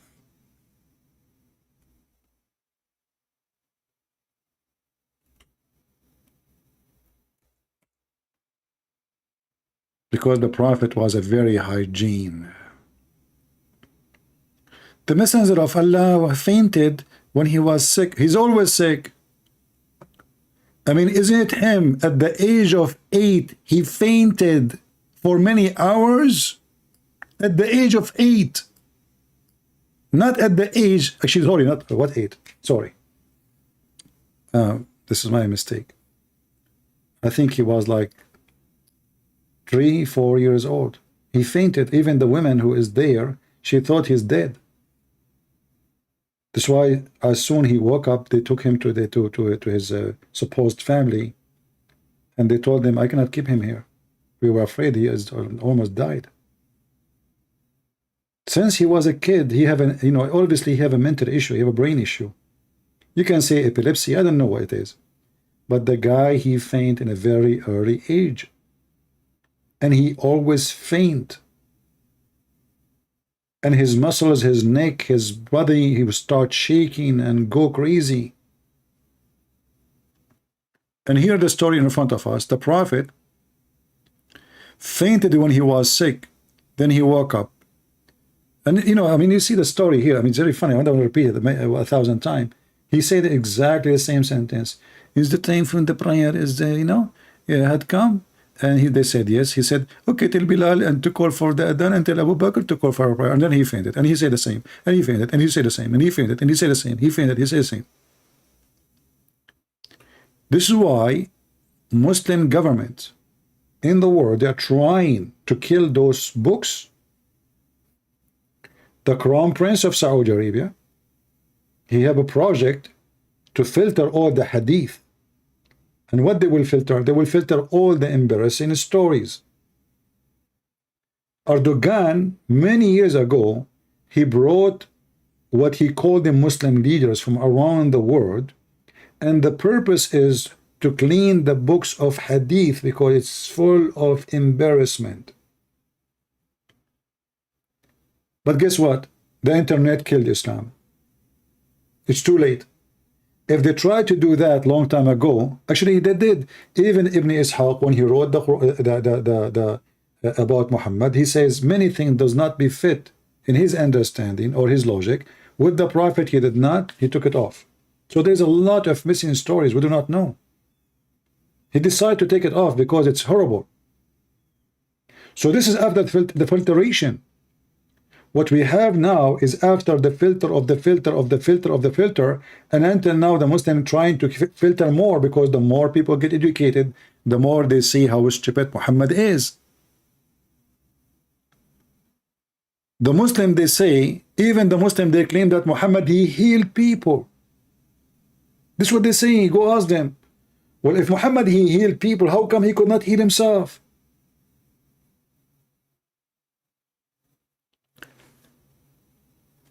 Mimi Hijab, when he start any video, he start selling negla seed. Correct? Negla seed. Like Lili Dawah, he sell halal food, halal cat food. I never heard of a cat eating halal food. But everything is possible in Islam. This is because those cats are Muslim cats, brother. They will not eat any food unless it is halal food. She is a good Muslim female cat. And maybe soon, Lili Dawah will start selling halal, what they call this thing the women they use for their period? I don't know, whatever. He will start selling halal diaper for Muslim cats. Halal food for cats. Do the cats, they say the name of Allah before they eat mice and cockroaches? Is it halal to eat a mice and you are a Muslim cat? Huh? Meow. Yeah. Let us go back to this poor drama.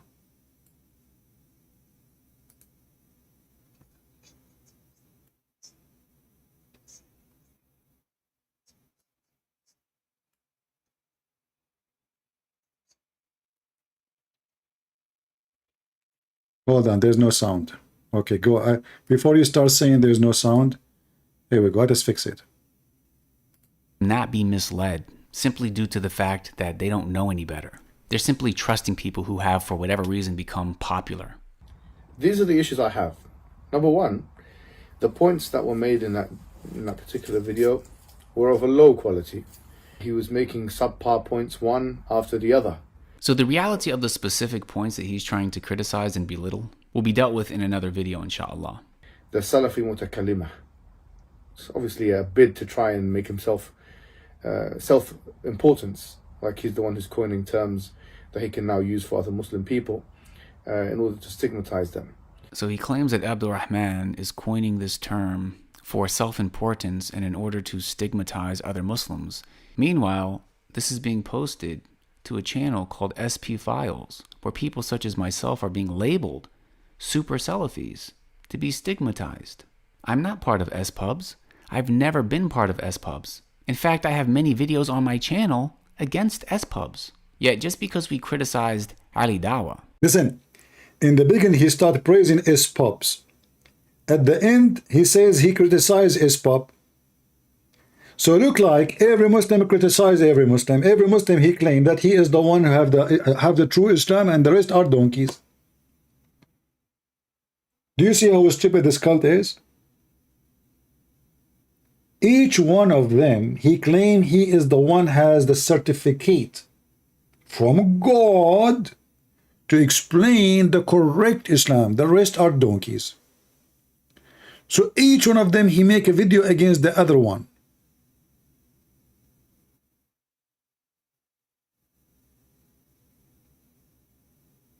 S-Bud, S-Pop. Yeah, I said S-Pop. So the S-Pop, he criticized them too, but in the beginning of the video, he praised them. Now it's time to criticize them. Now this label is carelessly slapped upon us in order for us to be stigmatized. I don't understand how he doesn't see how everything he's saying applies to him. So the man who was making one subpar point after the other, who Sajid had on his podcast. His name is Abdul Rahman of Knowledge North. The least you can do is remember his name. His name is Abdul Rahman of Knowledge North. Stupid Mohammed Hijab donkey.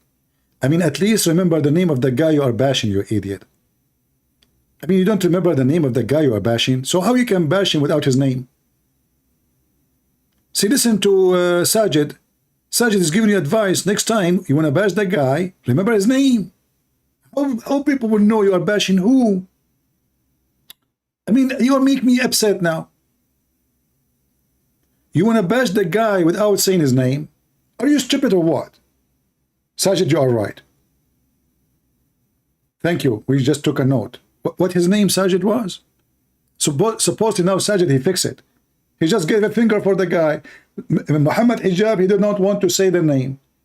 Sajid, he's saying we should not speak against each other in public. And now he decided to tell the name of the guy he speak against in public. Why you did that? You remind me of Zakir Naik when they called him, or somebody sent him an email. He says, why you don't debate David Wood? He said, Brother Sitta, some people, they like to be famous.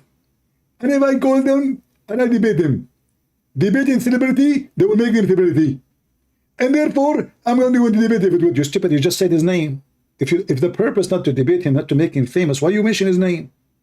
So now the one who never heard of his name, because if you heard of his name, so he don't want to debate him because he don't want to make him famous.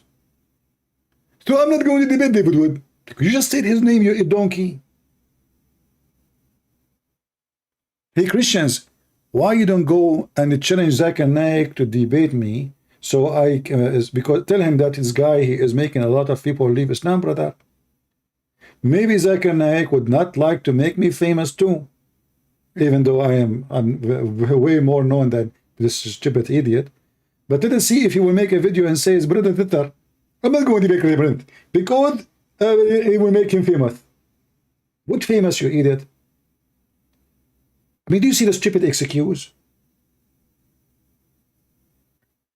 If the Muslims, they are saying to you, debate this guy, that's mean he's already famous. Otherwise, how the Muslims knew about him?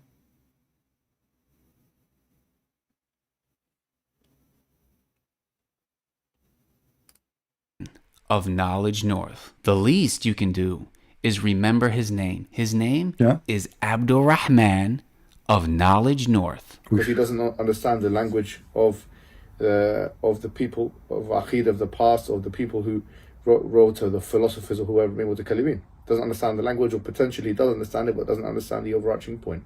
Mohammed Hijab doesn't even know his name.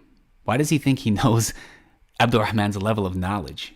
And how quick is he to speak about him on this public platform, labeling him as ignorant? We'll see the reality of these accusations, inshallah. I'm sure Ali Dawah, spoken to myself, totally accepts that there were some off-key moments. You know, okay, no problem. Yes, the attitude, the general attitude and the behavior was overcooked. MashaAllah, like I said, Mohammed Hijab, you got to give it to him. He has an extensive vocabulary. Now, what words did he choose to describe Ali Dawah's debate as?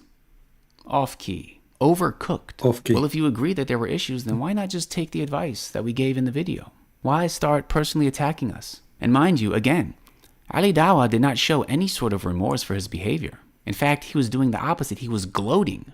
And the people around him were celebrating and promoting this as some sort of victory. This happened in front of over 200,000 people. Why can't the Listen. I don't like what you are saying, honestly. I think Ali Dawah is more decent than you. This is why he responds to you. Yeah, you look better in brown.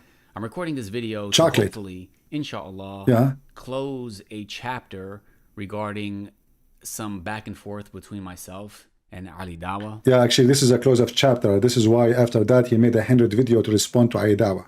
But this is a close of the chapter, okay? For several months now, I have been publicly slandered, and rather than continue to go back and forth, which I've already tried to limit tremendously, I haven't really done too much back and forth, but I wanted to record this video to just let it be known what has happened so that people who see... Yeah, we know what happened. Your wife, she put your clothes in your white dress with the chocolate, and here we go. This is the end. I told you, don't use hot water and don't use chocolate. You don't believe me. Here we go. This is the result. What is this hat for? Is that Islamic hat now? Lies and accusations against me, they understand the context. By the way, why somebody want to wear a hat inside the house?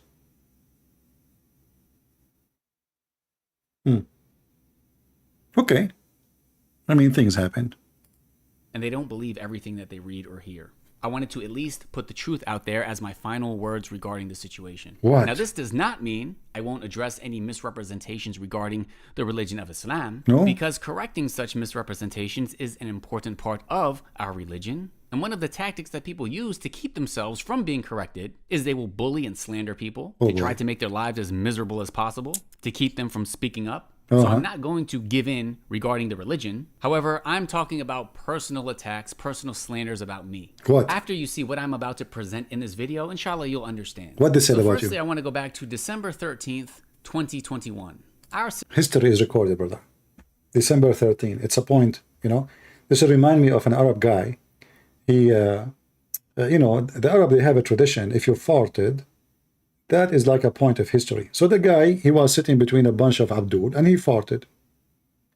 And then his name is Ahmed, which means Muhammad. So Ahmed, he farted. And Ahmed became famous, the guy who farted. They don't even say his name no more. So Ahmed, because now he became like a point of humility, he decided to migrate and leave the land. And he stayed away for 40 years. He came back after 40 years. He missed his people. He want to see what's happening. So he saw an old woman next to the water well. Very, very old woman. He said to her, he looked at her, he recognized her. He said to her, aren't you the mother of etc. person? She said, yes, I am. He said how old he was. How old is he now? The woman, she said, to be honest with you, Alhamdulillah, he is a growing man, but I don't remember really his age. All what I remember, he was born 4 years after Ahmed farted.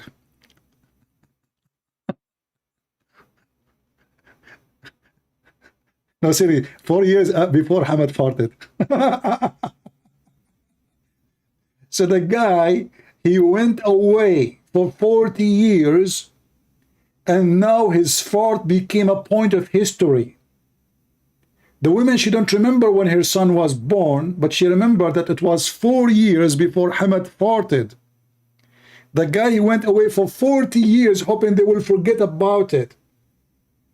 He came back after 40 years as an old man, and the woman, she is very old now. And she don't remember the date, the year, the month. No, she remembered that it was 4 years before Ahmed farted. And now, those Muslims, they took a point of history. Apostate prophet, he debated this, you know, blah, blah, blah, blah.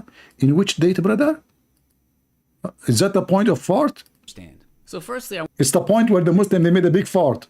I want to go back to December 13th, 2021. Our sister in Islam, Milahan, went on the so-called Apostate Prophet's channel. The video is called Interviewing a Female Muslim Convert. Now, we should not be watching or promoting Apostate Prophet's channel. Really? I already have a video up explaining what scholars of Islam say about— Guys, we should not promote him. You see the intelligence? By the way, we should not promote him, okay?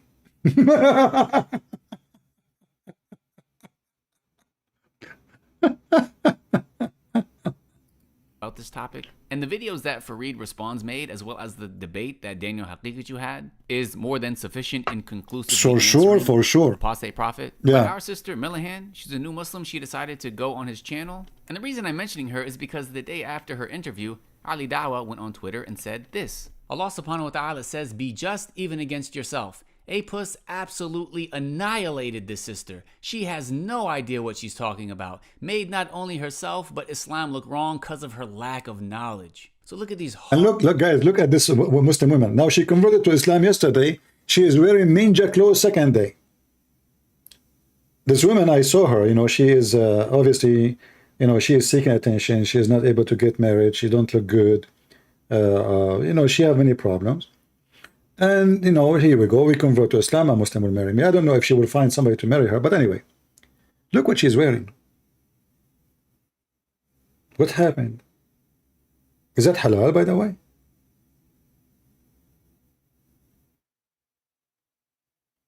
And he said he annihilated her. Is that halal annihilation? How you say that about a female? What do you mean he annihilated her? Shame on you.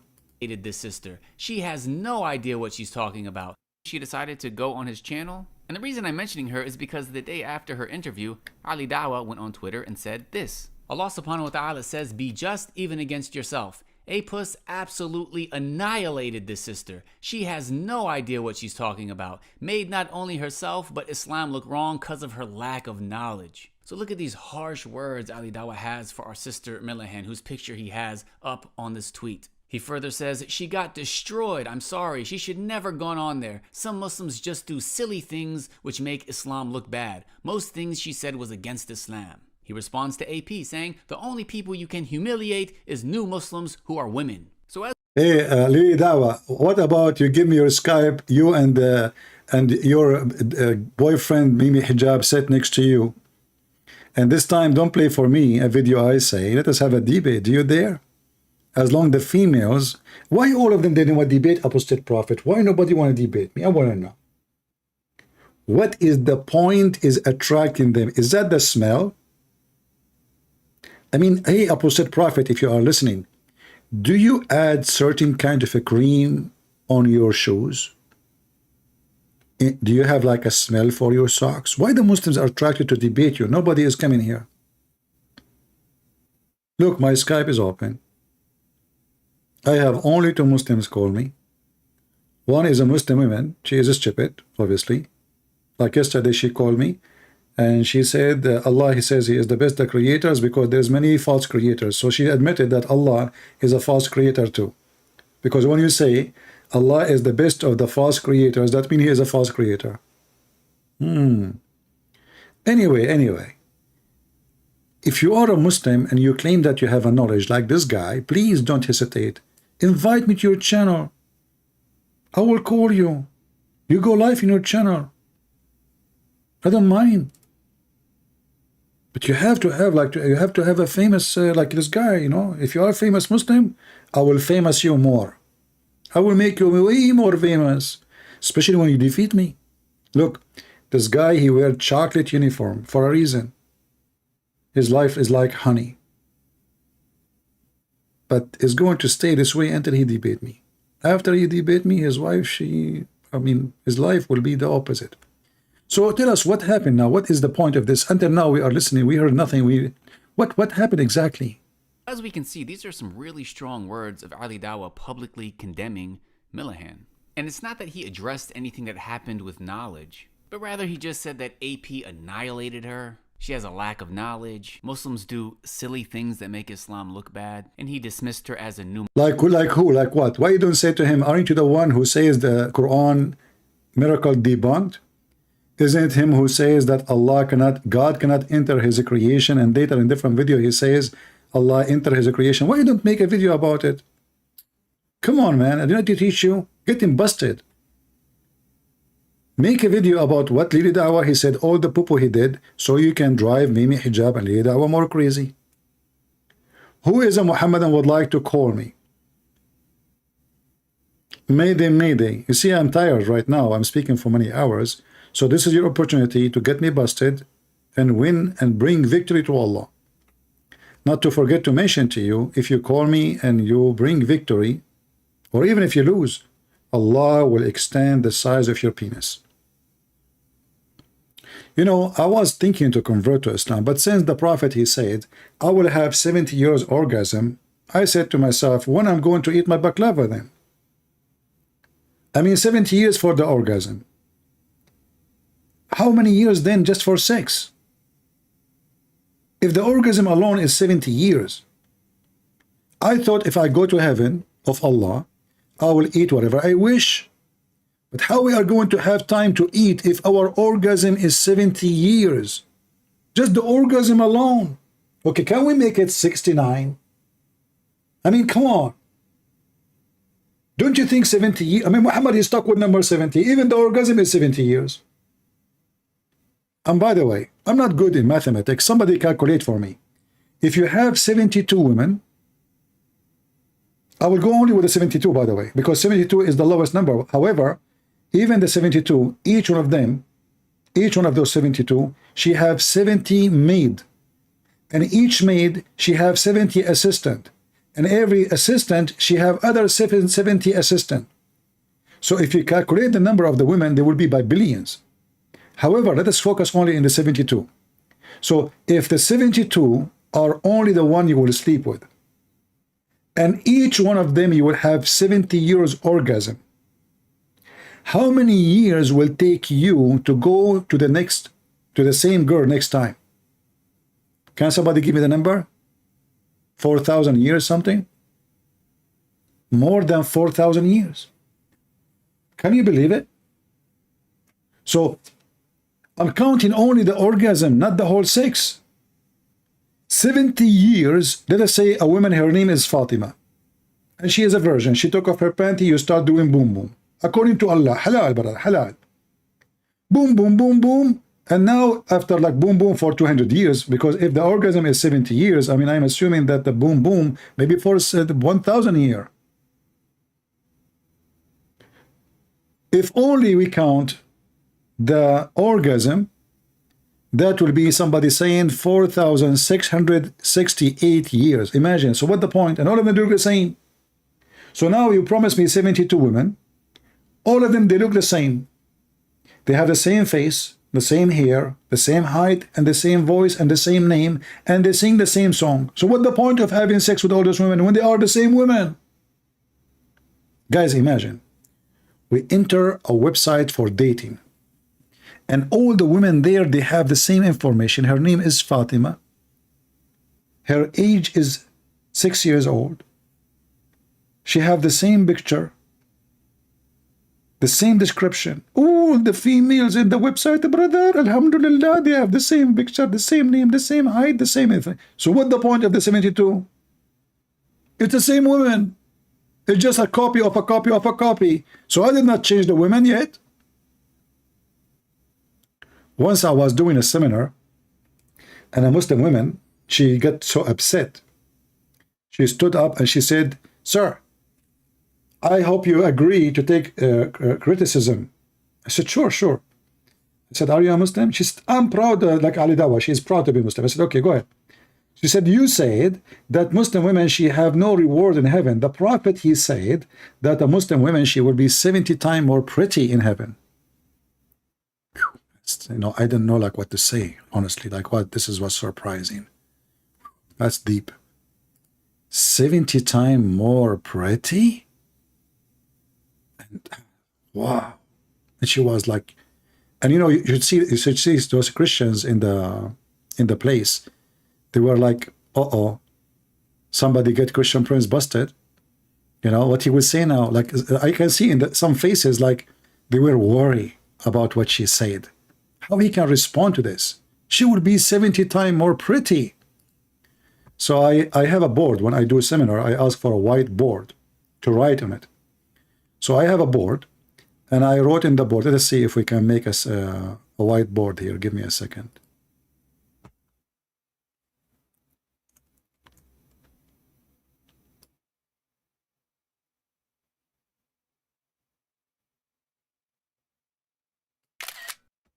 All right, we took a screenshot of a whiteboard so we can expand it in the screen.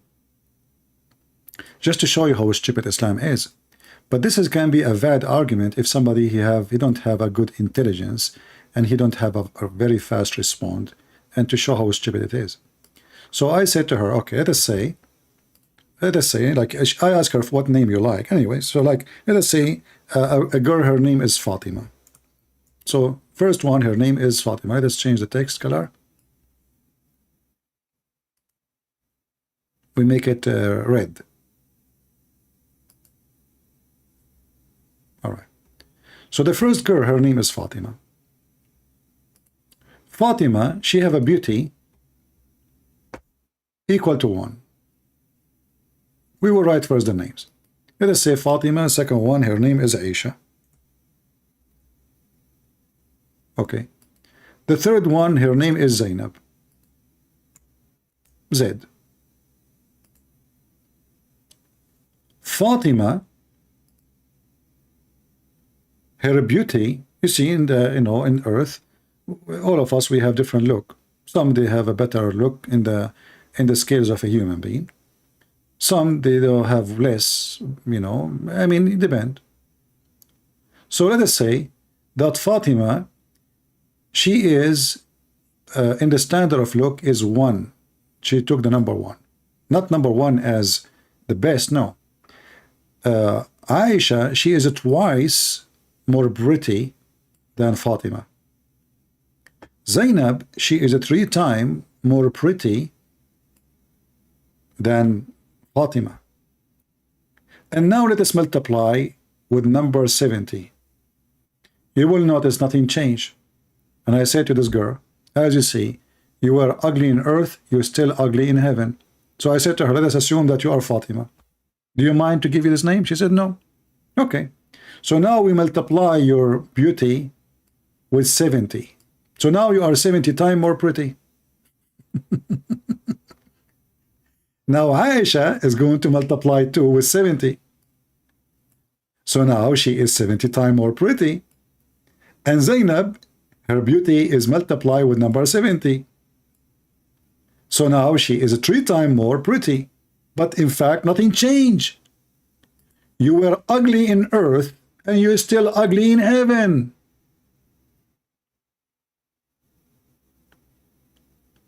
Aisha now, while you are 70 times more pretty, Aisha now, she is 140 times more pretty.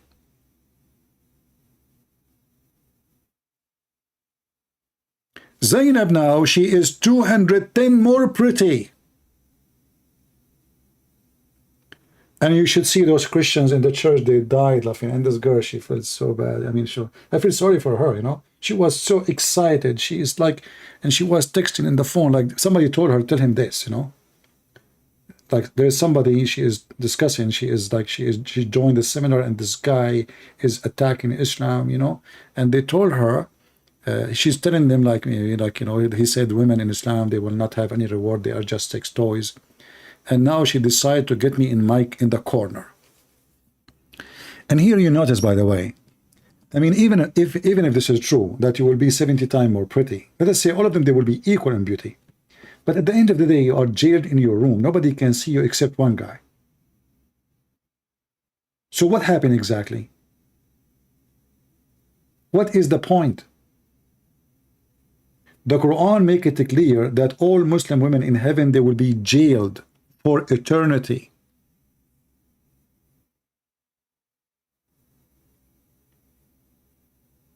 for eternity.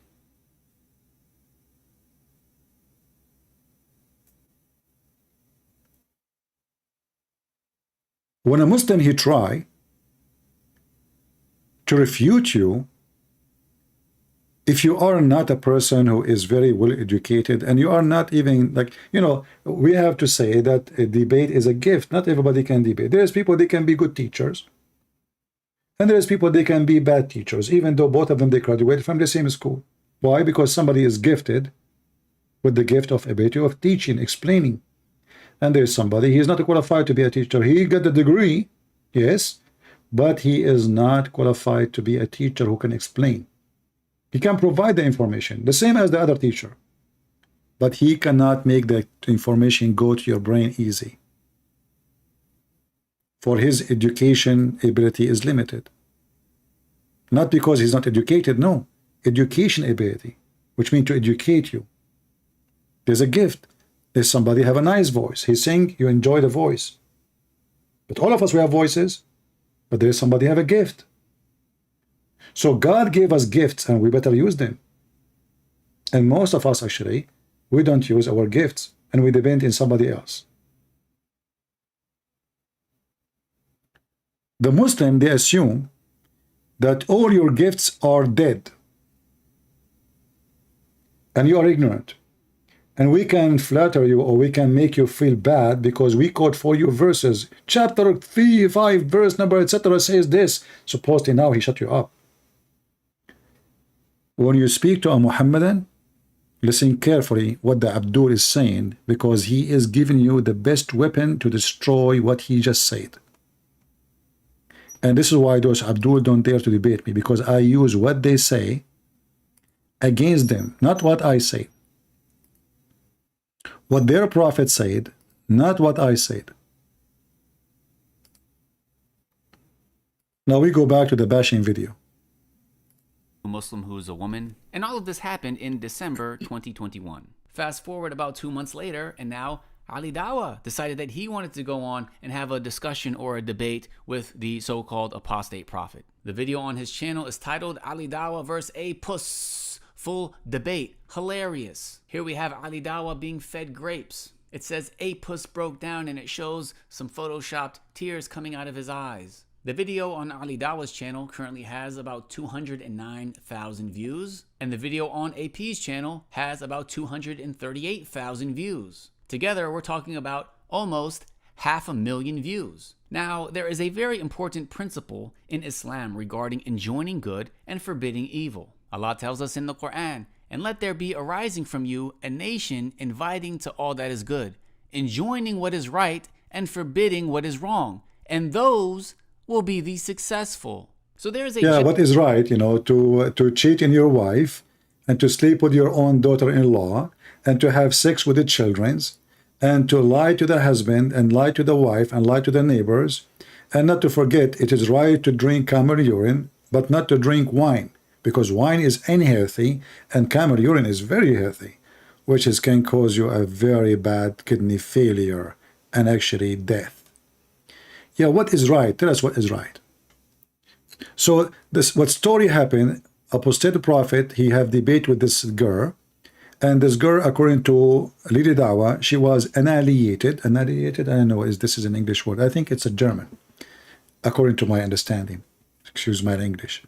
So and now apostate prophet debating Ali Dawah, and Ali Dawah claiming that he wiped the floor with apostate prophet, and even he was crying, crying, I saw, and even he put in the Photoshop, there's tears coming from the apostate prophet. Okay. General principle according to the religion of Islam that if something reprehensible happens in public, it is a communal obligation upon the Muslims to right the wrong, to rectify, to clarify, to refute. So now he is giving himself legitimate reason why he is bashing Ali Dawah. You see how they do it? He go and he find the verse of the Quran and he claim now this verse telling him that he should put Ali Dawah in his place. Because this is what the Muslim should do, brother. So when Ali Dawah did it to you, he's a bad person. When you do it to him, you are the good Muslim. This public wrong. When I say it's a communal obligation, what does that mean? What does that mean? It means that if nobody from the community addresses and corrects this reprehensible behavior, then the Muslims as a whole are sinful. However, if some from the community do take on that responsibility, then that suffices, and the Muslim community is no longer considered sinful. So after Ali Dawah's absolutely egregious behavior that stemmed from flawed foundational principles, rather than being just even against yourself, Ali Dawah and his friends were gloating about his performance, praising what he did, encouraging each other to make highlight reels, which is... By the way, is it like eating the grape is making you upset, or because his wife's hands was dirty? I'm not sure. What are you trying to say? I mean, why you keep posting this picture? See, we aren't smart like Muslims. I mean, what happened exactly? The guy was debating. He told the wife, bring me grape, bring me grape. The wife, she grabbed a grape and she put it in his mouth like a bear. And what happened next? Why that make all the Muslims sinful? And that's deep. Thank God I'm not married. I can scream from now until tomorrow, give me a grape. Nobody will give me grape. Otherwise, I will be in your channel, man. Okay, give me... okay, what happened? Considered sinful. So after Ali Dawah's absolutely egregious behavior that stemmed from flawed foundational principles, rather than being just even against yourself, Ali Dawah and his friends were gloating about his performance, praising what he did, encouraging each other to make highlight reels, which is clearly misrepresenting Islam publicly in front of hundreds of thousands of people. So as a result, Abdul Rahman of Knowledge North and I were discussing our thoughts. And when we're faced with something like this that appears to be a communal obligation to correct, we had a decision to make. Communal obligation? What? Out of this, what happened? What happened? I mean, are you going to write a book about it? Should we say something? You should. I mean, you are making a lot of poo-poo. Go ahead. Should we speak up? And we ultimately decided that yes, we absolutely should say something about this. So we recorded a video entitled Debate Disaster, Ali Dawah vs. Apostate Prophet Reaction. No way. You have a deal. Okay, hold on. I'm going to search for it. Okay, hold on. Debate Disaster. We are missing a lot of news, man. I mean, those Muslim channels, a lot of comedy. Okay. Look at the video here. Yes, brother. Bismillah walhamdulillah. That will be maybe a common topic for the future, brother. I mean, what the heck is that? Debate disaster. And look, brother. Sajid, he is not like the rest of Muslims. He don't do things for money. Yes, brother. Okay, let us be honest here. So Lili Dawah selling halal cat food. Mimi Hijab selling the Nagla seed. Sajid, he is selling t-shirt. But all of them, brother, they are serving Allah. All of them. I mean, we have to be honest here. Buying a t-shirt from Allah will take you to heaven. $23.99 for a t-shirt. You can get it for $2. You must be very decent. Abdul, $44? Your prices is so cheap, man. Is that after discount? You remind me of Andrew Tate's. He is so good believer too, brother. His course about how to be a pimp usually is $300, but he make a discount for Muslims, $49. Hey guys, what do you think I should start selling in my channel? Seriously. Guys, should I start selling like watermelon for Muslim masturbation? Halal watermelon. Come with hole in it. You know, you tell us your size and we'll make the hole in the watermelon fit with your private part. Halal masturbation. You know? Like, I mean, can you find me one Muslim he is not selling something in his channel? But I have to admit, the most funny sales is the one in the channel of Lili Dawah, which is what? halal cat food. You know, I saw his video many times, but I never focus on the halal cat food before. Honestly, I never stopped there. I never thought this is about cat. I thought maybe, actually, I thought this is like a rag to pray. But look at this halal cat food, brother. Halal cat food. Praise be to the cat. I mean, how many cats is very thankful for Didi Dawah? You know, cats through the centuries, since the time of a Prophet Muhammad, they were eating food which is not halal. Now, brother, now because the Muslim community support, they decide to support halal cat food. This is a food coming from halal slaughter mice. They bring the mice, we say Allahu Akbar Takbir, and we slaughter the mice. You know, the mice die. Then we cook the mice, and this is halal food, brother. Who can beat that?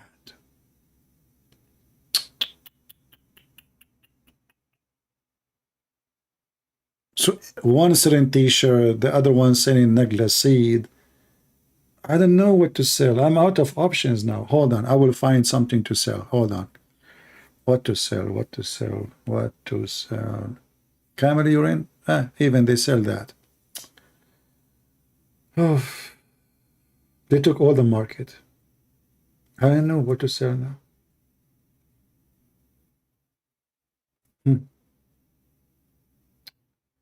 Let me think. Let me think. Let me think. I will write a book, halal book, about how Muslims should bash Muslims. All right? And actually, the book will not be sold as a book, because selling a book is not good. I mean, it's not good. But I will make it in a t-shirt. Like, I will take quotation of Lili Dawah against this guy and print it in a t-shirt. And then I will take a quotation from Mimi Hijab saying, Allah he pray for, not to. That's wonderful. Other quotation, Lili Dawah saying, the Quranic science is debunked. Business is good.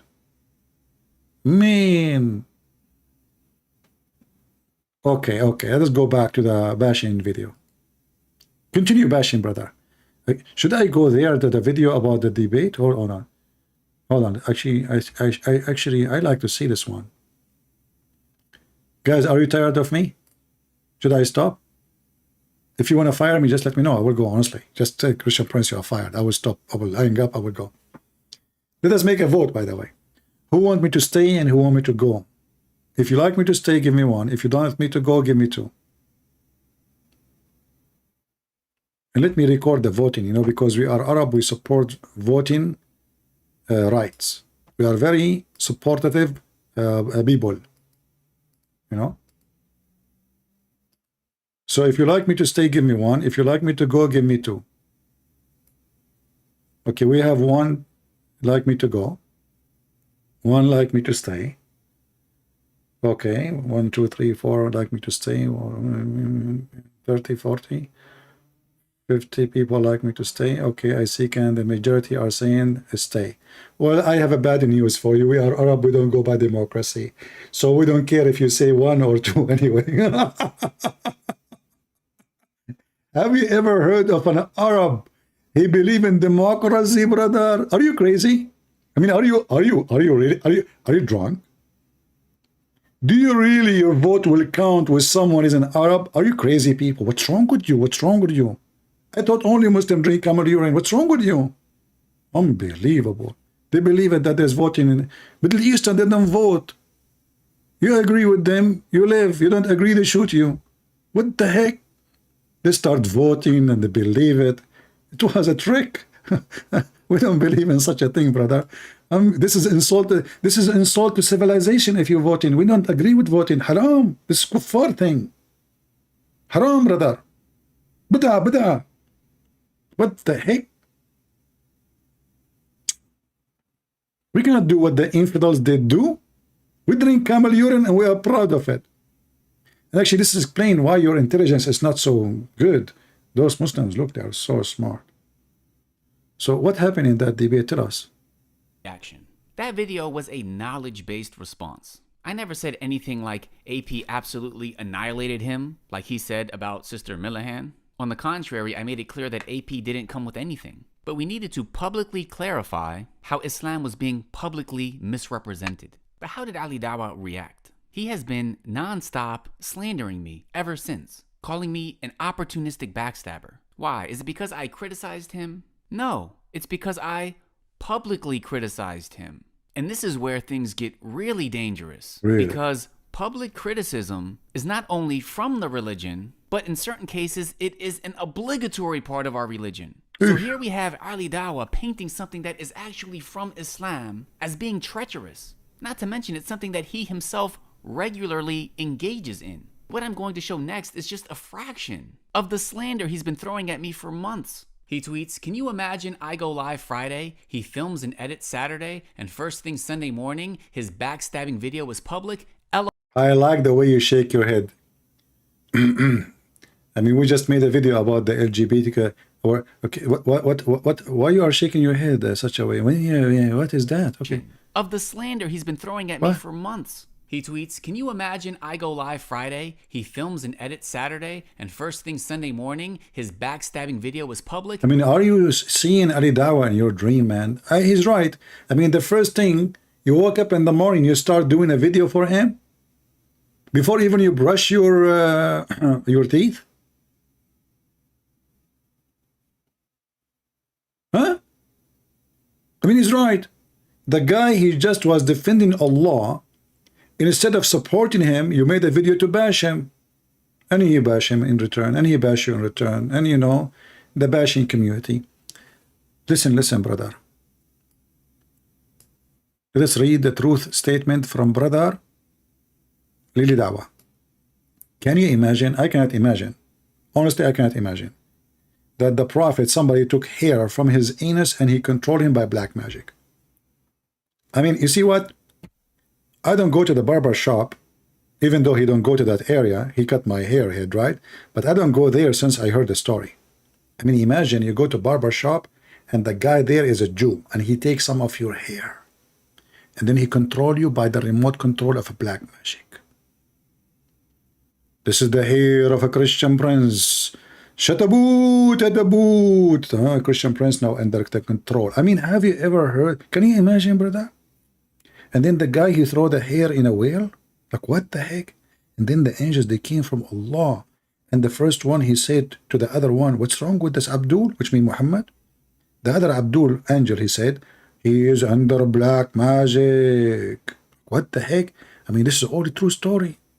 So when Lili Dawah says, can you imagine? I am with him all the way.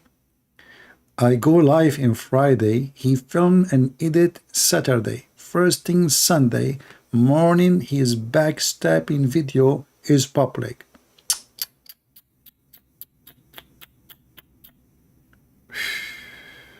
Brother, I don't know what to do. I think we need to take you, both of you, to a shrink. You know? His name is Andrew Tits. He can solve all your problems. LOL, he has my number and all his points were baseless. They even defended APUS. At Sajid Lipham, hashtag backstabber. And he posts this YouTube video with a thumbnail, backstabber or well-wisher, where Mohammed Hijab continues the slander. I respond basically saying, this is not personal, this has to do with the religion, and I expose the fact that people use these bullying tactics to keep people quiet, when they publicly have egregious behavior that deserves to be corrected. Mohammed Hijab responds saying that I have obsessive behavior. So of course, this back and forth is garnering a lot of attention, and it eventually leads to Sheikh Uthman making a statement about it during a live stream. And then that statement of his is isolated, it's turned into its own clip, it's sensationalized. And even though Sheikh Uthman did not want them to do this and asked them to take it down, they didn't take it down. It's still up. It has over 200,000 views. But it created this new narrative that Mohammed Hijab, Sheikh Uthman ibn Farouk, and Ali Dawah, they want to reconcile. But Sajid, he's against reconciliation. And this is the narrative that is still being pushed, which is a very common tactic that people use when they are refuted. Don't believe me? Ask Daniel Hakikachu. I've had several conversations with him about this because when you publicly enjoin good and forbid evil, and you publicly correct or warn against the mistakes of other Muslims in public, there are all types of tactics they'll use to reconcile. But what does reconcile mean? To many people, reconcile means don't say anything about my mistakes. Isn't it your prophet, he says, in the case of reconcile, you can lie? So lie to each other. Why you have to be, come on. Isn't this what your prophet said? I challenge you to say I'm not saying the truth. Have you ever heard of reconciling by lying? This is called re-lying, not reconcile. Whatever mistakes that I publicly make, you can come to me privately, and bam, problem solved. A lot of you probably wouldn't even believe the extent to which people will go to try to get other people to stop refuting their falsehood. That's done in public. And these tactics seem to work for a lot of people. But there's two things to keep in mind here. Number one, you don't have to reach out to somebody privately when they do something publicly. And number two, unfortunately, oftentimes there is this pattern of behavior where private advice doesn't work with certain individuals. Of course, we would all prefer to reach out to somebody privately and then they write all of... You are boring, man. I mean, say something funny. All what we hear is you bashing him and him bashing you. Say something funny for us. Okay, get there. Maybe here, let's see. A video called The Muslim YouTube Industry Exposed. And I didn't mention Dawah or Muhammad Hijab. And so do you deny that you have an industry in your channel? Do you deny that you turned religion into t-shirt sales? Can Lily Dawah deny that too? Isn't it this is your channel? Shop Sajid Lipham Store. By the way, brother, do you have sardine?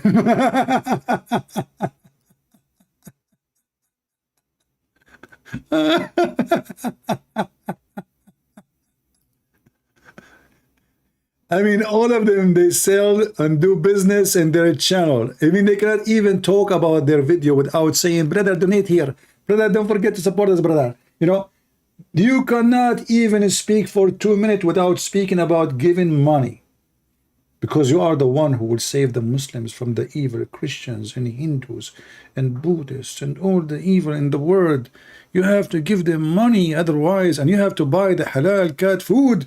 Otherwise, your cat will convert to Christianity or Judaism or even Hinduism. Do you want your cat to be a Hindu? And then she starts dancing, shaking her head and eating curry? Do you want that to happen to Muslim cat? No way. So we are the Muslim who protect the Muslim cats from being under the temptation of the Hindu food, which is not tempting for the cat because it's vegetation. The Hindus don't eat meat. How you can hey, by the way, if you are a Hindu, how you can tempt a cat in your house without giving her meat? What do you do? Okay. If you are a Hindu, what do you feed your dog? I mean, I don't know. This is just a question came to my head. Don't think about it much. Your brain will explode. Anyway, continue. So what? They accuse you that you have a Muslim industry? A business industry? YouTube industry? Okay, and there is a sign of dollar there? All of you Muslims accept the money of the kuffar and the money of the evil America? You don't accept the caliphate money? Why? Why don't accept the caliphate money? It seemed like perhaps we would all just move on. But just a few weeks later, there was a video posted entitled Slovak Muslim Responding to Smile to Jannah and His Facts About Russia vs. Ukraine War. Now this video was posted on March 4th, 2022. And just to show you how much this topic actually meant to us, back in January, Abdul Rahman of Knowledge North and myself, we posted a video entitled Russia Invading Ukraine, the Muslim region, where we talked about this region Ukraine is a Muslim region perspective. So I really appreciated this video and I found it beneficial. Thus, I left a comment saying, Jazakallahu khairan, brother. It's important for us to hear the perspective of people like yourself in that region. May Allah protect you. But to my surprise, Ali Dawah comes out of nowhere and says, Assalamu alaikum. Anyone that opposes me, Hijab, or Zishan, you are there. Wallahi, you are the walking, talking backstabber. Your hate for us is greater than your love for Islam. And this don't mean I'm against this brother's take on the matter, but just to show this backstabber's true face. He said, your hate for us is greater than your love for Islam. Do you understand the implications of such a statement? Keep in mind, this was on somebody else's channel that had nothing to do with Ali Dawah. So then you might think, okay, we're gonna move on. But then next month, April 19th, Ali Dawah posts a video called Mufti Menk Caught on Camera. This video has 168,000 views. About 9 minutes into this video about Mufti Menk, Ali Dawah says this about me. The very next day, it's as if somebody, these individuals, and literal opportunistic backstabbers. Is that something you copy from the song like Last Christmas, do you cook my heart? And the next day, like, is that the second day? What happened second day? Like, this is drama, man, never ended. Look at this face. Look at this face. This is drama. It's so good, man. What happened? The day you took it away? About 9 minutes into this video about Mufti Menk, Ali Dawah says this about me. The very next day, it's as if somebody, these individuals, and literal opportunistic backstabbers. The guy didn't wait 1 day. He edited a video, recorded it, and released it attacking me. And not only attacking me, defending the guy that I've apparently slandered him, yeah? Now... Apparently he slandered him. Why a Muslim he's slandering a Muslim? Apparently I slandered, so he admit. Okay. These kind of individuals are backstabbers, opportunistic backstabbers. Who are these people? These are people who are waiting for your mistake. They are looking. How can I catch him? When can I? They are looking for your mistake. So you agreed that he is right. You have tons of mistakes. Because he's not looking for your right. He's looking for your mistakes.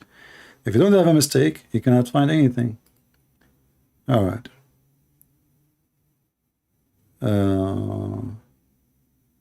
This person, he have a question in behind of Mohammed. Let us see what he have.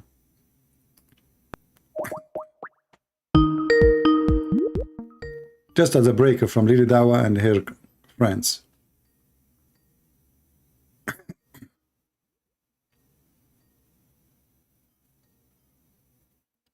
I know people, they call me, when I call them, they never answer. Okay, my friend, I have to block you. My friend from Ethiopia. I called you twice and you never answer. Yeah, here we go.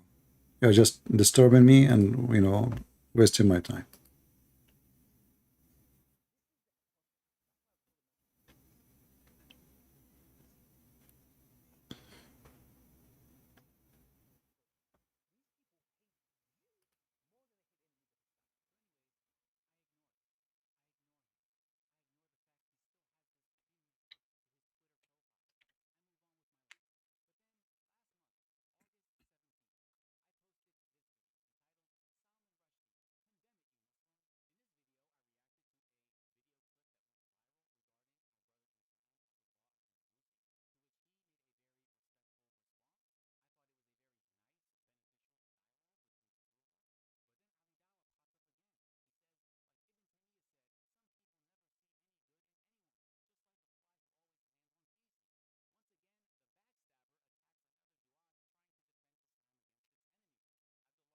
No sound. Sorry.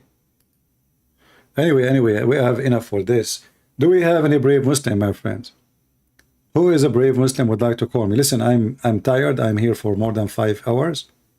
And this is your opportunity to call me and knock me down. I mean, my brain is exhausted now. Hold on, I cannot even see and I feel dizzy.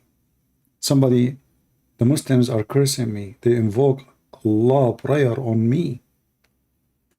The Muslims, by the way, they are nation of cursing. Even Allah, he told Muhammad, when the Christian, they come to debate with Muhammad, he could not refute them, neither answer them. He invited them for a cursing party. What the heck? Yes, brother. Let us invoke the curse on the one who is lying. What a huge response from a prophet of God. He got them busted. if any one of them dispute in this matter about Jesus with you, tell them, come here, come, gather together, our sons and your sons. But the stupid Muhammad, he forgot that those are monks from Ethiopia. They don't have kids, neither wives. I mean, do you see the stupidity? How much ignorant he is? Those are Ethiopian monks. They came to the city of Muhammad where he lived, and they challenged him to debate. And now he's asking them to bring their women and their children to attend the cursing party. So come, gather together, okay? Our sons and your sons, our women and your women, ourself. And I like it when he says ourself and yourself. So come, ourself and yourself. Are you sure? I thought they would come without bringing themselves. I mean, always I like to enter, somewhere without being there. Like come together, and then ourself and yourself. That's deep. Because you never know, they might come and themselves are not there. Like they leave themselves outside and they enter. Like as I remember once, I went to, the place, the thing, without saying the name, because you know the thing. So I went there and I said to myself, I don't want to get in, but I have to get in. So what I did, I went inside without going myself inside. Like I went, let's say, inside together, but I wasn't there. I mean, who is the stupid who made this Arabic? Yourself and ourself, come. They are already there in front of you.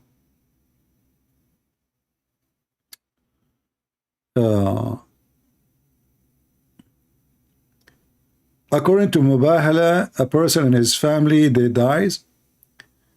I made Mubahala a million times and nothing happened to me. Allah, may Allah cut my nose if I'm lying. Oh. May Allah cut my toes if I'm lying.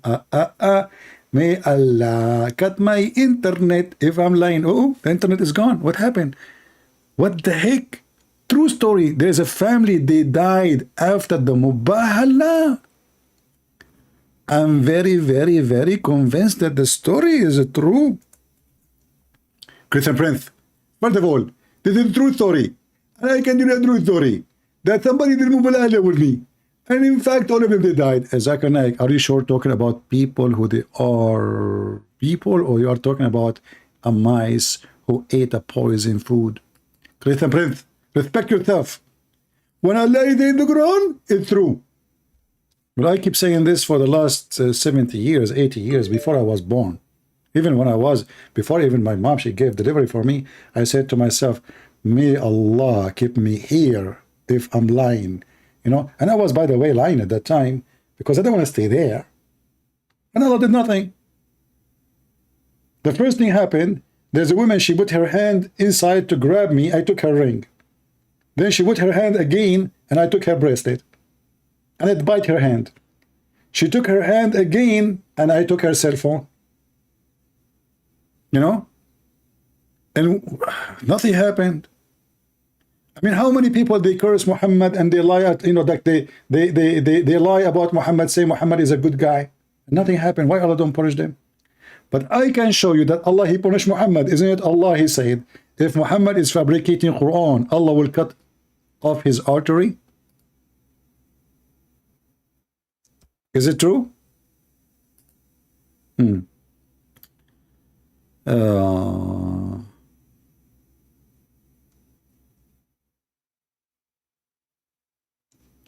I am a Christian, but when you open for Christian, I ask you about, I heard you saying that the Satan is an angel. That is not correct. He is cherubim. Cherubim is not an angel? Lord have mercy. Anyway, let us see this person here. Look like he is a Muslim. Let us see.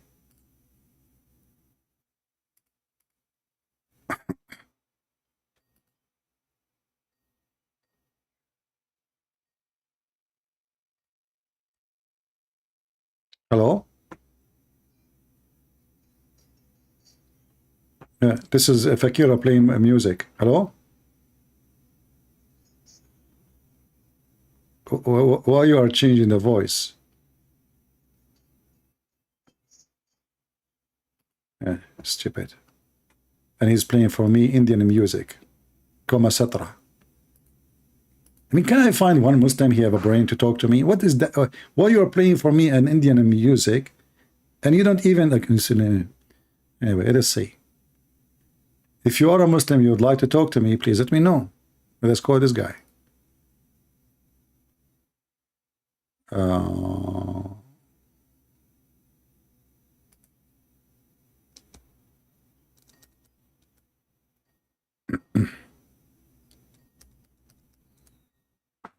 Let's hope this guy will answer. Until now, we have 0 real Muslim calling us. 0. We have nothing but a bunch of kids.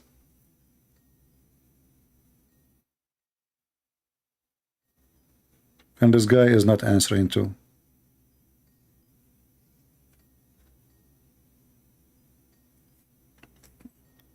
All right, let me block you. Any one of you Muslims who text me and you don't answer, I will block you. Very simple.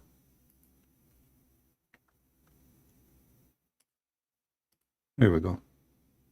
You're blocked. Do we have any brave Mohammedan?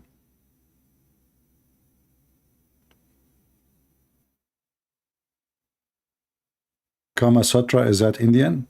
I don't know. I thought Kama Sutra is from India, which is in Australia, in Brazil, you know. So where Kama Sutra is coming from?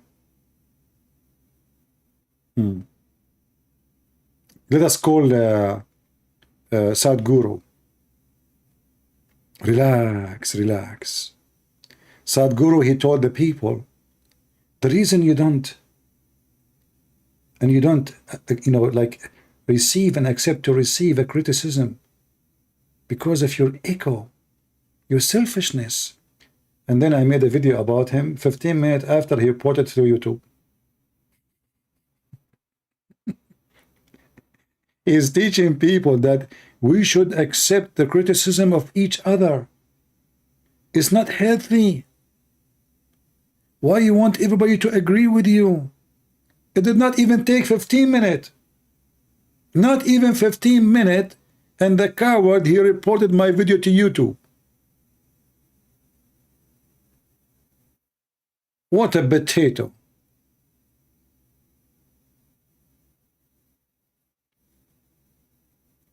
Do we have any Muhammadan?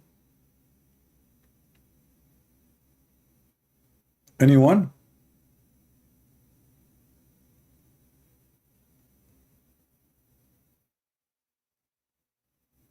Any half one? I mean, it's not right that all the time we are here challenging Muslim to call us, yet no Muslim is calling us. Something fishy. Don't you think with me something fishy? I'm telling you something fishy. Anyone? Any two?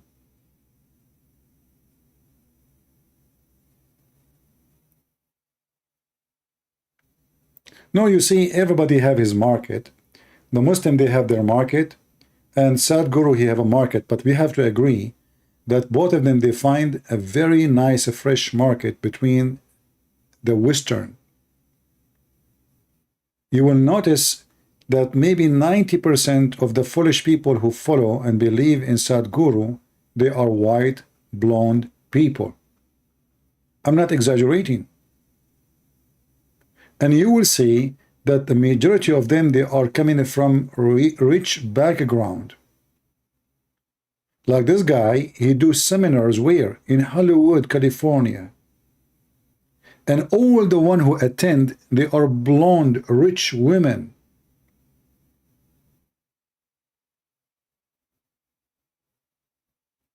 So I find always a form of pattern of stupidity in the society. Western, in general, they are uneducated and they are very easy to scam. So if you are not getting scammed by Muhammad and his cult, You are getting scammed by someone like Sadhguru.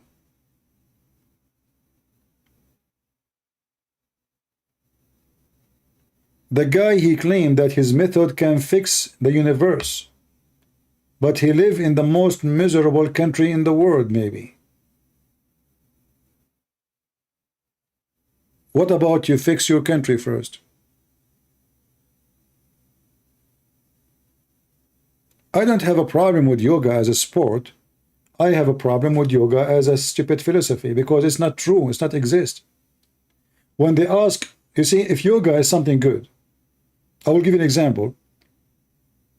They ask him about why and how his wife, she died. He said, and you can watch the video, that his wife, she decided to end her life by yoga.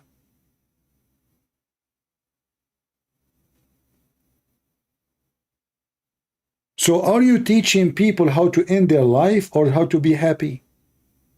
Why a married woman, she will end her life by yoga, as he claimed, and she have a child, is like 3-4 years old. Girl. Is that an action of somebody is being happy? Do you think a woman, she is married to a man, he claimed to be a guru, and she is happy, she will end her life by yoga, as he claimed, which is very hilarious to say. How somebody can end his life by yoga? Like, what does that mean exactly? You order your ass to kill you? So you sit in your ass and you say, hey, my ass, kill me?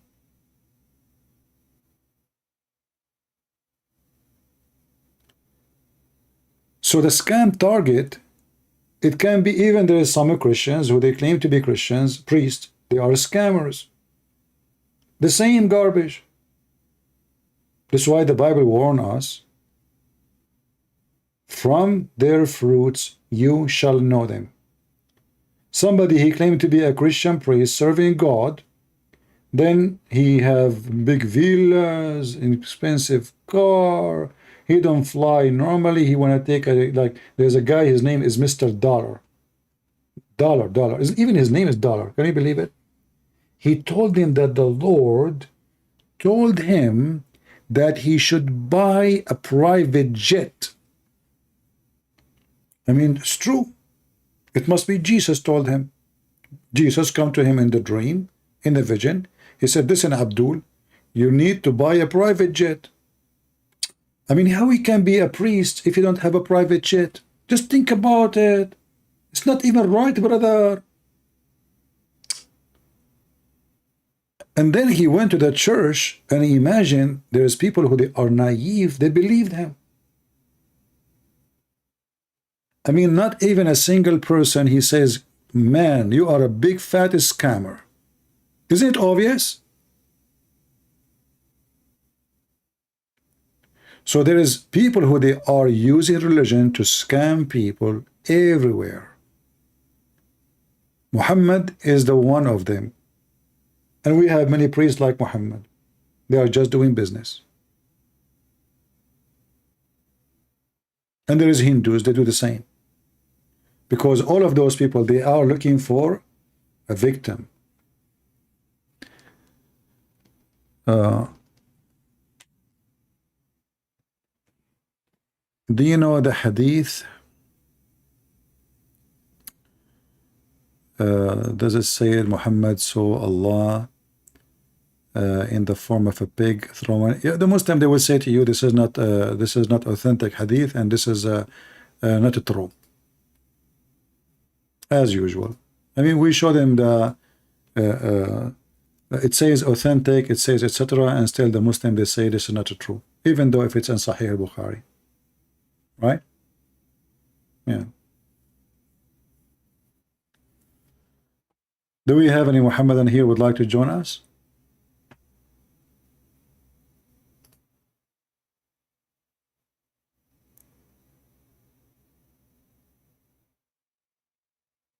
Any Abdul?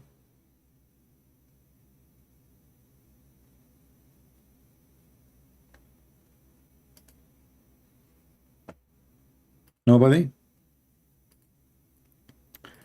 Let us look at the Skype. Okay, nobody. You know what? I decided to come today, like in the weekend early, like in the time where it's night time in Europe, because I said to myself, today we will find many Muslims, but I forgot that today is Saturday, and those Abdul, including Lady Dawah, they are going out to see women wearing short skirt. They are not here to call me. This is Saturday, the night of nightclub.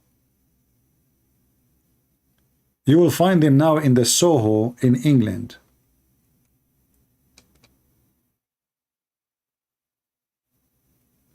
Any Muhammadan, he is here, he is not in the Soho, would like to call us.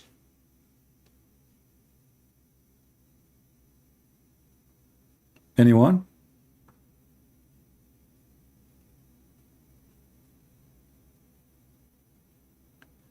They are celebrating the Eid. Don't remind me about how Muslims they celebrate the Eid, the most ugly celebration ever. It's food, and kids, they go only to the swing, and the children, they are the girls, they are wearing long pants because they are afraid that the Muslim pervert, they will look at their girls' panties. All the girls wearing hijab, she is like 3 years old. She's wearing hijab.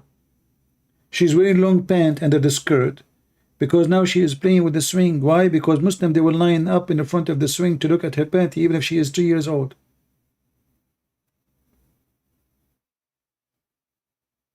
I used to look at how Muslims they celebrate their holiday and how we Christians celebrate our holiday.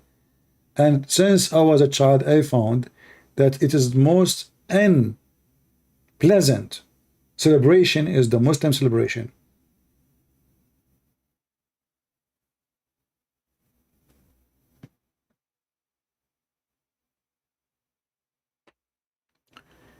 Do we have any Muhammadan? Okay, we will take Christian calls as long as there is no Muslims. Let us give a time for the Christians opportunity. If you have anything to say. Today we changed our channel. We are in here. This one have 9,000. Last week it was 110,000. This week it's 109,000. YouTube is eating my falafel. So if you're a Christian, you would like to say anything, just call me. All right, we will give a chance for the Christians to join. Let us see this person. Maybe he's a Muslim. Let us call.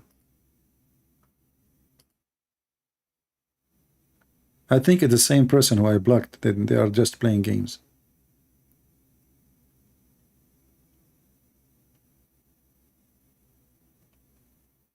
No, you cannot even reach the person. Look like he is using the internet of the neighbors as the rest.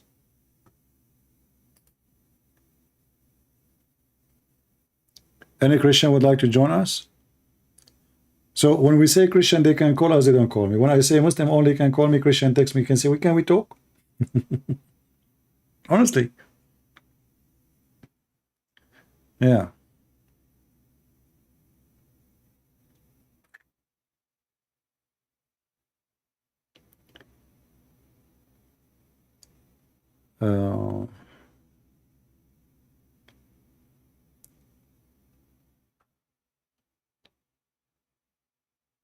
Do you believe it that I did not subscribe to my channel? Just to tell you how bad my channel is.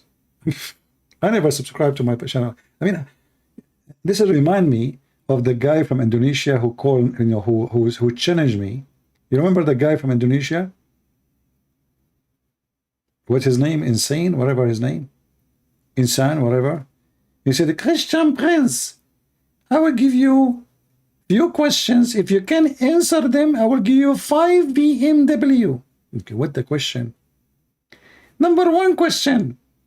Show me one verse in the Bible where Jesus says, I am a Christian. That killed me. Jesus, he did not subscribe to his channel. Here we go. Show me one place in the Bible where Jesus says he is a Christian. How in the world I can get this answered? I cannot. He got me busted. Jesus did not subscribe to his YouTube.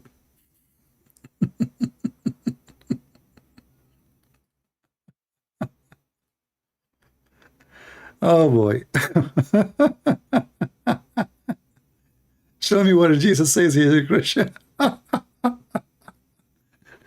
I mean, stupidity is so amazing. And he's serious, you know, like he's the guy, he got me busted. Like, show me where Jesus says he's a Christian. Hello? Hello?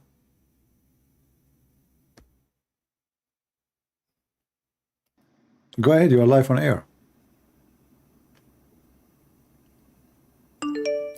Hello?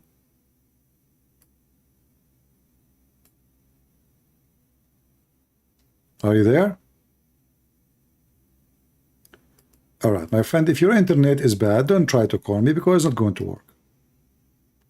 Let us see other person. Can you do any day fan call to tell their story? Okay. Well, we can make a day. Okay, no problem. We can make a day just for Christians to call us, just for having a good time. Adi want to call me? Don't tell me I want to call you. Just text me and I will call you back. You cannot call me right away because I have my list. So nobody, because you know what the Muslim do? When I start talking to a Muslim and they feel almost he is leaving Islam, they start calling, trying to drop their call, you know? But because I have a set where only people on my list they can call, or if I text them first and I answer them, then they can call. Or if I try to call them and they did not answer, they can call me. Let us see this guy. We are calling him again.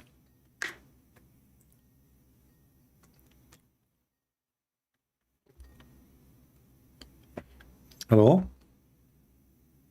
Sam, please. I hear you, my friend. Go ahead. I have a question, you know, like about, you know, he's saying Satan is an angel, so, and I said you cherubim, but you denied that as you know, as an angel. Isn't it Satan is a fallen angel in the Bible? He's no lightning is fallen like lightning, but it's not say, it doesn't say fallen angel. It says it's a one of cherubim. Is Ezekiel 28. So what? So what is the cherubim? What is the cherubim? What is the cherubim? What is the cherubim? Okay, cherubim is like with the four face and with the wings. We don't care about the look, my friend. Okay, listen. Yeah, but who is he? What his nature? His nature is not an angel. It's a spirit being, but it's a cherubim with like close to. What does that mean? What cherubim mean? What cherubim means is one of for five of them is the Satan. He fall from you know that. From where? From where? Who is in heaven with God at that time? If there is a human, if there is anything except God and his angels. All the angels they called the Son of God, but those cherubim and seraphim are different creatures. What the creatures they are? Where do you get this from? In the Bible. Where it says they are different creatures? Where is Ezekiel 28? Ezekiel 28 and Ezekiel and Isaiah 14. It doesn't say that they are different creatures. You know, this is your own imagination. No, it's not imagination. It okay, says like they have a face of man, where it says, ox, my friend, the face of eagle and a face of lion. It doesn't matter. This is description. Listen. Even this is a story Mohammed he copied, and he claimed that there's 8 angels carrying the throne of God. You know, he copied some description from there, from Ezekiel 28. But still, this is an angel he failed. He is so close to God, and he is a failure. This is why. But in the New Testament, did it say that he can transform to the light of angel, or? Actually, the New Testament says that he is a light, right? Why? No, it doesn't say light, but he transformed. Transformed to light. Why? Okay, how he transformed to light? So that's making him a light, appear to you as a light. So even he have such an ability because he have a power, an astonishing power of an angel. This is not let us say an ability of someone is normal, and in the same time in the heaven there is none except God and the angels. There's nobody. They have names because of the rank or the way let's say the job they do. but all are angels. See. Yeah. So like if you go and read, you will see that those names are given for a reason, but not because they are different kind, but they are, like, let us say, to clarify what is their job. As an example, even when you call, like, as an example, Mikael, Gabriel, all, even the name of the prophet, like Ezekiel, there is no names in the Bible. There's a statement of the job. Well, I don't know. It's Yeah, even the name of the Messiah is not a name. It's not a name. It's describe what he will do. Even the word. Mashiach is the anointing one. Even That's why I'm saying Satan was it's anointing not. cherubim, It's not. you know? It's not a name. It's not a name. Anointing cherubim of, Okay, it's not a name. It's not a name. It's description. Even when God, he says, when Moses says to him, okay, what I will tell my people, who are you? We translate it and we say, okay, he said, Yahweh, right? Yahweh. Yeah, I am. But this is not really, this is not a name, you know? This is how you recognize God. I am who I am, which means the one is exists by himself, but it's not a name. Same as the Messiah is not a name. Same as Jesus is not a name. Same as Ezekiel is not a name. Same as Israel is not a name. What about another question I have? This, you know, Israel or Jacob, he had 12 sons, right? Those 12 sons are the tribe, right? You know, if Israel, and the 10 of the north and the 2 of the south, the Jew and the son of Judas and. You know, before you ask the question, let me tell you, I don't really care for those details, because those details is not really important for me. I'm not saying don't study it and research it, but I find that those details will not help me in anything in my mission. For me, I don't even really need to know the names of the children of Jacob, even the names of Noah children's. Why? Because there's no names there, and they are a story. If you go to Genesis 5 as an example, it's giving you a list of names. Is that correct? Yes. But if you go check, you will see that none of them is a name. This will be interesting for me, not the names. Otherwise, I never met those guys, and I don't, really care what happened to them. We care for our salvation today, not what they did, except to learn about the history of the man with God. However, if you read the names in Genesis 5, you will find that all names presenting to us something very important, that a man will come down and his death will bring comfort to mankind. So even the names of the children of Adam, they are not names. There's no names in the Bible. And when somebody focus in the character, or let's say the numbers of the tribes, for me as a Christian, I will not be interested in anything about them unless I want to study the history of the Jews, or there's something will bring me closer to Jesus. Nothing else. As an example, when somebody come to you, if you remember when Jesus said to the Jews, what you say of a Christ? They said what? They said he is the son of David. Correct? Yes. But isn't it in the New Testament, it says clearly that Jesus, by birth, he is from David? Yes, he is. Okay, but you will see, Christ. But you see Christ. He don't agree. He said, "Well, if he is the son of David, then how David called him God in his spirit?" Correct? Yes. Okay. So now we, as a Christian, we read the Bible and we go by names. So Jesus, son of Mary, Mary, son of etc., etc., etc., etc., and here we go. We are up to David. So Jesus is the son of David. But if we go by what Christ is saying, we will find that the birth of Jesus is way more important than David himself. For David himself, he called him God, yet Christ is not even born of Mary. Right? Yes. And this was the refutation for the Jews. So the Jews, they focus too much in what you were focusing, in the name of the tribes, and who is this guy. No. David is nobody. David is nobody. Me and you is nobody. For everyone who is name mentioned in the Old Testament or in the New Testament, is to prepare for the coming of the Messiah, and the Messiah came already. So I say to you the same as the Lord, he says to Martha, he says, Martha, Martha, you are busy with too many things, but the important is one. Yeah. Well, I mean, still, I'm not confessed. About those cherubim and seraphim and angel is. It's up to you. Detail if you read it. It's up to As you, an my angel, friend. like the son of gods, maybe No, but even the son of gods, my friend. You see, there is a phrase in the Bible says, when the son of God, they married with what? The son? Do you remember? which one? In the Genesis? When it says there's a son of God, they did what? They commit sin. They married and they socialized with what? With the human being. With the man of the seed of man.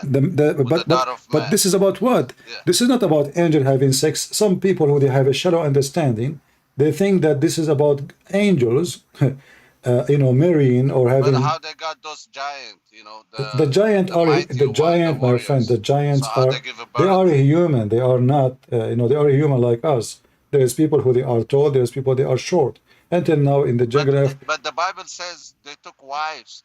They saw they were beautiful. They took wives. This is symbolic. This is symbolic. This is symbolic of sin, because we cannot mix with the pagan. So the son of gods are the good men who they believe in God, who they go and marry pagan women, and then they associate with them, and this is what happened to the Jews. But even in Daniel too, like a dream, that dream in the bottom, that is a dream. Yeah, the dream, but it says they're going to mingle with the seed of man. And this is what they did. Those are not angels, my friend. Angels, they don't. Isn't it Jesus? He said, he and she, they will not get married. They will be the same as angels. So angels confirm in the Bible they don't have sex and they don't get married. So when you read the Bible, don't take one phrase. So have they have a children then? They don't have a children. They never have a children. Who said that? This is your understanding. No, the Bible says like they have to straight up. It says this is not about the angels. This is your understanding. This is never was about the angels. Okay, who's the son of God? The son of God. It's me and you. We are children of God. Isn't it Jesus? He said you are gods. So Jesus, he's speaking about us. When we are children of God, we are children of God. We are children of God. Jesus is so this. My friend. When you sleep with the one non-born in the spirit, if they have a children, it's going to be giants. Is that what you're trying to say? No. This is no. What do we giant? What does have to do with you marry someone is big. Your child will be half between you and him. If you are 2 meters tall and your wife she is 4 foot, your son will be between you. You mix with them. So the size have nothing to do. What are you talking about? So are you saying to me that the angel he have sex with the women and then they have a tall son? No, I mean because they can transform to the. No, my friend. They can take a physical being like a man, if this isn't true, then those ones those ones they should have wings too. Their sons, I mean, if I have sex with the women, 50% from me at least, and 50% from her. So if I have 600 wings, well, at least you will get one wing coming in your back. So I advise you not to understand the Bible in a literal way, because the Bible is a book of spirituality. There is some places where the Bible is speaking literally, and there's a lot of places is speaking about metaphorically. What some people they do, they take what is metaphorical to be literal, and they take what is literal to be metaphorical when they want. But this is not really what happened, because all of us, we knew that angels, when we say angels,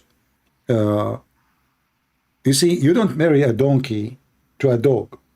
If a dog marry a donkey, can they have babies? Not since I know there's not such things. Okay, so how angels, how they are angels, and then they are marrying with human. They are not the same kind. We cannot have any fruit from this thing. So this is all is a misunderstanding. And if you decide to understand this way, this is your business. But this is not what the Bible says.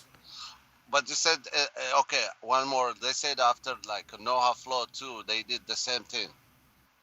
right? What That's what it Lut? says. What Lut? After those, the son of God, like when they did this, you know, and when he destroyed the flood, Yeah. because there was a sin in, they're mingling with themselves with the human, and they said even after Noah, even they continue with these things. My friend, did God and two angels they came to Abraham in the form of men? Yes. Okay, so if they came in the form of men, does not make them men. Yeah, but those Sodomites, if you remember too, I Abraham, know, but I'm saying to you, when those angel appears, those people in the Sodom if they Gomorrah, if they they try to have, if they they will appear, try to sex with them, you no, know, they did not. because they have They did experience not with the angel appear. sex. They did not appear as angels. You know, they did not appear as angels. Did they came with wings flying? No, with no wind, just they appear as a human. Okay, That's so why, like, okay, so those they are people are seeking. recognized So because they they are have my friend. experience, You see, maybe. they are seeking a human. They are not seeking angels. Those are pagan. They don't believe in angels. So they are people who don't believe in the God of Abraham. So this is why they are seeking men. This guy, he got guest. They like them. They wanna have sex with them. Pervert. So this is not about angels. This is about seeking sex with men. What they saw is men, and they are after men. They are not after angels. All right. Anyway, anything else, my friend? Because there's some more people. No, I really appreciated it for your explanation. So I'm gonna keep I studying. I advise you to research it more, and I advise you not to take the, because I know there's some people they take what is really have nothing to do with this like the metaphorical of it, and make it literally. This is what happened. Angels having sex with a human. If you go that direction, you will find that you become more like following Muhammad. And No, I'm a Christian. no, I'm not saying you are. I'm not. No, my friend, I'm not saying you are. Baptist kind of with the King James version. You know, I'm studying. Yeah, but doesn't matter what version. Doesn't matter, my friend. I'm saying that Muhammad, he heard the stories from the Jews, but because he is not educated, he got them wrong. All the stories Muhammad, either they are fairy tales coming from fairy tales, not from the Bible, or they are from the Bible and Muhammad, he understood them as he wished. As an example, the story of the angels who came to Lut in the Quran, how did he notice that they are not a human like us? They don't eat food. He put food in the front of them. They refuse to eat food, but they are perfectly men. All these stories Muhammad, he got them from the Jews. You know, so so they didn't eat food when Abraham and Sarah, when she was cooking bread or something like. That's why, like, they sit down, they make something, but I don't know if they ate or not. My friend, even if they ate, okay, even if they ate, if you know, Jesus, he is the Son of God, correct? Yes. Did he eat? Yes. So he ate the drinks. Yes. So that changed nothing. So the nature, let us say the nature of such a being will not change because he just ate. This is about their ability. So their ability is to be like to go to the to heaven, to the sky. Their ability to be invisible. Their ability to be visible. Their ability is to sit with us. Their ability is to appear to us. But that does not change the fact that they are who they are, and their nature never change. Yeah. So the angel stay angel even if he appear as a man. Are you with me? Yes, sir. He did not become a man. I mean, he is in the form of a man, but he is not a man. Same is in the Bible when we speak about Jesus. Jesus, he was 100% man, in the same time 100% God, correct? Yes. Okay, but we don't worship the flesh of Jesus, of the man. We worship God in the flesh. But he took a likeness of exactly. Not, you see, it's not the same hour of life. So he humbled himself. He humbled himself. He took a humble form. So that humble form is the form of the man. But God, not really a man. Even the Bible says that he created Adam in his image, speaking about Jesus, because God, the Messiah, is the one who created everything. Everything created by him and for him. All right, my friend. Thank you very much for I calling. appreciate it. Thank you. All right. Take care. Let us see another caller.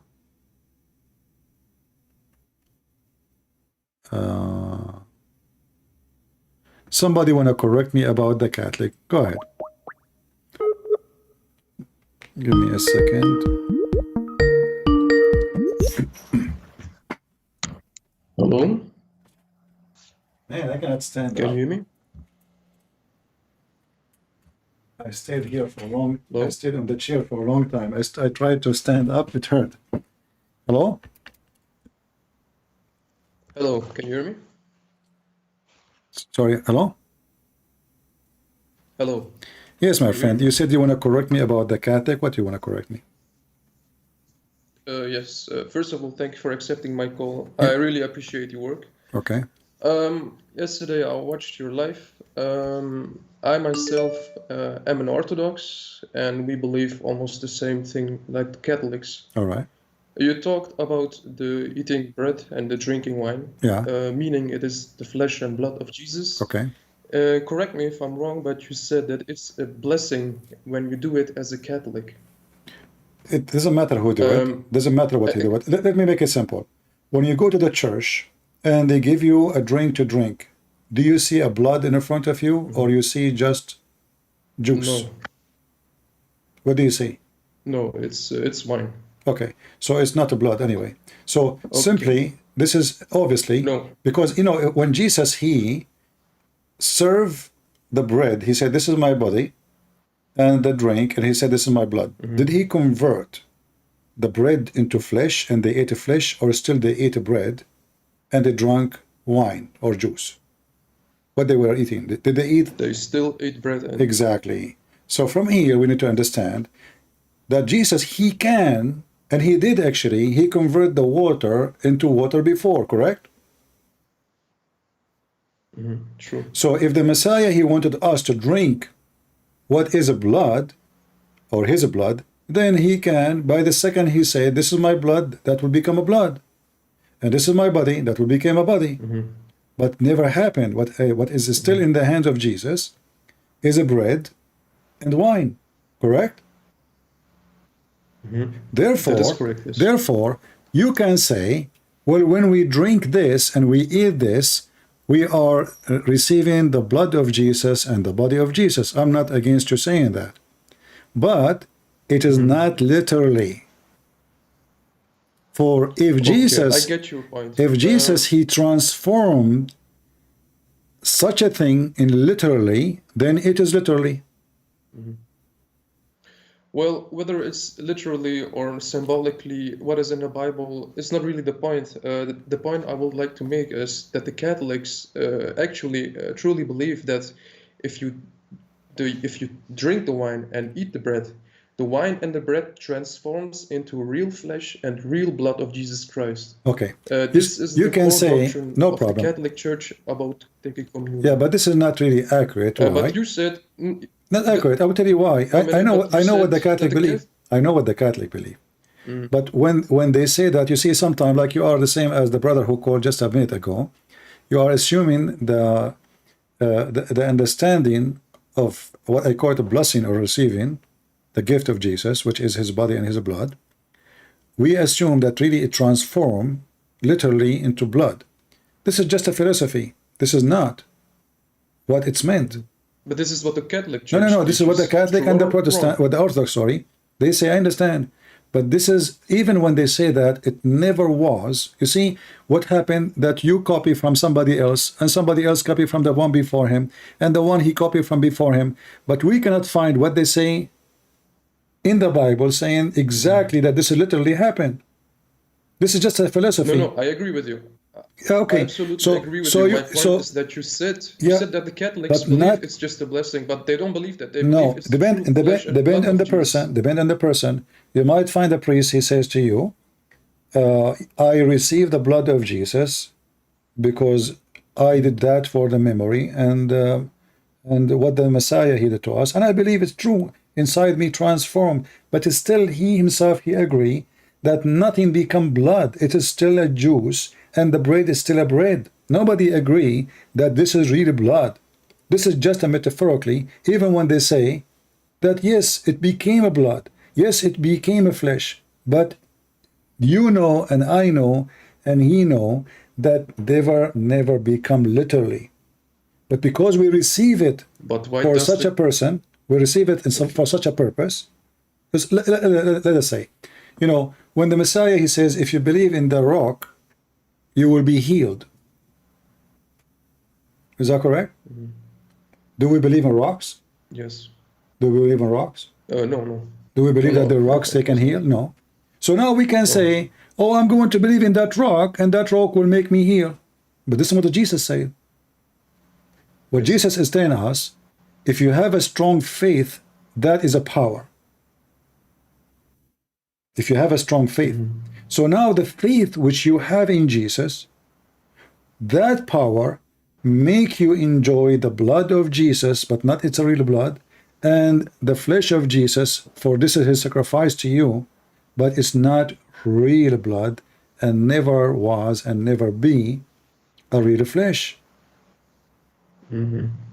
Well, this is what I learned from. I understand. Church. You know, you know. Truly, it becomes real blood. My friend, my family is one of the biggest Orthodox families in the world. We have tons of bishops, not one, not two, not three, not four, not five. So I'm the last one to tell me what the Catholic and the Protestant believe, and they are Orthodox, all of them, all of them. Yes. They are hardcore Orthodox. They are so stubborn too. But we have to understand the Bible in the spirit of God, not in our, you know, like material understanding. When the mother of the Lord, she came to him, and they were in the wedding of Cana. She said to him, the people of the wedding, they are out of wine.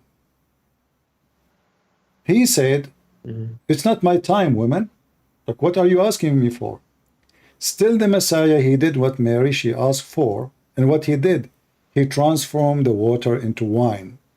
So now all of us, we knew that the Messiah is capable of things nobody is capable of, to the point even water, which means if I can make few jars of water into wine, I can make the ocean wine too. The size will not make any difference, correct? Correct. Then the Messiah, if he wanted to make the cup in his hand a blood, then he will do it, and immediately, if this is what he meant, the cup immediately will transform from wine into blood. And if he meant that he wanted to make this bread become a flesh, trust me, the bread will become a flesh immediately.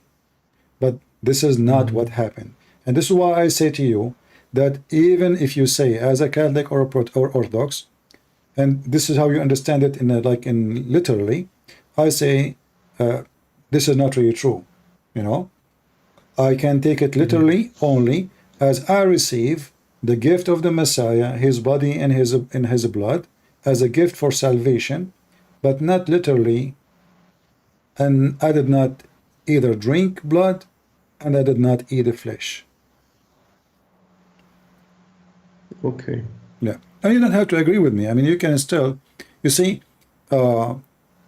we as a Christians, we are saved by believing in the Messiah. Those details will not make too much different. But the reason for me, I like to think about it deeply. I don't just listen to a priest. He says something, regardless if he is a Protestant or Orthodox or Catholic or, you know, I mean, whatever. We need to be listening to the Bible, the word of Jesus. And the first question you need to ask yourself, if Jesus did not mean this, because if Jesus, he meant that to be blood and flesh, then the drink and the bread will be turned immediately to a blood and flesh. And then we can say, oh, okay, this is what, but you notice that the Messiah, he said, do this to remember me, right? You do remember, you know, to remember what I did. Yes, do this in remembrance of me. But this will goes for all generations to come after. And if the Messiah, he meant it to say that this is my blood literally and my flesh literally, then trust me, even if the priest himself, he is serving bread, the bread will turn into flesh, because this is the power and the command of Jesus, no matter what time. So even if 10,000 years after, If Jesus command that anyone who do that in his memory, that bread will become flesh and that wine will become blood, trust me, is going to happen today, even though it is 2,000 years after. For his command So is eternal. Can I ask you? All right. Can I ask you this question? So, would you argue that the Catholics and Orthodox have been doing the communion wrong for almost 2,000 years? Like, don't they have like the real doctrine preserved since from the beginning? Why they are doing it wrong? I don't understand. Well, where did they learn this doctrine from, that it becomes true blood and true flesh? It must have started somewhere, right? No, it starts from the Bible. Jesus, he said, no, Jesus, he said. You see, I'm not saying that this is wrong. I'm saying that if you take it literally, this is your wrong understanding, but not the communion is wrong. The communion is not wrong. The church fathers are wrong? What? So would you argue that the church fathers, the early church fathers, were wrong on this point? I don't really, I go only by what Jesus said. I don't really go by what somebody, because a church, a priest, a bishop, a patriarch, he is a person like me. For us, what justify an action is what Jesus said, not what a patriarch say. Correct? Okay. If you can show me where Jesus he made the blood, then I would say, okay, it's blood. If you can show me where Jesus he said, I get your point. It became the bread became a flesh, then I would say it's a flesh. I go only by what the Messiah said, nothing else. Nothing. I follow no man but the Messiah. No man. I get your point. Yeah. And don't listen to me. Don't follow me. Do you think that I'm nobody? You follow the Messiah. Never take what I say. Go and search it, study it, very good, and then you come to the conclusion. And you think, if in your conclusion you think, oh, Christian Prince here is wrong, well, we can be wrong. Why not? I mean, we are. I'm not claiming to be the one who understands the Messiah better than you.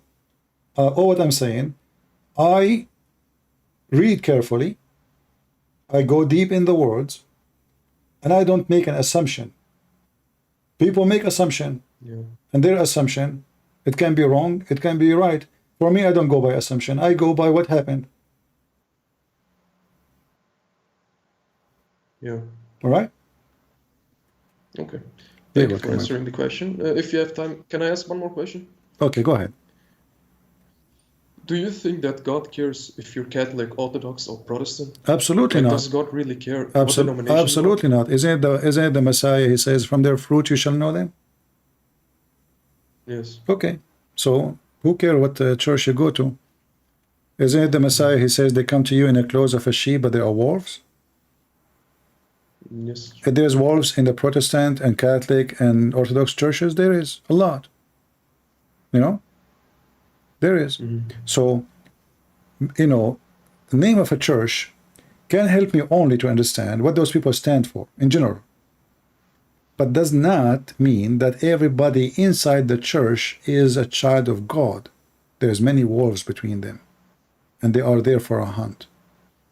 So we have to be careful. This is why we don't follow a man, we don't follow a priest, and we don't have a trust in any. I trust no man, I trust God only. Isn't it the Messiah? He said to Peter himself, Peter, stay away from me, Satan. Yes. Okay, but this is Peter. I mean, can we be better than Peter? Can we be more close to the Messiah more than Peter? Isn't it him the rock of the church? Yet Peter, he did say something to the point made the Messiah so upset, and he said to him, stay away from me, Satan. So all of us as a human, we have a moment where we are acting like Satan or speaking like Satan, because we work for our wishes. We don't think deeply sometimes, even the decent one of us. We have our self-wish, and then we depend on ourselves to have a self-understanding. So I believe that if we try to give interpretation for things is not there as we wish, then we will go and we will have a wrong understanding. I will go only by what the Messiah say, not what somebody else trying to explain it as he wish. Anything else except what the Messiah say is not valid for me.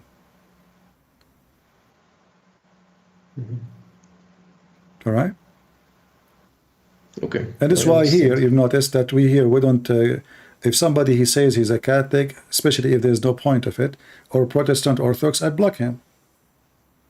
Because I want to know who you are. I mean, what you are telling me? Are you trying to divide us? Yeah, I don't like this thing. Like, yeah, we I'm Christian. a Catholic, you're wrong. No, there's nobody. I don't like that. My friend, there's nobody is wrong as long he believe in the Messiah, and he decide to do the fruit of the Messiah. You are wrong if you are a person who is a Christian by name, and you are attached to a sign, not to Jesus. Like if you say you are so proud to be Catholic, but you aren't so proud to be, Christian. Our Lord never called us those names. We are Christians. The first name was given to us as a Christian, and I cannot find, me myself, a better name than a Christian. That's why I call my Christian Prince. Why? Because if there is a better name for me to describe myself except the name belong to the Messiah, Christ himself. So I advise all the Christians, never say you are Protestant, never say you are Orthodox, never say you are a Catholic, say I'm Christian. For this is the most honorable name a human being, male or female, can ever have. Christian. Yes. Nothing else. Absolutely. All right, my friend. That is true. Okay. Thank you. Thank you for everything calling. you do, and may God bless you. May the Lord bless you too. Thank you. No problem. Thank you. All right, let us see another call.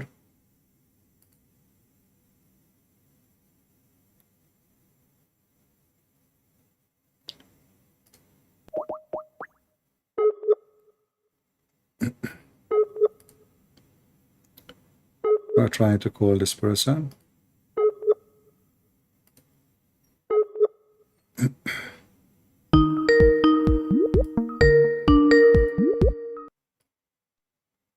Hello? Hello, can you hear me? Yes, my friend, you are live on air. Go ahead.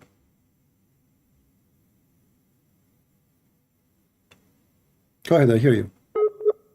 Oh, you have a bad Why internet. wait, do you hear me? Yeah, go ahead. What do you want to say?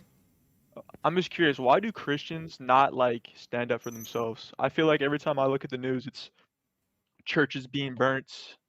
I mean, like, Jesus is gay. Like, I don't feel like Christians stand up for themselves. Like, even in the Bible, it says Jesus, like, when the temple was being desecrated, Jesus So, actually, like, okay, I agree with you. If somebody trying to burn a church, we should stand and defend our church. But this is what happen only if the authority are not doing their business, We should not allow anyone to do such a thing. But if somebody, he says he insulted Jesus, I believe that I should not do anything except putting him in his place the way he made it. Like what we do now. We do not need to go and do violence, because violence is not really the right way. For the same person who insulted Jesus today, he might become a Christian tomorrow. Isn't it Paul? He used to be the enemy of Christ. Okay. So if I go and kill Paul, we will not have Paul. you're right, yeah. I just sometimes get upset because I feel like Christians just like sit down line and don't stand up for themselves at points. No, we like, stand. right now. We stand, and we should stand. And if somebody come to your house to burn your house, do you protect your house? Of course. So those potatoes who they are not protecting their churches, they are potatoes. They are fake Christians. If somebody come to a church in my area where I live, let him try. I will never let it happen. Yeah, I will not sit home watching, because this is not his right, and this is my right to protect my place of worship. This is not about being violent now. This is about defending your right and defending yourself. Very simple. Christian Prince, I have a question. Go ahead. So we all know that Christians in the Middle East are heavily prosecuted. Have you ever had a scenario when you were younger that you had to like stand up for Christians and like stand your ground? Because I know my experience with the Middle Eastern Christians, because their families and the church, they teach them to be peaceful, which is right. I mean, which is good thing to be. I always find myself in trouble because I defend them. I never have actually, you know, I mentioned before that I was fired from school many times, but none of them it was because of me. It's just because I defend them, I stand for them. Whatever they discriminate them, let it go. I don't let it go. And I get fired from the school, and then they reach the point where if I do something wrong, like let's say, once the principal assistant, he came and he said, the Christians, tomorrow you have a holiday. The day after, if you don't come, I will teach you how to behave. He's threatening us. If we take one more holiday, he will punish us. So I stood and I said, I spoke to the Christian. I say, Christians, if any one of you come Monday, you will deal with me. And in Monday, I'm not saying I approve that, but this is what I did. In Monday, I came back in the front of the school, and I have some heavy-duty things in my hand. And any Christian he want to go inside the school, I kick him out. And the teacher was there. When I stood there in the classroom, I said, Christians, anyone who come in Monday, he will deal with me. The principal assistant, he said, listen, I'm not talking to you. You don't come on Monday yourself. You see how coward he is? Yeah. And I said, I'm not talking to you too. I'm talking to them. So Monday, I came very early in the morning to be sure no Christian would enter the school. And he was watching like a potato, did not even dare to say anything. Did not allow any Christian to get in. Even the one who was crying says, they will fire me. My mom, she will be upset. I said, I don't care about what your mom, she say. Just tell her this guy, he did not let me get in. Yeah. Anyway, my friend, thank you very much for calling. Yeah, I appreciate it, man. God bless. You're welcome.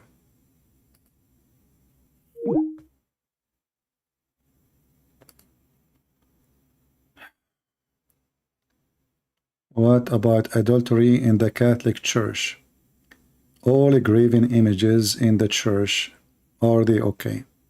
You see, many people they don't, I don't know why. I mean, they don't see that the Orthodox, they have the same pictures. But I see that you know, people, they just say Catholic, Catholic, Catholic, you know. I don't agree with any images for the purpose of worship, because the Bible is so clear. Don't make images for what is up in heaven or down in earth. For what? To worship. So if you make an image of Mary, no problem. If you make an image of Jesus, no problem. If you make an image of Paul, etc., no problem. But we should not ever worship images. So if somebody start worshiping images, he is committing sin. However, even those who they are doing wrong by having those images, they are not doing it because they are bad and ugly and evil, but because they love the Messiah. So if the Lord will forgive me for all the great sin I did, he will not forgive me for a sin I did because I love him. This is my own opinion. Otherwise, I don't agree with all those images. Actually, I like the mosaic because the mosaic was a great way to preserve the Bible. Stories is preserved almost 2,000 years ago. We have a story as a piece of art on the wall or in the floor, preserving what happened to Jesus or what happened with any of the disciples. So art is wonderful, but art is something, and using images for worship is something else. However, I have to say, all of us, we do wrong. So if they do wrong, I do wrong too. Maybe my wrong is different from their wrong, but wrong is wrong. Wrong is wrong. Sin is sin. So if I believe that my sin will be forgiven, their sin will not, that will be a hypocrisy. All right? Let us see this person here.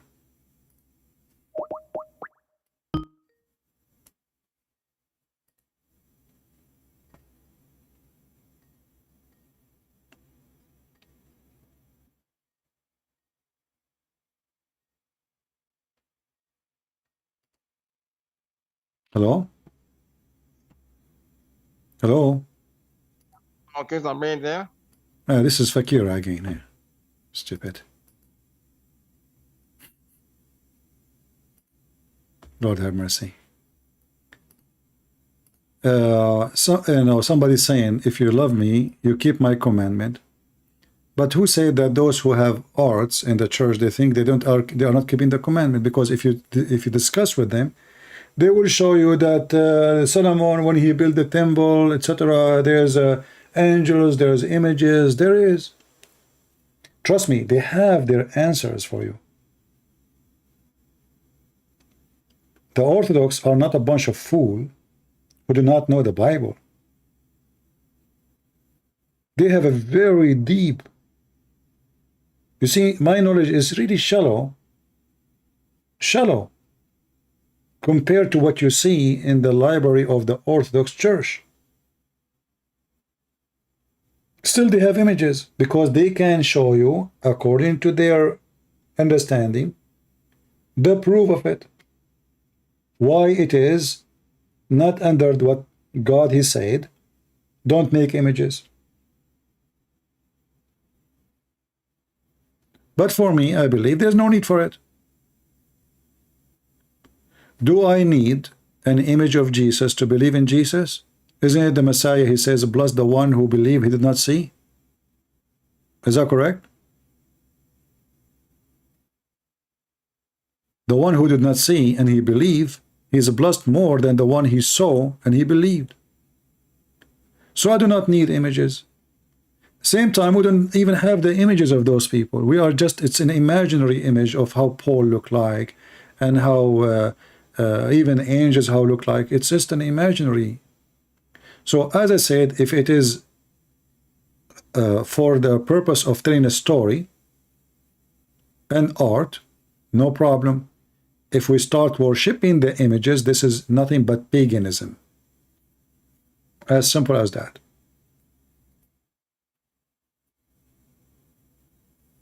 All right.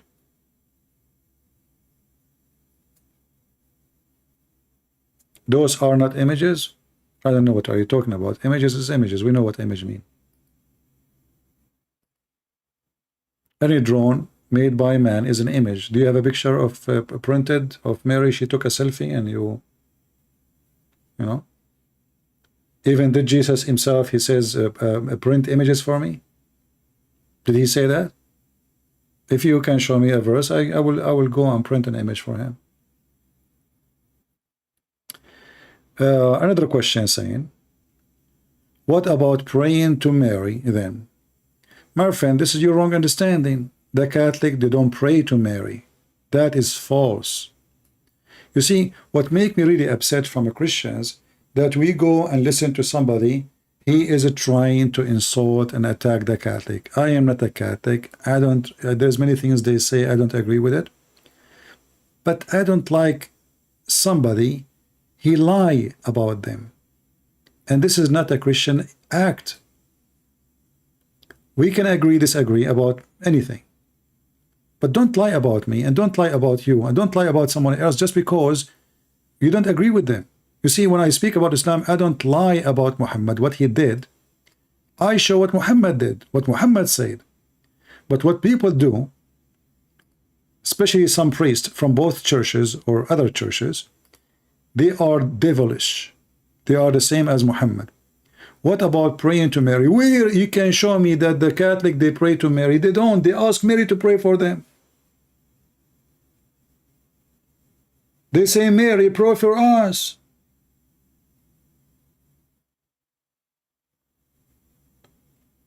How many times you hear your priest or preacher saying to you, pray for me? Pray for me, not to me. Pray for me, which means ask God. Let us say I'm sick. Pray for me, guys.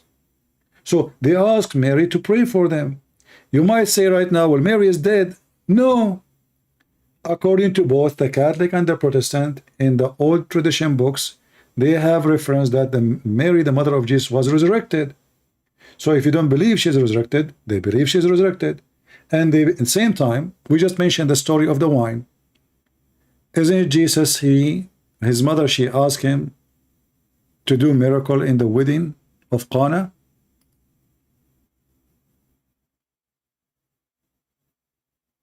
Yes, she did. Isn't it Jesus, he said, it's not my time yet? Yes, he said. But did Jesus say what Mary she asked for? Yes, he did. So both Catholic and Orthodox, they say, well, if Mary she asked Jesus to do something it's not his time to do yet, that means Mary, she can ask Jesus to do something for us.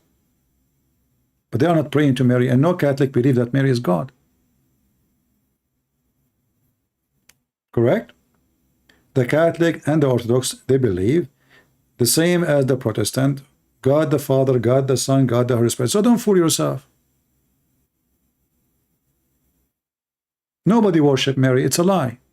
Whoever says to you the Catholic worship Mary, he is a scumbag. For this is absolutely a big fat lie. I have no respect for a person, by the way, who says such a thing. If they do, I will say they do. You know me, I don't sugarcoat to anybody. I don't.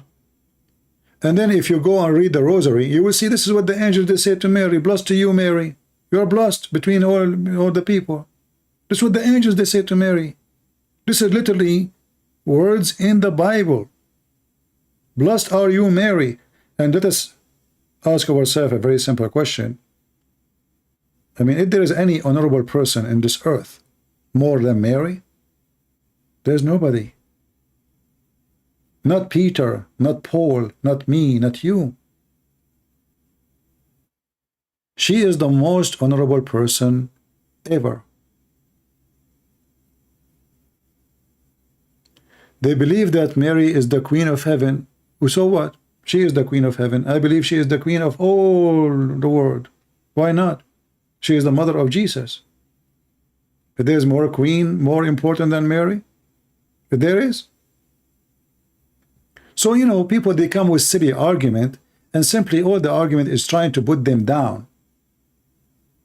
Like the Catholic, they say, Mary, the mother of God, but she is. Isn't Jesus your God? I mean, people are silly. So you call her mother of God, or you don't call her Mary, still she is the mother of Jesus, and Jesus is God.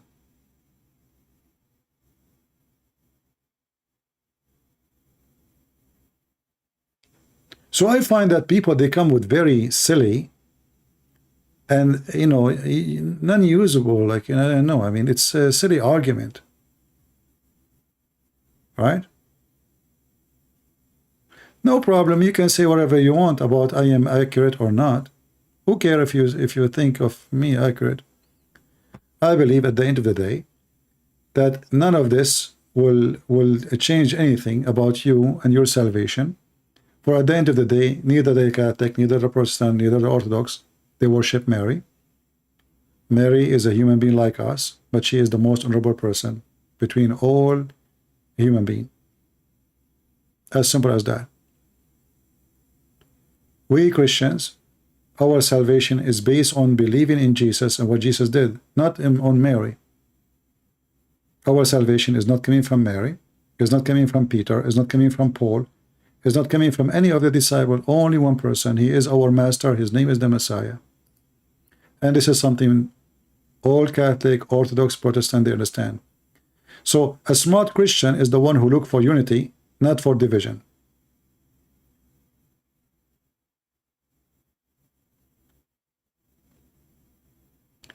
My friend, the one who's saying, I heard the Catholic praying to Mary, you are stupid. Because this is a lie. The rosary, when the Catholic they pray, the prayer you are talking about is called the rosary. Search it online. They are asking Mary, it says, pray for us, we are the sinners. Pray for us. So what does that mean? That Mary, she is begging God, forgive them. Correct? It's not Mary who forgive them. So people are silly, stupid. I mean, it's even disgusting. Pray for us, we are the sinners. This is what the Catholic they say. So they are asking Mary to go in her knee next to them and beg for forgiveness for them. People are hypocrite liars. People are copy-paste. They heard the priest saying that, they copy it. Donkeys. monkeys, chimpanzees. That's why we are here. We don't want people to follow liars.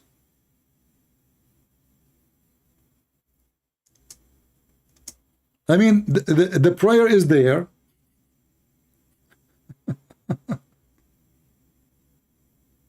And still they make things up. This reminds me of the Muslim, by the way, when they lie about Christianity.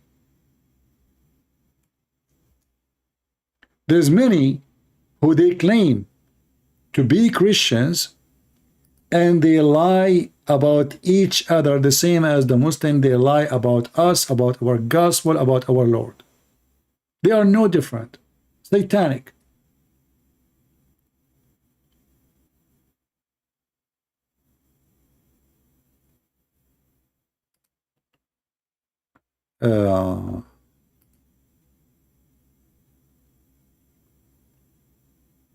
Anyway,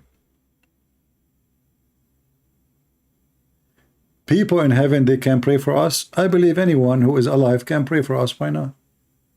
Why not? You know, when the Messiah was resurrected, isn't it the Bible says that there's thousands of saints, they were resurrected? Okay. If my brother in Christ, who is me and you, and he is not a saint, he can pray for me, why a saint he cannot?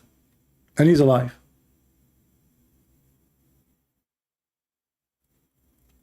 Just use your simple logic.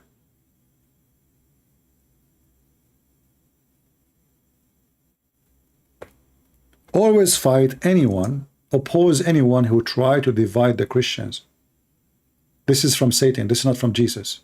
Doesn't matter if he call himself Catholic or Protestant or Orthodox.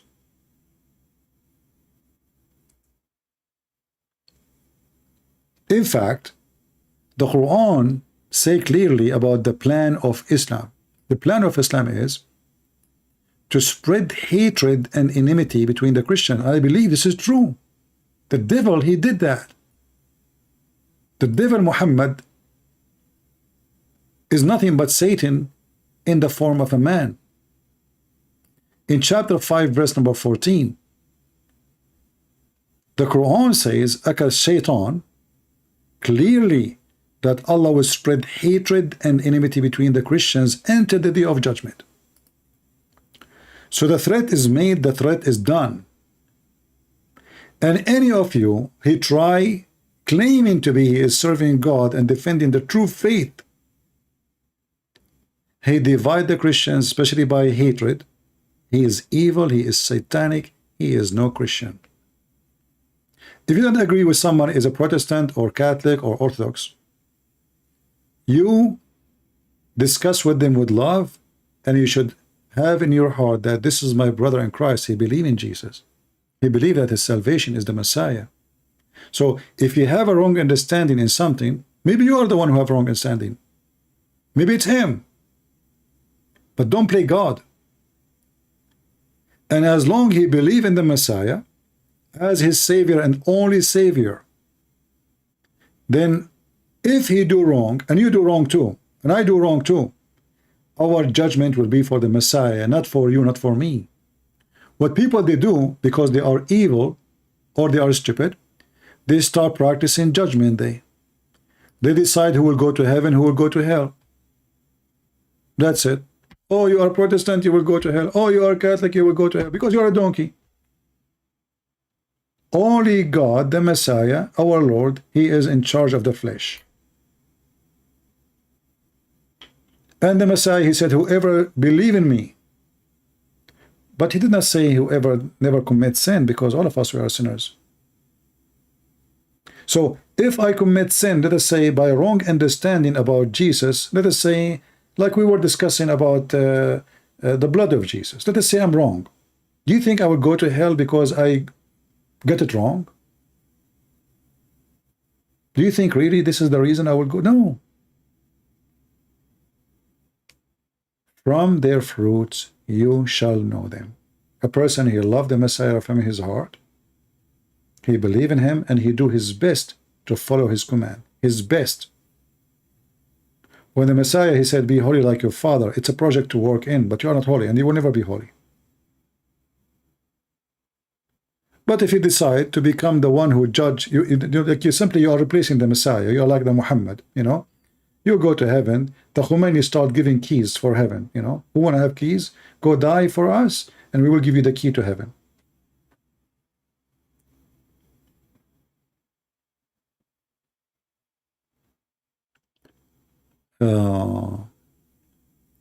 Anyway.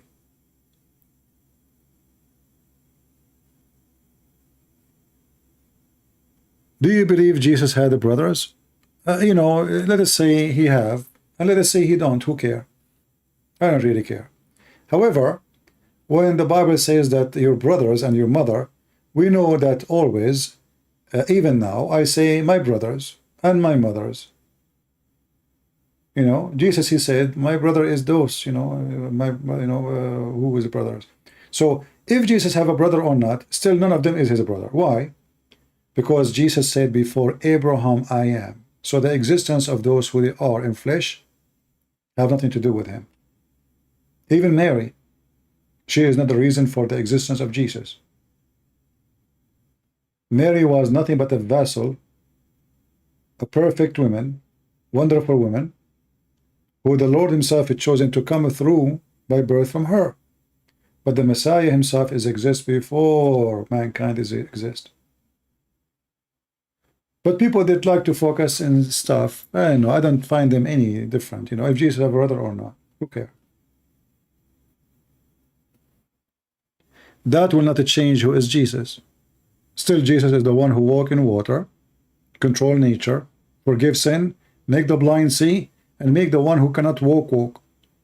And he resurrected himself from the grave, from the tomb. And he came back. That is Jesus. If Jesus have mother or not, that will not change who is Jesus. If Jesus have a brother or not, that will not change who is Jesus. If Jesus even did not come to us as a human, that will not change who is Jesus.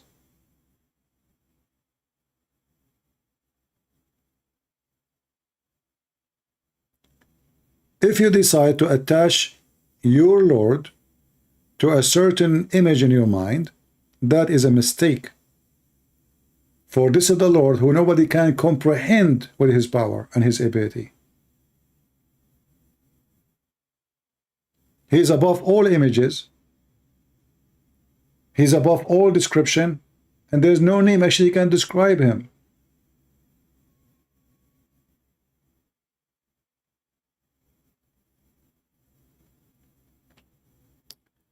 So I advise you to stay united. Separated, divided, you will be conquered. United with the Messiah, you are strong. The Messiah never asked us to create churches, but a church.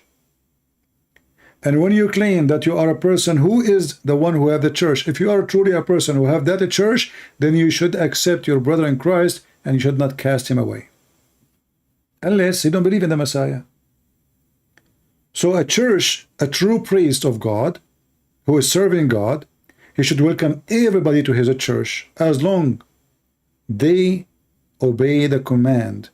Like if you say I am a thief, you have to repent.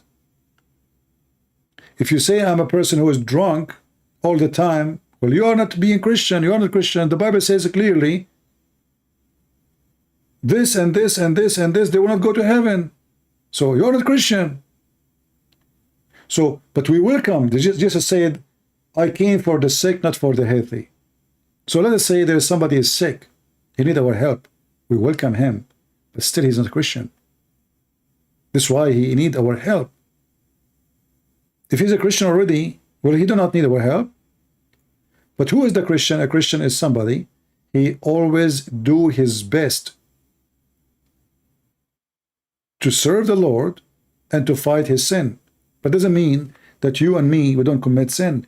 We commit sin in our thought, in our dream, in our desire. We have a lot of sin. However, always we have a moment of truth where we fight it and we struggle against it and say, I'm not going to do this no more.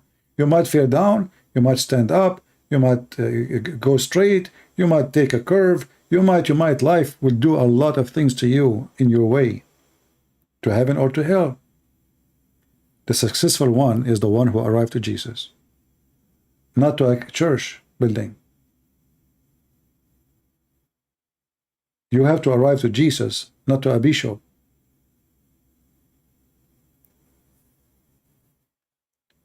So I advise you all, if you want to be beloved by the Messiah, don't divide our churches. The simple question you ask yourself, do you think the Messiah will be happy to see us divided, fighting over silly stuff? When a woman, she committed prostitution, did the Messiah forgive her and say to her, do sin no more? I don't judge you. Go and sin no more. Prostitution. Prostitution, not just something bad. So the Messiah, my friend, he come with mercy, with love. For God, he loved the world. So try always when you speak with other Christians, try to hold your brakes. Sometimes me, myself, I lose my brakes. I get so angry. But the right thing to do is to always discuss with your follower in Christ, even if you don't belong to your church, even if you disagree with him. Try always to speak with love. The second the love is not there, that's mean the devil is there. Isn't it the Bible says love never fail? Love never fail. Somebody is so ugly with you. He's so aggressive. He always tries to hurt you. And then you treat back by love. First time, second time, third time, first time, 10 times, 20 times. This guy, he will go crazy. I mean, I'm hurting this person. He's still acting the act of love to me. The stone will collapse.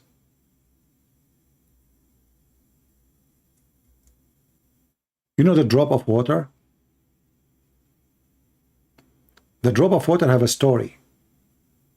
It's not written in any book, but you see it anywhere. If you have a faucet outside in your yard, go check out if there's a faucet dropping water.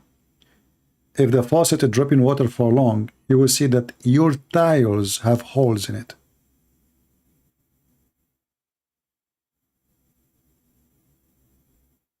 How a drop of water can make a hole in a very hard rock. That is mission impossible. Hard to believe. If I say to you, if you say to me, oh, a water drop can make a hole, I would say you are crazy. I would say this is stupid. But it's true.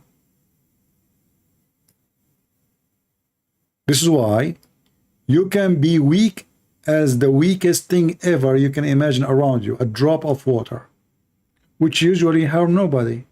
Have you ever heard of somebody died because of a drop of water in his body? No. It's not a sword. It's not a machine. It's not an army. It is a drop of water. And this is why love never fails. Love is consistent drop of water. Never changed, never collapsed.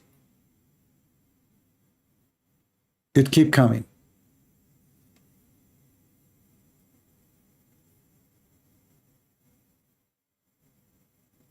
And even if somebody, he will never even care for your love. In the worst scenario, love never fail with you. Let us say this person, he don't even care what you're saying. Are you a Christian or are you making fun of you? Love you have in your heart is a victory for you. Even if they are laughing at you. Or you have peace nobody have. You have a state of mind nobody have. You see, when those people, you see those blonde white people, don't take it bad when I say white people, but this is what happened. You see a lot of white people going to the guru, you know, the guru. Yoga, they are doing yoga. What they are seeking? They are empty inside. Why they are empty? Because they have no love. They go and do yoga, and yoga teach them how to be hypocrite and how to be self-worship. Because now you focus on yourself. This is your worship. This is your new religion.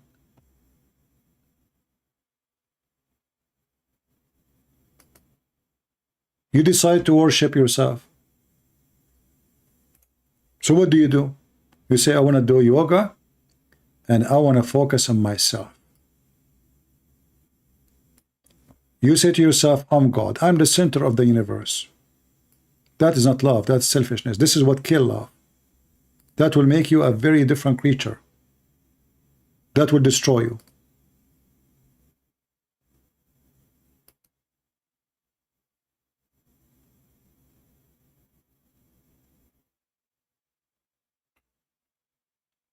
Love is not about loving yourself.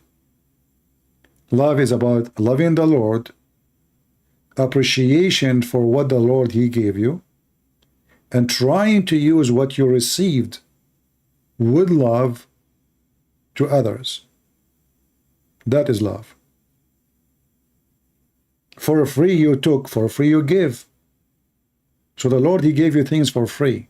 Everything you have is for free. It's time for you to give for free too. And what is that? Love. You start with love. It doesn't cost you money.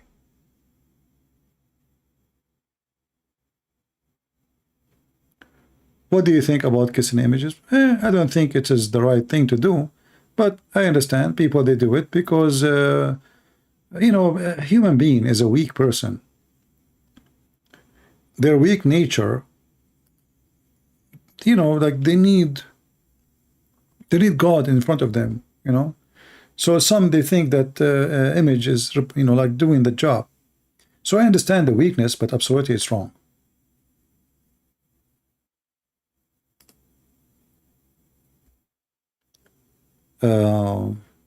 Anything else? I'm here for how many hours? Let us see. Only 6 hours or 7 hours. 6 hours and 42 minutes only. Not mad. I mean, this is a short video.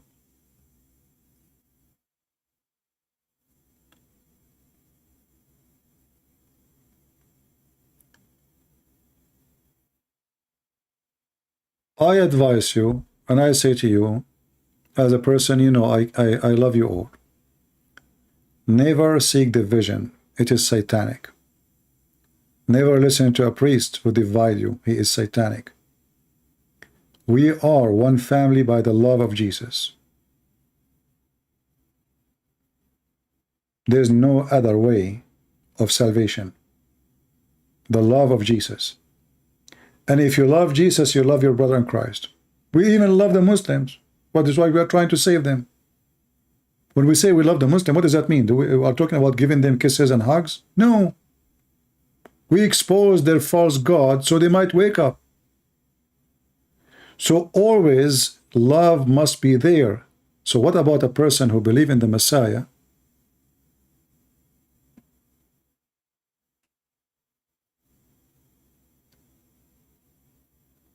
And he is truthful in his heart, even if he kisses images. So, I mean, you do fornication, you expect God to forgive you. And now you are saying to me, a person who kisses an image, he will not be forgiven. But we know that he kissed it because he believed that he will believe in God, the true God. He don't worship the image. You know it's an image. So don't play God and don't decide yourself who will go to heaven, who's not. If we will go to hell because we commit sin, all of us, we will go to hell. If this is the case, because all of us, we commit sin. And don't think your sin is better than their sin. All right? Don't ever think or assume that your sin is better than their sin. You are the good guy. You are the good guy. Don't ever think this way. I will never think about myself in such a way too. How many people they become Christians? I go, I stay many hours losing my voice. My back is hurt from sitting all those hours. I try to stand up, my knee is hurting, really, honestly. Very badly hurt. It's not easy to sit all those hours. But can I say I'm a good person? What make me good? My sin or my good deeds? No human being is good, not in the front of God. So never be proud and think of yourself highly and someone else down, especially if the person who worshiped the Messiah and he believed that he is the only salvation. Your sin is not better than his sin, trust me. And sin is sin. You know, Adam, he disobeyed God and he ate from the tree. That's it. He did not kill. He did not fornicate. He did not, he just ate from the tree. What the Bible says about that? The wage of sin is what? Is death. Do we remember? The wage of sin is death. So even if it is maybe a fruit he took, right? It's still death. Still the same. What is death is disobeying God. Doesn't matter what you disobey God with.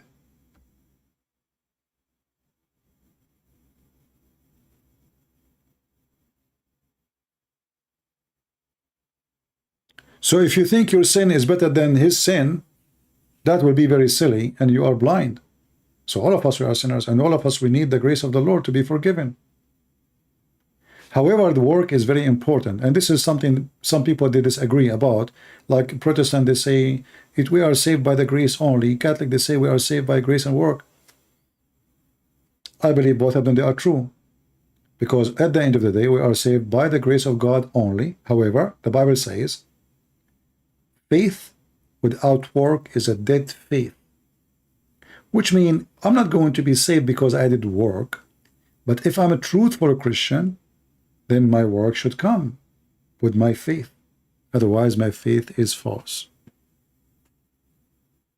Right?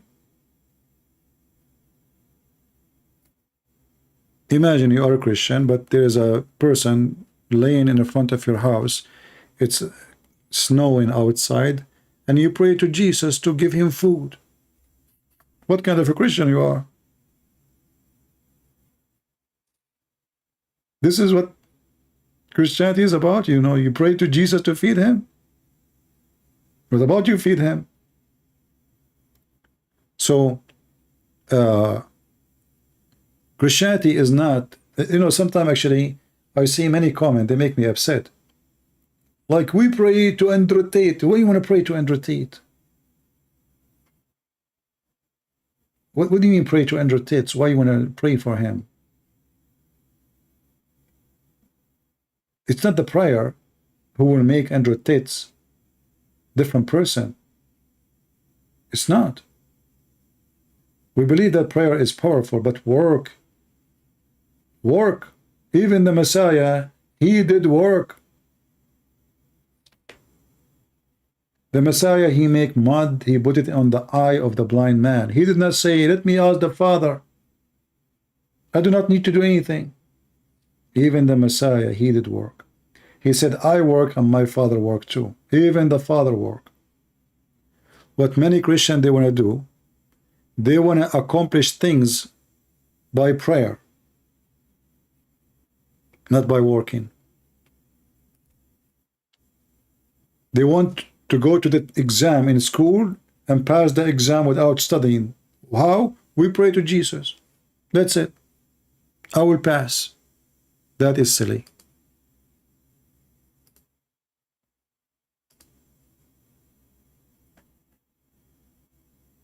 That is very silly. Anyway, this video will become so long, I don't think people will be able to download it, so I don't know if I will keep it or not. However, people, don't forget, please, to subscribe. Starting from now, we will be coming in this channel here, all right? Until, you know, other, you know, notice I will mention to you.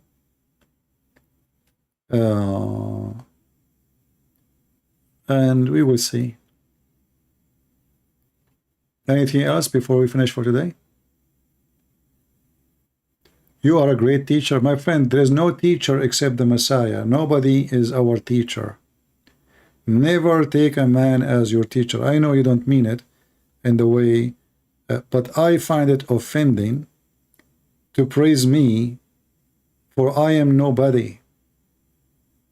You see, I get upset when people, they say, you know, thank you, Christian Prince, in the comment. I say something important about what we showed you. I don't want people to say, thank you, God bless you, Christian Prince. Say something. You know, we spoke for 6 hours. Do you have something to say about the 6 hours we said? I find it very offending when people just start praising a man. No man deserves to be praised. Doesn't matter how good his work.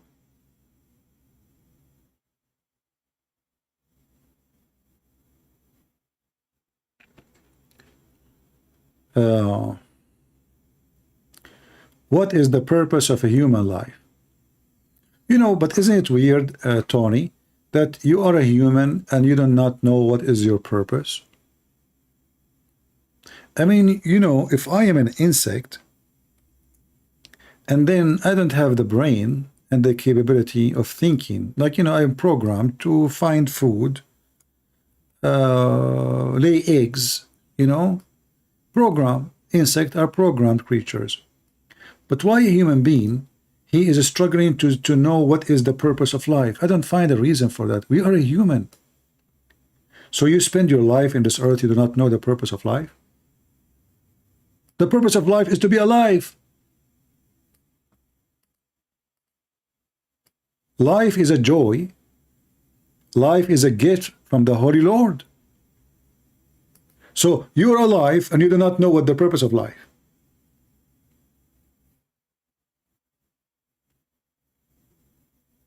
Life is a joy. Life is a gift from God. Life is a glory from God. Death is a penalty. So the purpose of life, that God, he gave you the opportunity to enjoy something you as dust you cannot even imagine. Life itself is the purpose of life. Life with the Lord. Life with the glory of the Lord. Life in the presence of the Lord. And the one who gave us pleasures in even tasting food or a nice smell of a flower. How beautiful the smell. Don't you think that this is amazing gift from God? Beautiful. You look at the cloud, you glorify God. Look how beautiful. The purpose of life, my friend, is you see how and what you can accomplish just by being a child of God. Loving person, praising and appreciating, and the Lord will give you more.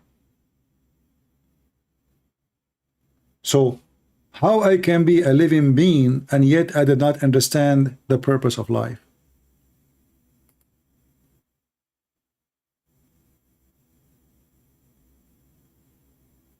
Why? I'm not thinking? I'm not capable of thinking?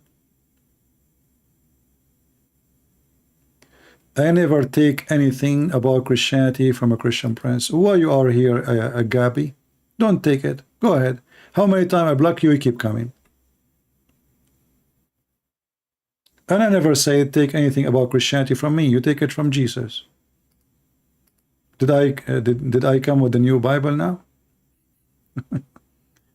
You know, there's people, they are like bugs. They never do good. They never provide anything, and they keep complaining. Those are the bugs. Those are not children of God. Agabi, what about you open your channel and teach about God? Let people take Christianity from you. But what you do, you are like a rat. You complain, but you have no fruits. It's like somebody go to the kitchen of a grandmother and he say, grandmother, your food is bad. Okay, you cook. Second day he come to the kitchen again and he eat the food and he complain about it. You cook, why you don't cook? Rats who hide in the corners.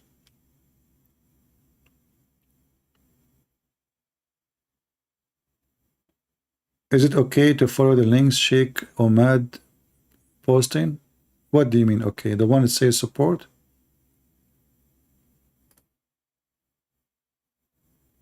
Yeah, this is Patreon, Christian Prince, yeah. Anyway.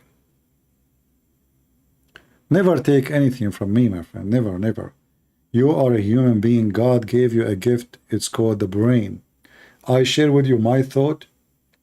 You think, you search, you study. If you think I'm wrong, don't take it. If you think I'm right, add to it. Be smarter than me. Never take God from a man. You take God from God, and that is the Bible. All what I'm doing here, to you or to the Muslims, I share my humble opinion about what I believe. It's been 2 years for a quality of life videos, but you know, see here we have more important. If we go to quality of life and we start talking about like social life and problems, nobody goes. You know, you remind me of people, they say, teach us Arabic. I said, are you sure? He said, yes. Then first day, we have 100 people registered to learn Arabic. Wonderful, 100 people. I start teaching Arabic. The 100 people, they become, second day, 50. Third day, they become 20. Day number 4, they become 10. A week after, they became 6 or 7. But they were begging me, please teach us Arabic. What is the one who want to learn Arabic?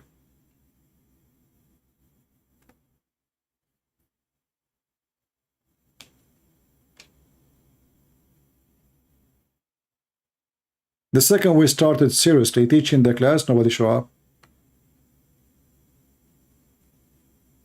And I have my Arabic page to teach Arabic is there.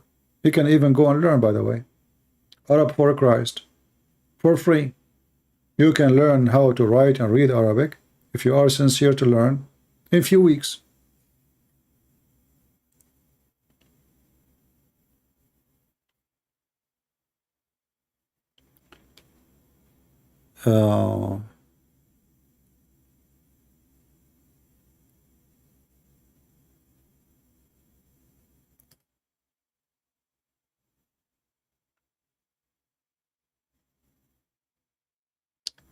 Don't delete the stream. I only joined in the middle. Okay, I will delete only the first middle. I mean, the second, I will delete only the second part.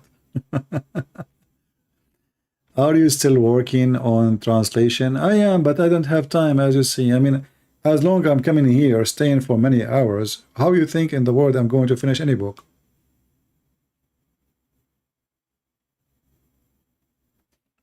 Right?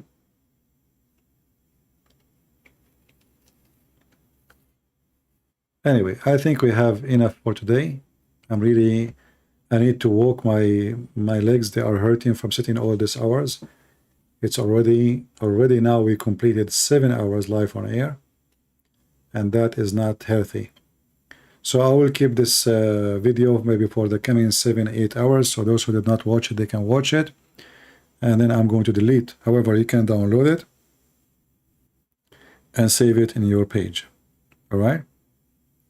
If you do not know how to download the videos on YouTube, you can search on YouTube how to download the video. There's a million videos teaching you how to do it. right?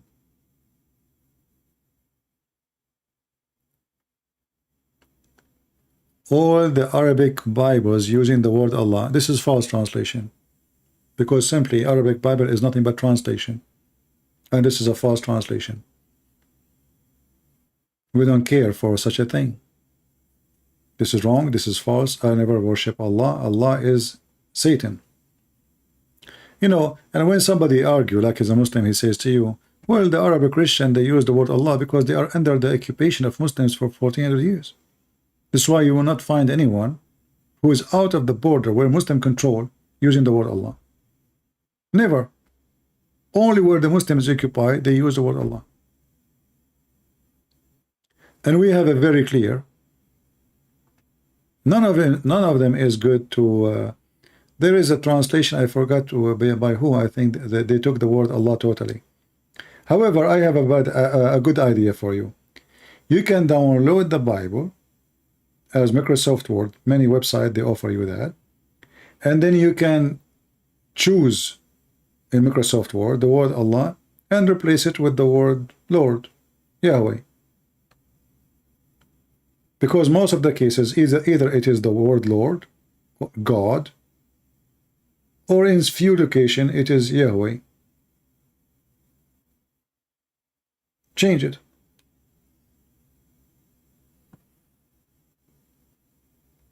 Take it off. Very simple.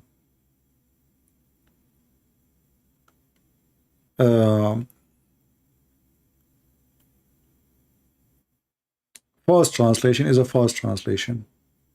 And if somebody is a Muslim, he says to you the Jews and the Christian before they used to worship Allah, the answer for that is very simple from the Quran. You will see that the Jews, obviously, if they believe in, you know, we and the Jews, we believe in the same God. So if the Jews, they made fun of Allah, then obviously the Christian, they make fun of Allah too. In chapter 5, verse number 64, you will see that the Jews making fun of Allah.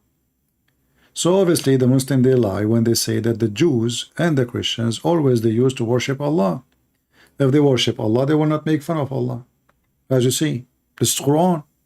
This is not weak hadith. Chapter 5, verse number 64. They did not say the hand of God. They said the hand of Allah is tied up, which means this God can't do nothing. Making fun of him. He cannot do a miracle. He cannot give Muhammad anything. All right? And that is a clear proof that none of the Jews, neither the Christians, they believe in such a fake, false God, Satan.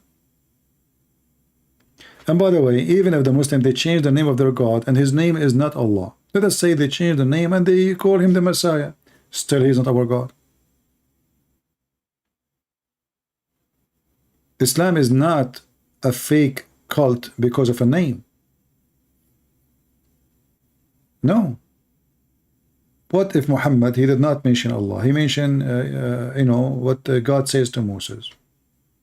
What if he say God, his name is Elohim? Still not the same. I will give you an example. The Mormon and Jehovah's Witnesses, they use words as we use. But we know, and you know, that none of them is a Christian. Correct? Does the Bible, Arabic Bible, use the word Isa? No. The Arabic Bible use the word Yeshua. Yeshua is the other versions because in the Aramaic, sometime in the language, the seen becomes sheen, sometime the sheen becomes seen. So Yeshua or Yeshua is the same. In Hebrew you say Yeshua, in Aramaic you say Yeshua. Anyway, I want to say thank you guys for being here, and later I will delete the video. If you want to download it, feel free. And don't forget to share with your friends that from now on we will be in this channel going live until further notice. This one have 1.9 thousand. Let me see the other one, how many we have in it.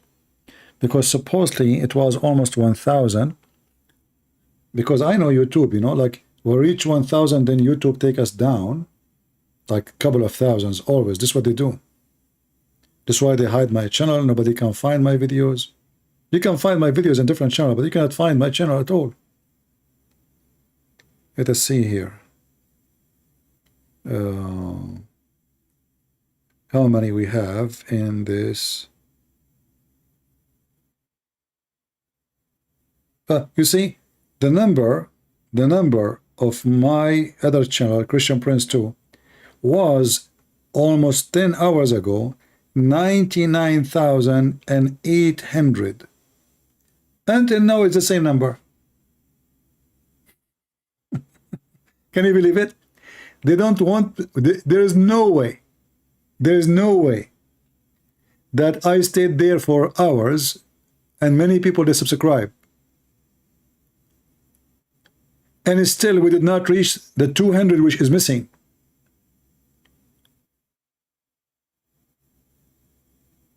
Obviously, YouTube is playing their dirty game as usual. Last week, this channel was 110,000. I look, it says 109,000. Why? I mean, how, did I see it wrong? No. I said, maybe this is the other channel. I don't know. No, it's my channel.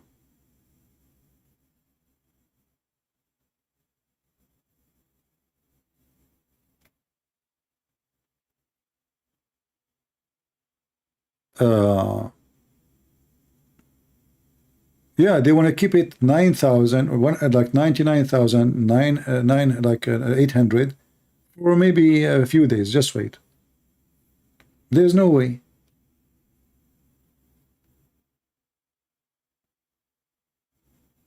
I know. This is why the Muslims in YouTube, they push their channel.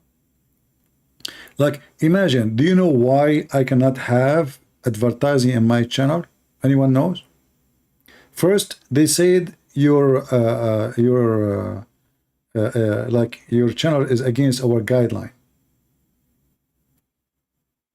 Then they come with second excuse. Your content is copied from somebody else. This is, I'm a Christian Prince. People copy my videos, not the opposite. And at that time, I would never play a video of anyone else. Just me talking. They claim that I am a Christian Prince copying the videos of a Christian Prince. Can you believe it? They are looking for any excuse to stop me from receiving any kind of support.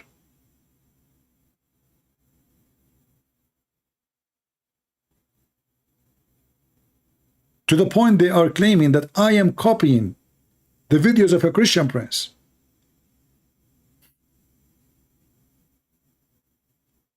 So I am a Christian Prince who go live copying the videos of Christian Prince.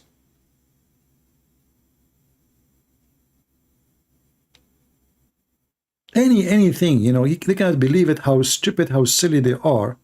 And they think, this is what they think, if we stop him from receiving support, he will stop coming.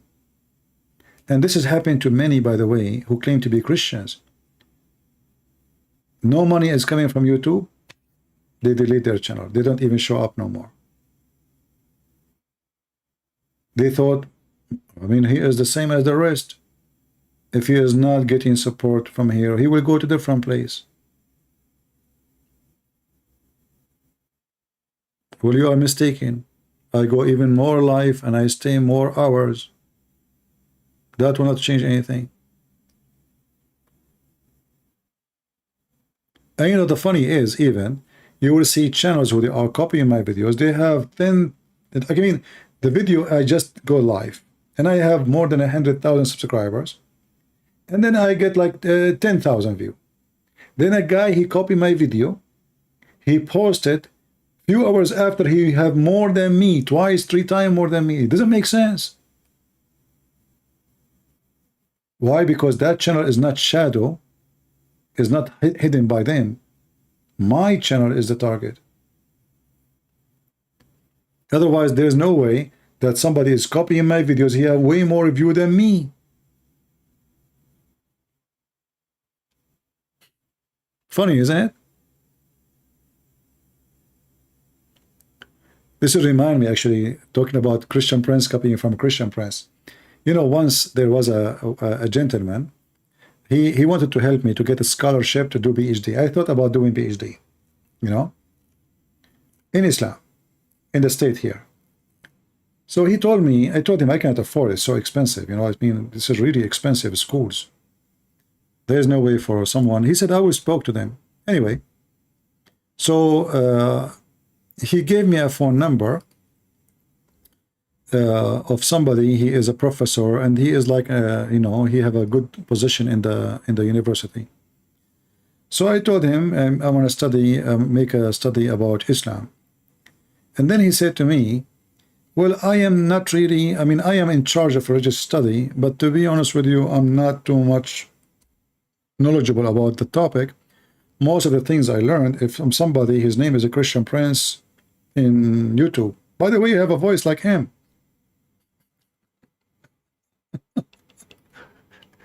So it turned to be, I'm going to join a school and get a PhD, and I pay a lot of money, and I spent a couple of years doing the research and the study to get a certificate from somebody learning about Islam from me. And he said to me, by the way, you have the same voice. I said, really? You know, he didn't know that. He did not tell him this is Christian Prince. He said, you have the same voice. I said, yeah, we are Middle Eastern. We have this. I said, it's, you know, it's so close to his voice. But yeah, okay. So imagine getting PhD from somebody learning from me about Islam. And then he said to me, by the way, I advise you to search for his channel. And then the guy, I talked to him, he said, the guy, by the way, I think he recognized my voice, but he did not recognize it's me. He thought, you know. So I told him what, you know, he said, you are joking, right? I said, no, this is what he told me. He learned about Islam from a Christian Prince. You know? Yeah. And what is the tuition? I think it was like $60,000 something. Like a scary number, you know. And that's why I, you know, he said he want to help me. Maybe they can, you know, give me a scholarship. Maybe, like, you know, there is people who apply for a scholarship. It turned to be the guy. He will be supervising me, but he do not know even the topic. And this is why I don't really have too much, you know, certain degrees, especially if it's not about science. They mean nothing. Most of people, they copy research, even in science, like you get a master's degree in something.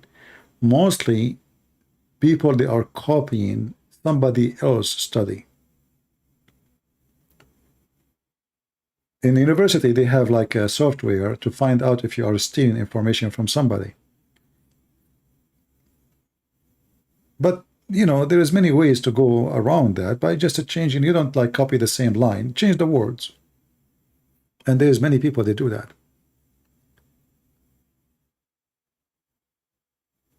Let us help you. Give me PayPal. Well, I have Patreon. Is the same. Patreon, they have PayPal if you're interested. Anyway, guys, I want to say thank you for being here.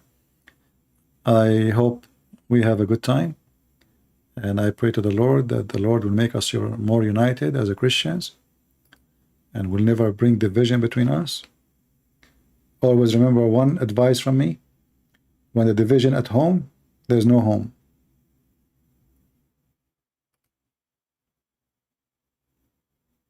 A kingdom is divided, is not a kingdom, is destroyed already.